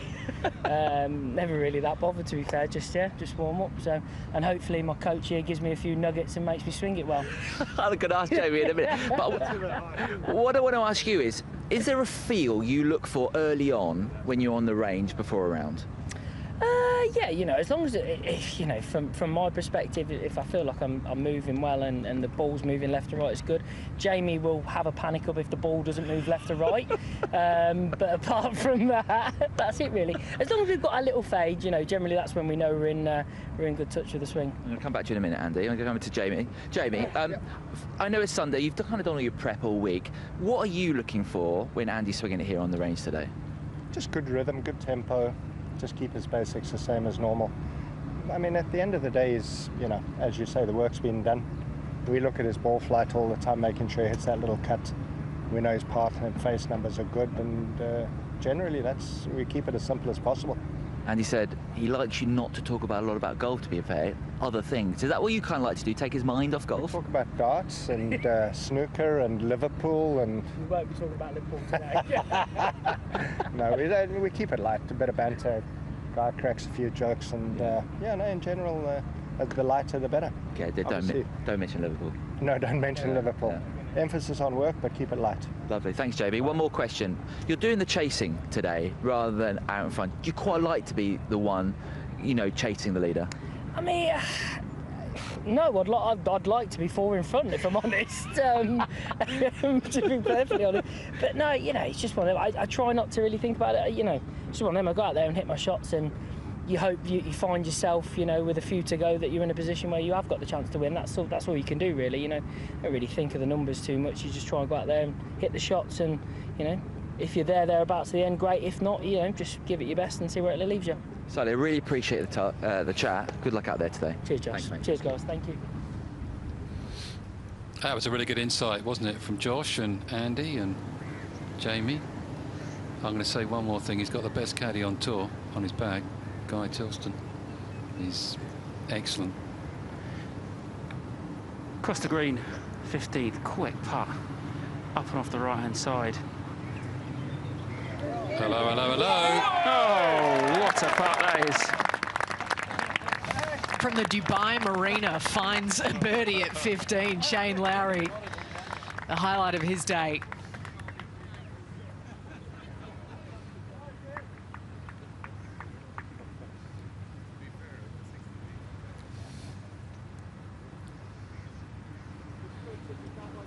It's a funny game, isn't it?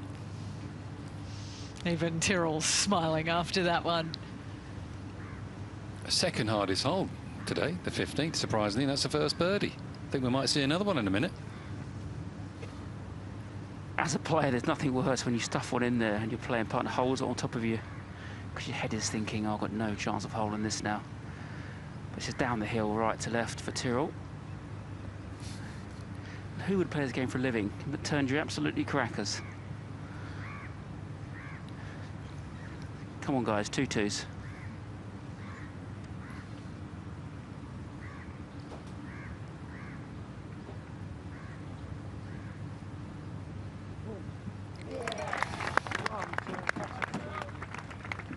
Brilliant from both.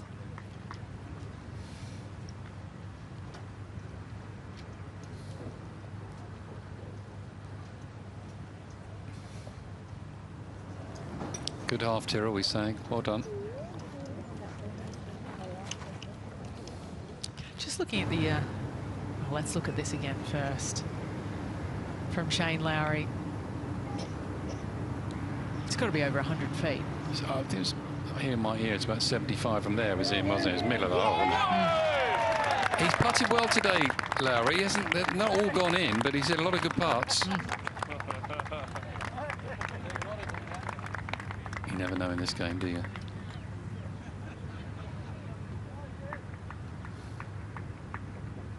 Miles, isn't it? It looked like 100 feet.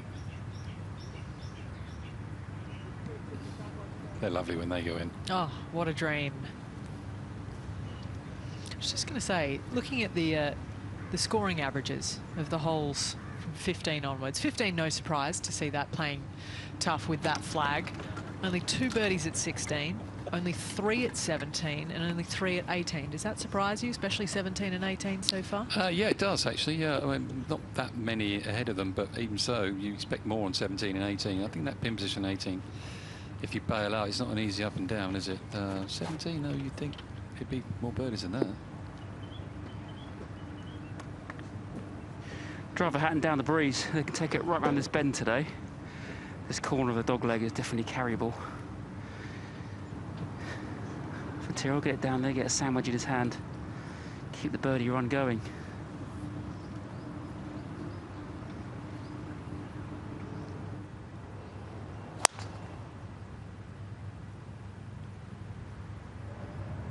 Spent a little bit of time down the left trees this week. Through the right side, but no trouble. Actually made a birdie from in the left trees the other day.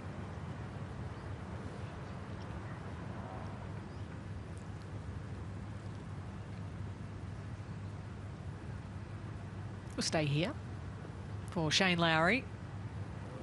It shows you how crucial the wind direction is. You get the wind in certain directions, holes play so different from a day-to-day basis, like 16 today. It's so much easier downwind than it is into the breeze. Shane has to take it up the left-hand side. Easy run out through the fairway right. Hugging the left. Will be a little lie dependent. Everything from 14 onwards is over par. 18 currently averaging 5.19 in the 4 hardest holes on the golf course. Still to come, the 72nd, but let's look back with how the day began for Tyrrell Hatton. This at the first after a beautiful drive. Yeah, beautiful drive and a stunning iron shot as well, straight at it with an 8 iron. Doesn't get much better than that. And Lowry bettered him with the second shot. His birdie putt came from a few inches closer, and they both went in.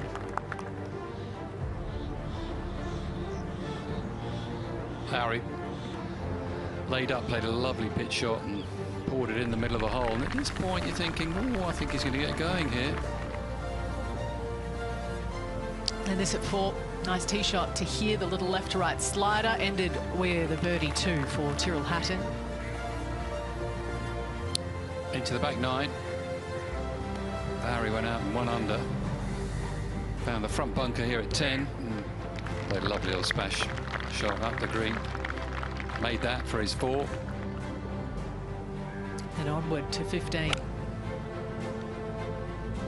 And Tyrrell Hatton. This was pure.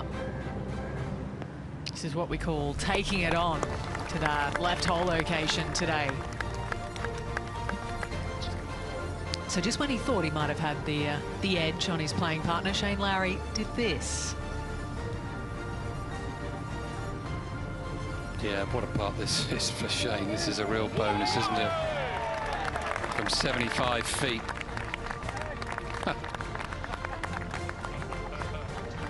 Laughs all round.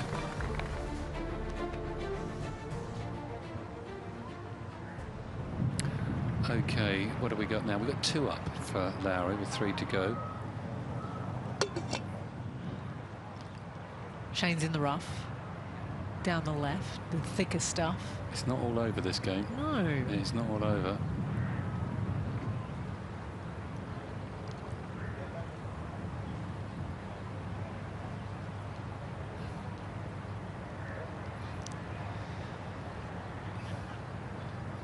Well, not a social walk.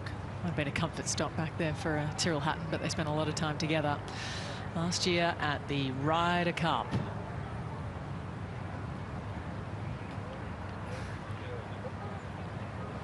Including that from back in 2021, the match that they won, 1 up. Yeah, they did, yeah. One of the few victories we had in that Whistling Straits hammering that the US gave Europe. It was a bizarre year, though, wasn't it? Because, it was, yeah, because it of was COVID restrictions. It was, yeah, very much European fans couldn't come out in their droves. But there were plenty in New York, and they were happy with what they saw. The victory for Europe.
Amazing memories. Not a bad Sunday night either. Lots of for them or us? For very merry men amongst the European side. Quickly to Lowry, off it goes from 127. Ooh, just short-sighted himself again there. Yeah, that Ryder Cup never disappoints, does it? That was quite incredible out there. Americans threw everything at the European team. Air Force One flying down the 15th fairway, I remember that. So Hatton's in great spot here to make a birdie, even out the semi. 122, James. Just crept into the first cut, but perfect lie, like you said, Spencer. Great angle coming down this green to a left flag. 122, you've got to pitch it. Potentially 110, 112. Let it just trundle up the green from this first cutter off. As the breeze still blows behind him down the wind. This will be no more than a Three-quarter sandwich for Tyrrell. Great look at birdie on 16.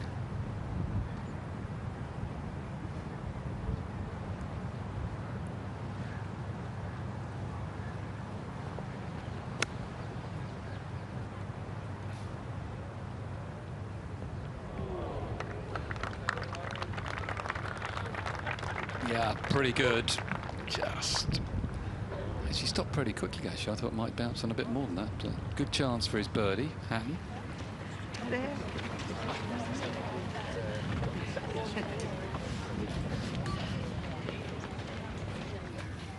It's a nice afternoon out there, quite temperate at the moment. 22 degrees, so that should be in the just in the 70s in Fahrenheit.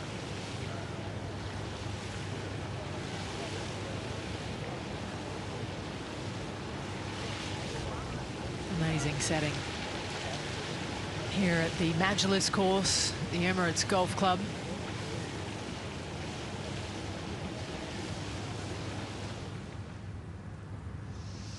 As we roll back to 1987 and 1988. And I think, is that the clubhouse over the back of 8, I believe, Jamie? Maybe that one. There's a little spot there. There's the one over the back of 9 and 18's changed just a touch. It's changed a little bit, hasn't it? And so has the Sheikh Zayed Road and the marina behind. There was only 4 hotels over on the beach there when we were here first. Nothing else from the airport to the golf course, really, once you got out of town.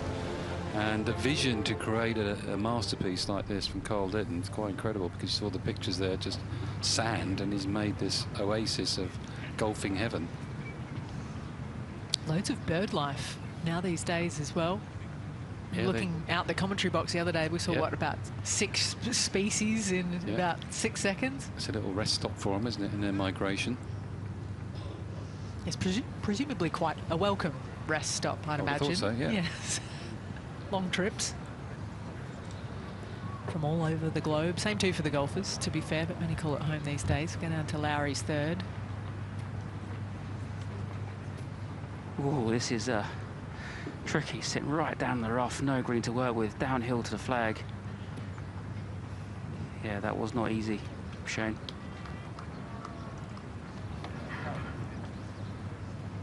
Yes, 0 applause from the gallery, but so used to these guys holding those shots and hitting them close, I'm not sure quite grasp the difficulty of that ball sitting down, firm greens. You had nothing there, Lowry.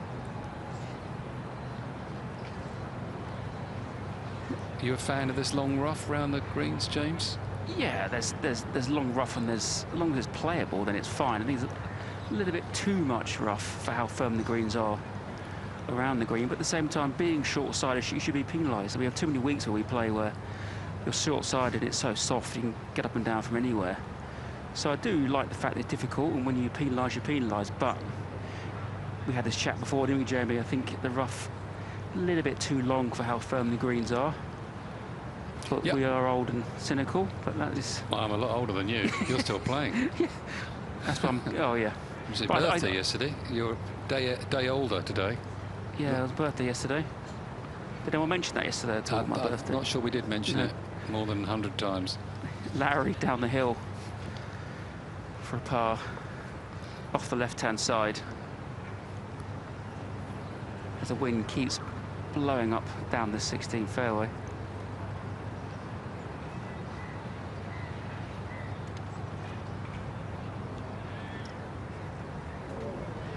He knew that was always low.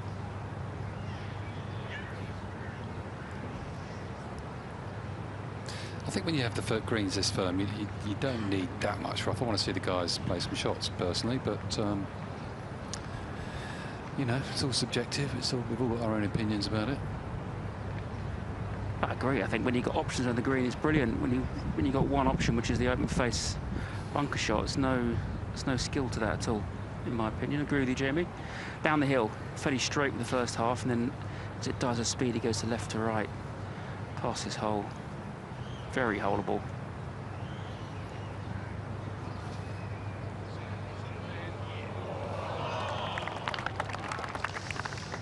I think that's at least number 2, if not 3, that was short in the jaws for Tyrrell Hatton today.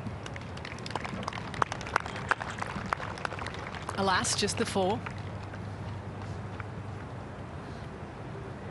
But in our little match play game, he goes back to 1 down. Just thought I'd mention that. Tap in for Lowry for a bogey. And it is a 5. All feeds back to the drive, out of position, struggling from there. No up and down found. What are we going to call it? The Hero Dubai Desert Classic Cup? I'm good with that. Between these two? With that. Yeah, I'm good okay. with that. All right. Might be your coffee cup. Got over there. Christian Mars has found a birdie early doors. His came down the 2nd, so he's headed down the par 5 at the moment. Jaden Shaper level through 2. Same 2 for Nikolai Huyger, who's on the next page. Getting to the pointy end of things here as the Rolex Series kicks off for 2026. 5 events. But 2 of those come in the playoffs, so only the top 70 players will get to play 4. Only the top 50 will get to play all 5. That's how it works on the DP World Tour. Quite the carrot dangled with all of the points and prize funds on the line. $9 million on the line. It'll be divvied up amongst the field that made the weekend here in Dubai. Oliver Lindell, a little further into the golf course, 3 under through 13. Low round belongs to Rafa Cabrera Bello, and that 67 that had a double bogey and a bogey amongst it, but he did birdie 17 and 18. So we've learnt from him that it can be done. Darius Van Driel and Rory McIlroy playing alongside each other out there. The duo both level on the day. I'm sure plenty of crowds will be watching those two. 7 stars between our second feature game, the only one that's still out on the golf course, out of Tyrrell Hatton, who has 5. Only John Rahm has the same number. No one has more. Angel Ayora 1 over today through 8. Saw much of him yesterday. The young Spaniard as we get down to the 17th tee. Driver for Tyrrell, the 17th tee. The wind is howling off the right-hand side now, fractionally into the guy's face at the same time. I think the front of the green is well out of reach, but they were trying to get it down there right on the throat of this green and give us a nice little chip up the green to this right-hand flag. What were you guys saying before? Not how many birdies on this hole today? 5. 5, yeah, I can see that into this breeze to 4 a right bogeys, pin. 4 bogeys as well, so it's only, you know, it's not an easy tee shot though, is it, with this wind? No, not at all. If you get it up the right, you can't quite get it through the palm trees on the right-hand side. To get in behind them is very tricky. So I think Tilby hitting his drive just left for those palm trees, trying to get it up the left-hand side of this hole and give us an easy picture up at the green.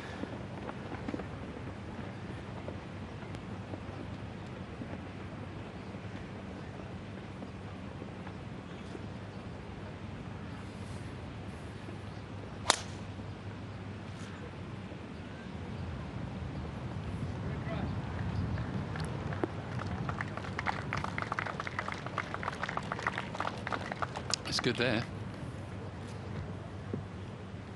I think that just shows you how strong the breeze is now. He's at driver there and barely got it through the fairway. You'll be hitting a 5-wood to that spot the first couple of days. Same again for Shane, just trying to hit driver into that narrow gap.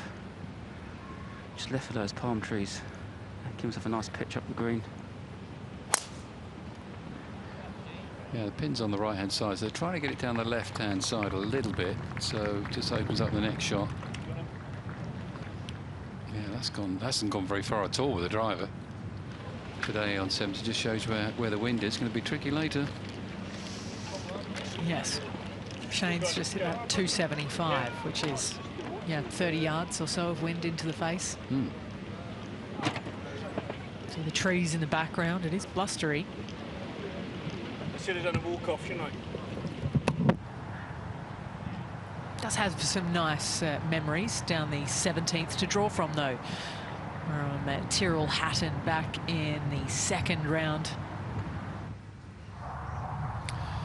Yeah, it's a wonderful shot here from Hatton.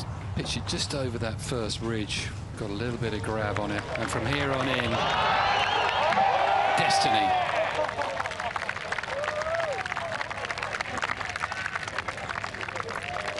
Went birdie, par, eagle, birdie on the way in.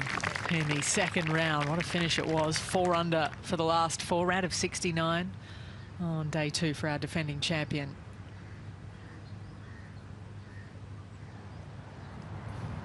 Would have loved it when they got the text message last night for the tee times out there today with S. Lowry right next to his.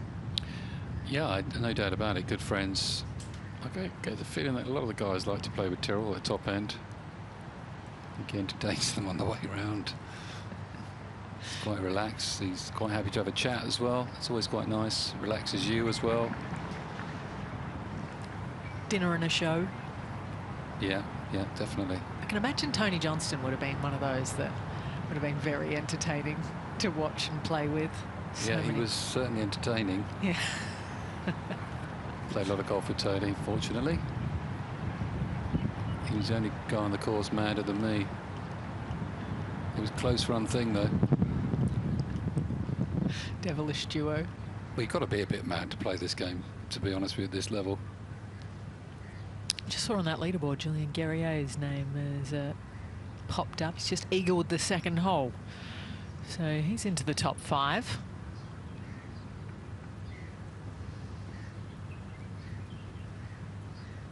Not much separating them distance-wise, at least. Just the 2 yards as we have it for their second shots.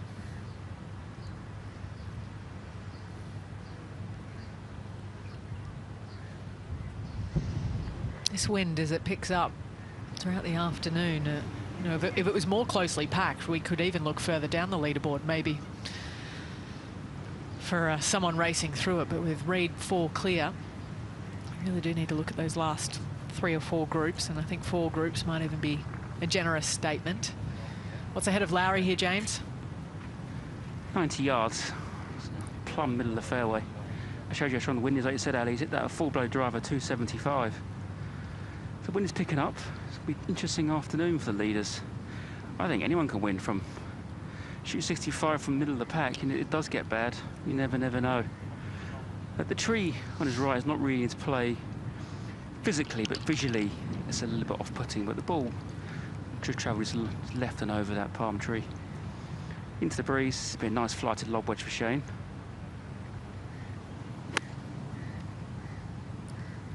Yeah, just skirts the palm tree. I do remember Patrick Reed being up one of those palm trees on the 17th. They identified his ball through the binoculars. Managed to get a free drop. No drama surrounding that one. Just a little bit. Now Hatton. 88 yards. Sitting down a little bit in the rough, but doable. Try and chase it up the green from this lie.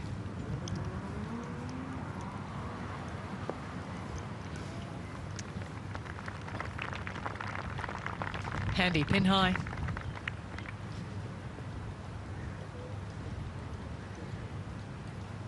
So with this win, Jamie, Ollison, Campillo, they're four groups back. They're game 32.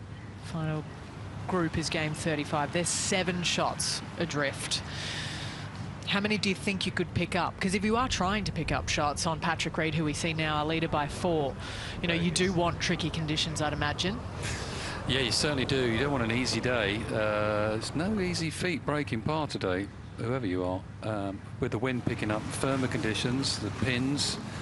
I think this will go close. I really do. There's too many good players. It is in Reed's hand, but 4 shots, we've seen it so many times before. You make a couple of bogeys early, someone makes a couple of birdies, and suddenly it's all square and off we go. Gives hope to everybody chasing. So Sundays in golf, that's why I love watching it. You just never know. You take it for granted, oh, he's going to carry on playing great. And he may do so. He may do so, but my experience would tell me that it's going to be a bit closer than that.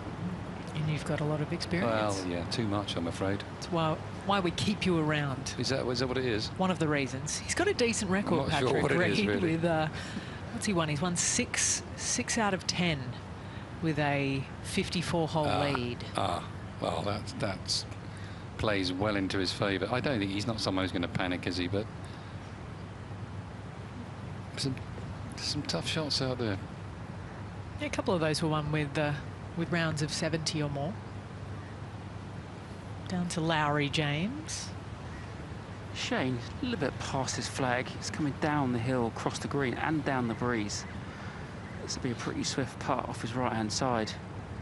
Just gradually all the way from right to left. Not an easy putt to hole, but it's definitely holeable. Well, he's holed 138 feet at putt. Oh, nearly hold that one. That was, mind you, half of that was on the 15th hole. But I think he's putted well today. Lowry, he's a lot of good putts.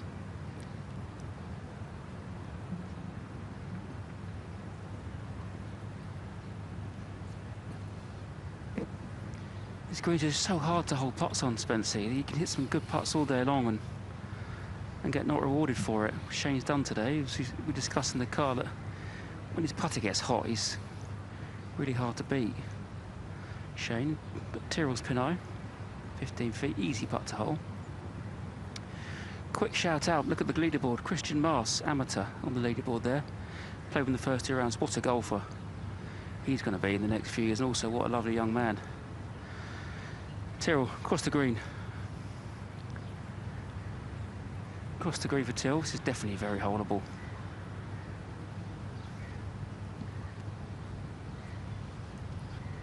Just off the left. Hatton, no, it's low. He's been low a few times on the left to righters.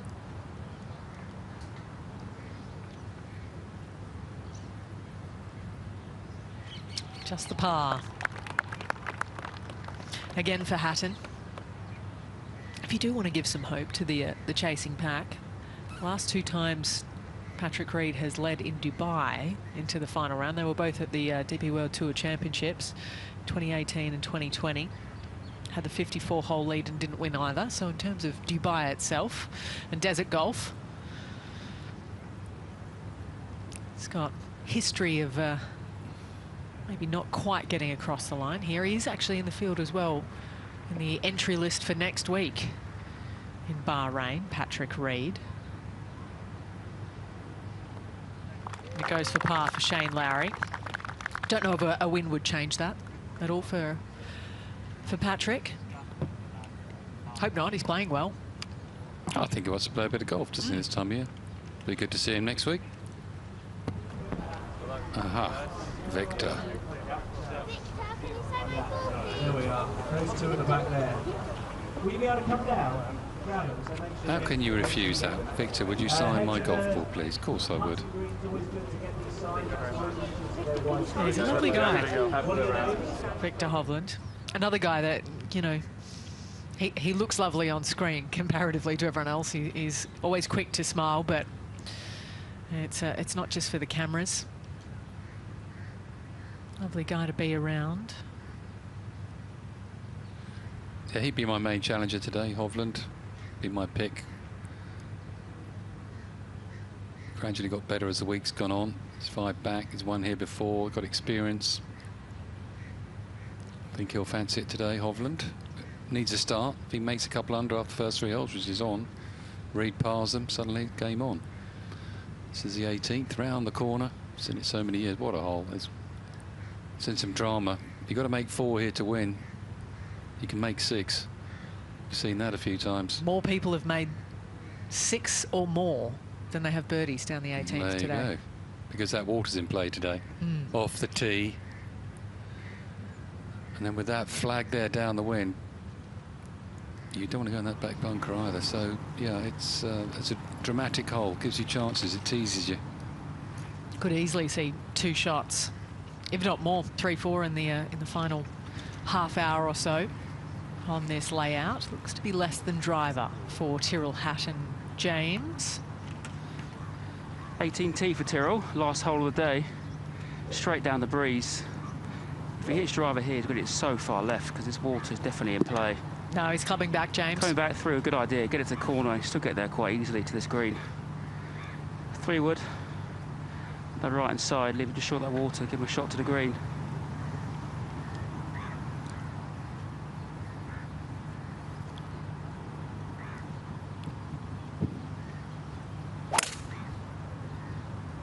Yeah, a bit more loft, you're able to turn it easier right to left, but sometimes with Tyrrell's reactions, you're never quite sure what's good or bad. On this occasion, it was bad. Decision made for Hatton. No chance for him in there. Shares the tee with the 12th, so Shane's allowing them to tee off first before he plays. Pulled the driver out, Lowry. He was just waiting for the group to tee off the 12th.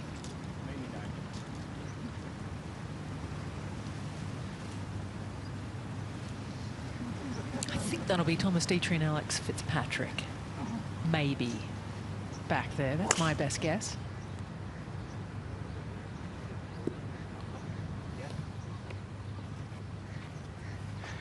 Driver for Shano.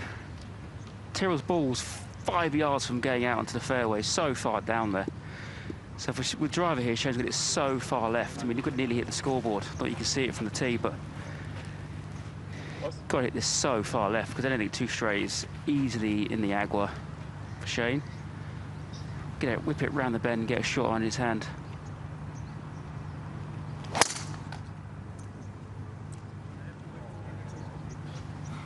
Well, TrackMan tells us that's gone a long, long way left. It's a similar spot to Hatton's. I can't see him going for it either player there.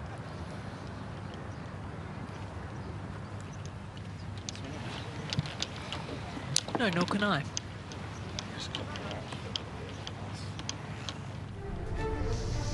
But one thing we know for sure, it will be drama-filled. The 18th, whether or not it comes right down to the wire, we'll find out in, let's say, about 4 hours and 45 minutes time or so.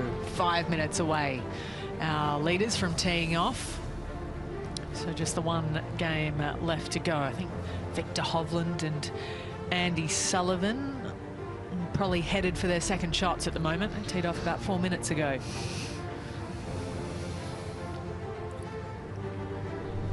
Level par through one for Francesco Molinari. Ollison's found a birdie at 2. Guerrier found an eagle at the second. How will the tale unfold today? Great to see so many kids out watching here on Sunday, the final round of the Hero Dubai Desert Classic. I think we're in for a bit of a wild ride, Jamie. Yeah, it's a lovely mix of nationalities and personalities out there trying to win this incredible event, Dubai Desert Classic, the Hero Dubai Desert Classic. I got close one year, Ali. It's one of my regrets, actually. I was leading, going, I don't know, 7 to play or something around the creek. And it was that's the only one I look back and think, oh, that was one that got away. Yeah. The rest I've just sort of accepted that I was just not good enough. But on that occasion, I probably should have won it, but it would have been lovely to have your name on that list with these great players. And that's what it means to all the field, because you know it's a big one. Rory won his first event here, and you know what a tournament to have as your first event to win. So it means a lot to all these players to get your name on the honours board here. And when you say the creek, you're talking about Dubai Creek, last week's Dubai venue. Creek, we played there a couple of times, yeah, as well. I think 34 of the editions have been held here in the previous 36. I would have no chance. I had no chance around here with my length and couldn't cut the corner, so the other course suited me better. But we see this course suiting certain players, don't we? Stevie Gallagher, we haven't really mentioned him. He won this twice, back-to-back years. Stevie. Was Rory 4 times? 4 times, yeah, it's incredible. Freddie Couples has won here, Seve back in the day, Ernie, Tiger twice, 3 times. Yes, I think 2 for Tiger. Yes, 2 in 3 years, 2006. And the second one came in 2008, which apparently I've got a little footage of for you. Tiger footage is always a good watch.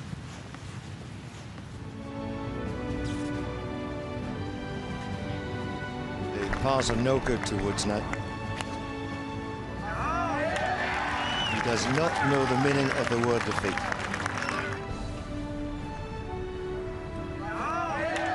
What a performance. He's got the chief. Fantastic. Just fantastic.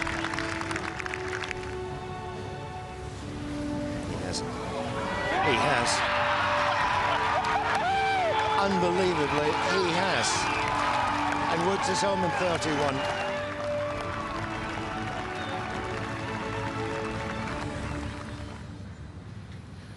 How blessed were we to have Tiger play this game, and the excitement he brought us all, the people he brought into the game, great memories. Took it for granted, I think, at the time, the brilliance of the man.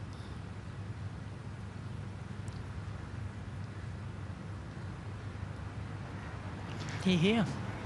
202 straight down the breeze. It is now really blowing behind these guys down the 18th green. Not a bad lie for Tyrrell. Depends how brave he feels. Trying to get this ball long and left off the green, because where he's at, he's got no chance of stopping it on the green. Just a matter of how brave he feels taking it on. Looks a very lofty club in his hand, James. I don't know if he's thinking of laying it up or...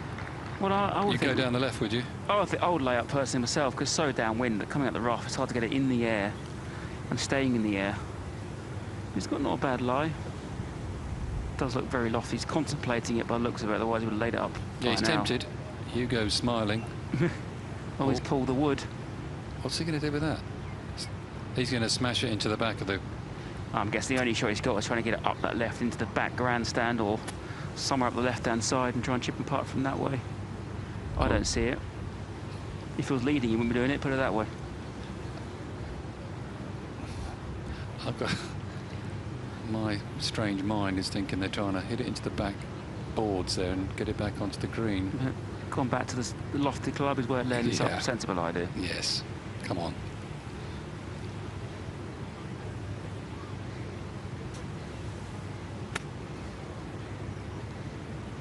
Yes, the old-fashioned way for Tyrrell Hatton. I think it was Andy Sullivan last night that was in by the buffet. He smashed his second shot onto the not the first, second balcony, I think it was.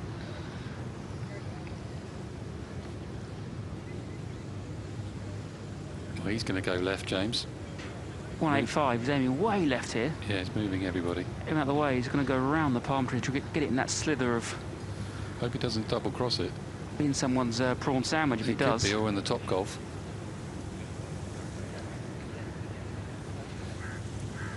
Not a bad lie for Shane. Less grass behind it than Tyrrell's. He's going for the big high cut off the grandstand. Hard to move it that far out of the rough, left to right. I think he's done a great job. What a shot. What a shot. Took it on and is handsomely rewarded. Straight view, straight up the green to where the pin position is today, with his third next to come. It's so easy to snag those shots out of the rough and square the face up, and you pull it. It's really hard to hit a cut. You can hook it out of long rough easily, but not do this. You get your right hand a bit more on top. Look how he worked that club left, kept it open. Must have turned that a good 15 yards, which is a lot out of that stuff. Great shot. That's as good as stiffing it, isn't it, really? From there, absolutely. Brilliant shot.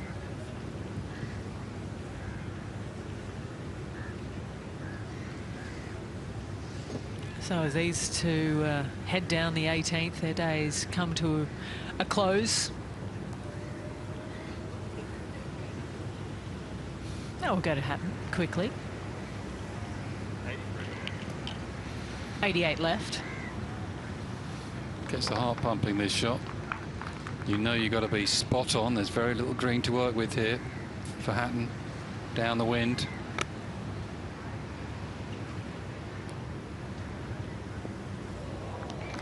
Very good. And a better note for the last swing of the day. Full swing of the day for Tyrrell Hatton.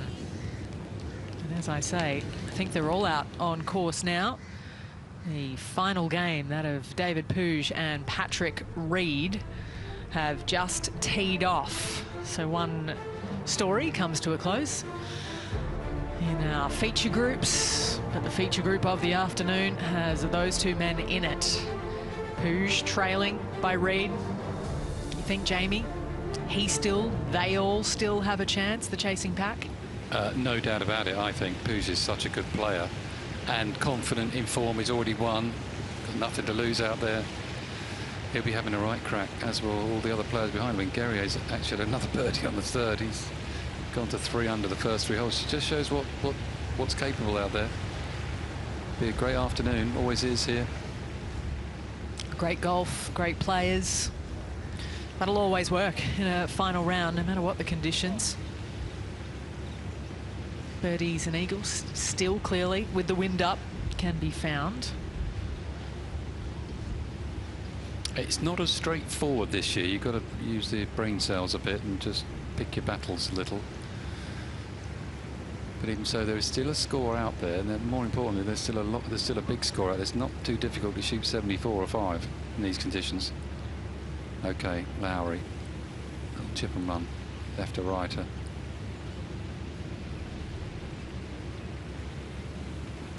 Gorgeous little shot, that. Wasn't that lovely?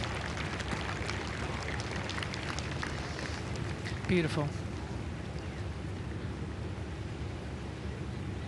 I would always advocate using 9 irons and wedges around the green, but then when you watch Shane with that club, he just makes it sing. And he just likes to have the same club because he knows what he can do with it. So there's always exceptions to the rule, and he's certainly an exception. Let's hope there's 2 birdies here. I was going to say, Tyrrell breaks the rules sometimes. He does. But we enjoy watching him along the way. I've only had 3 players, by the way, break 70 so far today, and they were in the better conditions. Only had 7 players under par. This is game 12, so that's out of 22 that have finished their round so far today. So what we're saying is if Patrick Reed shoots, say, 71, he's going to be very difficult to beat, you'd think. 70. Yeah. Unless someone has a day that they'll remember. Best score of the week. Forever, yeah. Possible. Never know. Might take steps in the opposite direction, which opens things up. Tommy Fleetwood shot a round of 69, 68 for Cabrera Bello. Well, in our little match play between these two, Hatton is 1 down, so he's got to hold this to keep it going. They're not going to play extra holes, though, you'd be pleased to know. Bit of left to right here for Hatton, just outside the... He's been low side today on these, and it continues. Oh.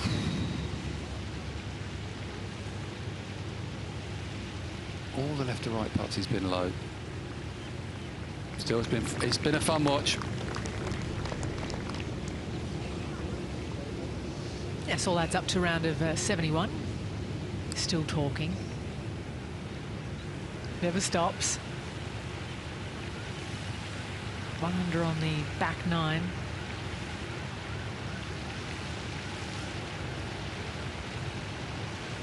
I've enjoyed it today between watching our 4 players. These 2 are always great to have in our feature groups. Yes, a real mix of talents, haven't they been today? Pepperell and Neergaard-Petersen, the young budding superstar from Denmark, another one from Denmark, and of course these 2, always worth watching. This for birdie, for Lowry then, hopefully last shot of the day.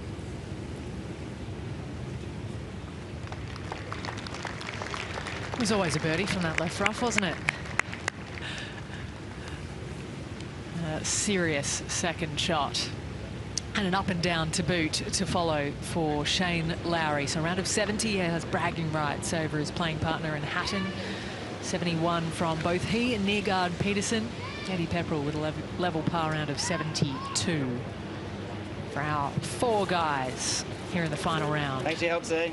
Thank you. Much. Cheers. Cheers. Thanks very much. Thank you, sir. Cheers, guys. Cheers, sir. Thanks for your help. Thank you.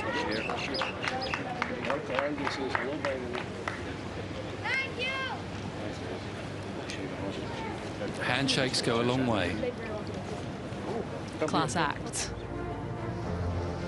Plenty of them on this page as well. 3 under through 3. We mentioned that from the Frenchman, from Julien Guerrier. 1 under through 2 for Francesco Molinari. Step in the other direction, though, with a bogey at 1 for Andy Sullivan. Same 2 for Pavan. Victor Hovland doubled the first. 7 shots back, just like that. How quickly things can change, not only in the final rounds with all the pressure piled on, but at the Majlis course as well. Out in the wind, Jamie. Yes, sorry I tipped you, Victor. Take 6 at the first. But if he's taking 6 at the first, then others will as well. There is Hatton and McIlroy, both champions of this event in years gone by, but that's all from us in feature groups. Thanks for joining us this morning and into the early afternoon. Switch over to the main coverage if you can to see how the tale of the 37th chapter ends at the Hero Dubai Desert Classic. Who joins the honour roll in the UAE this afternoon?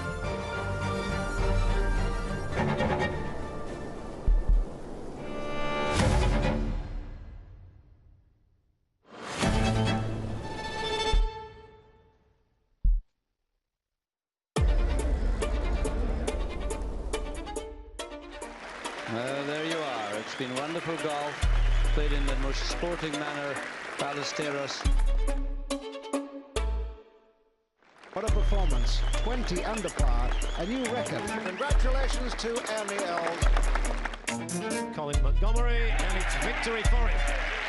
Immense relief on his face shows just how much that means to him.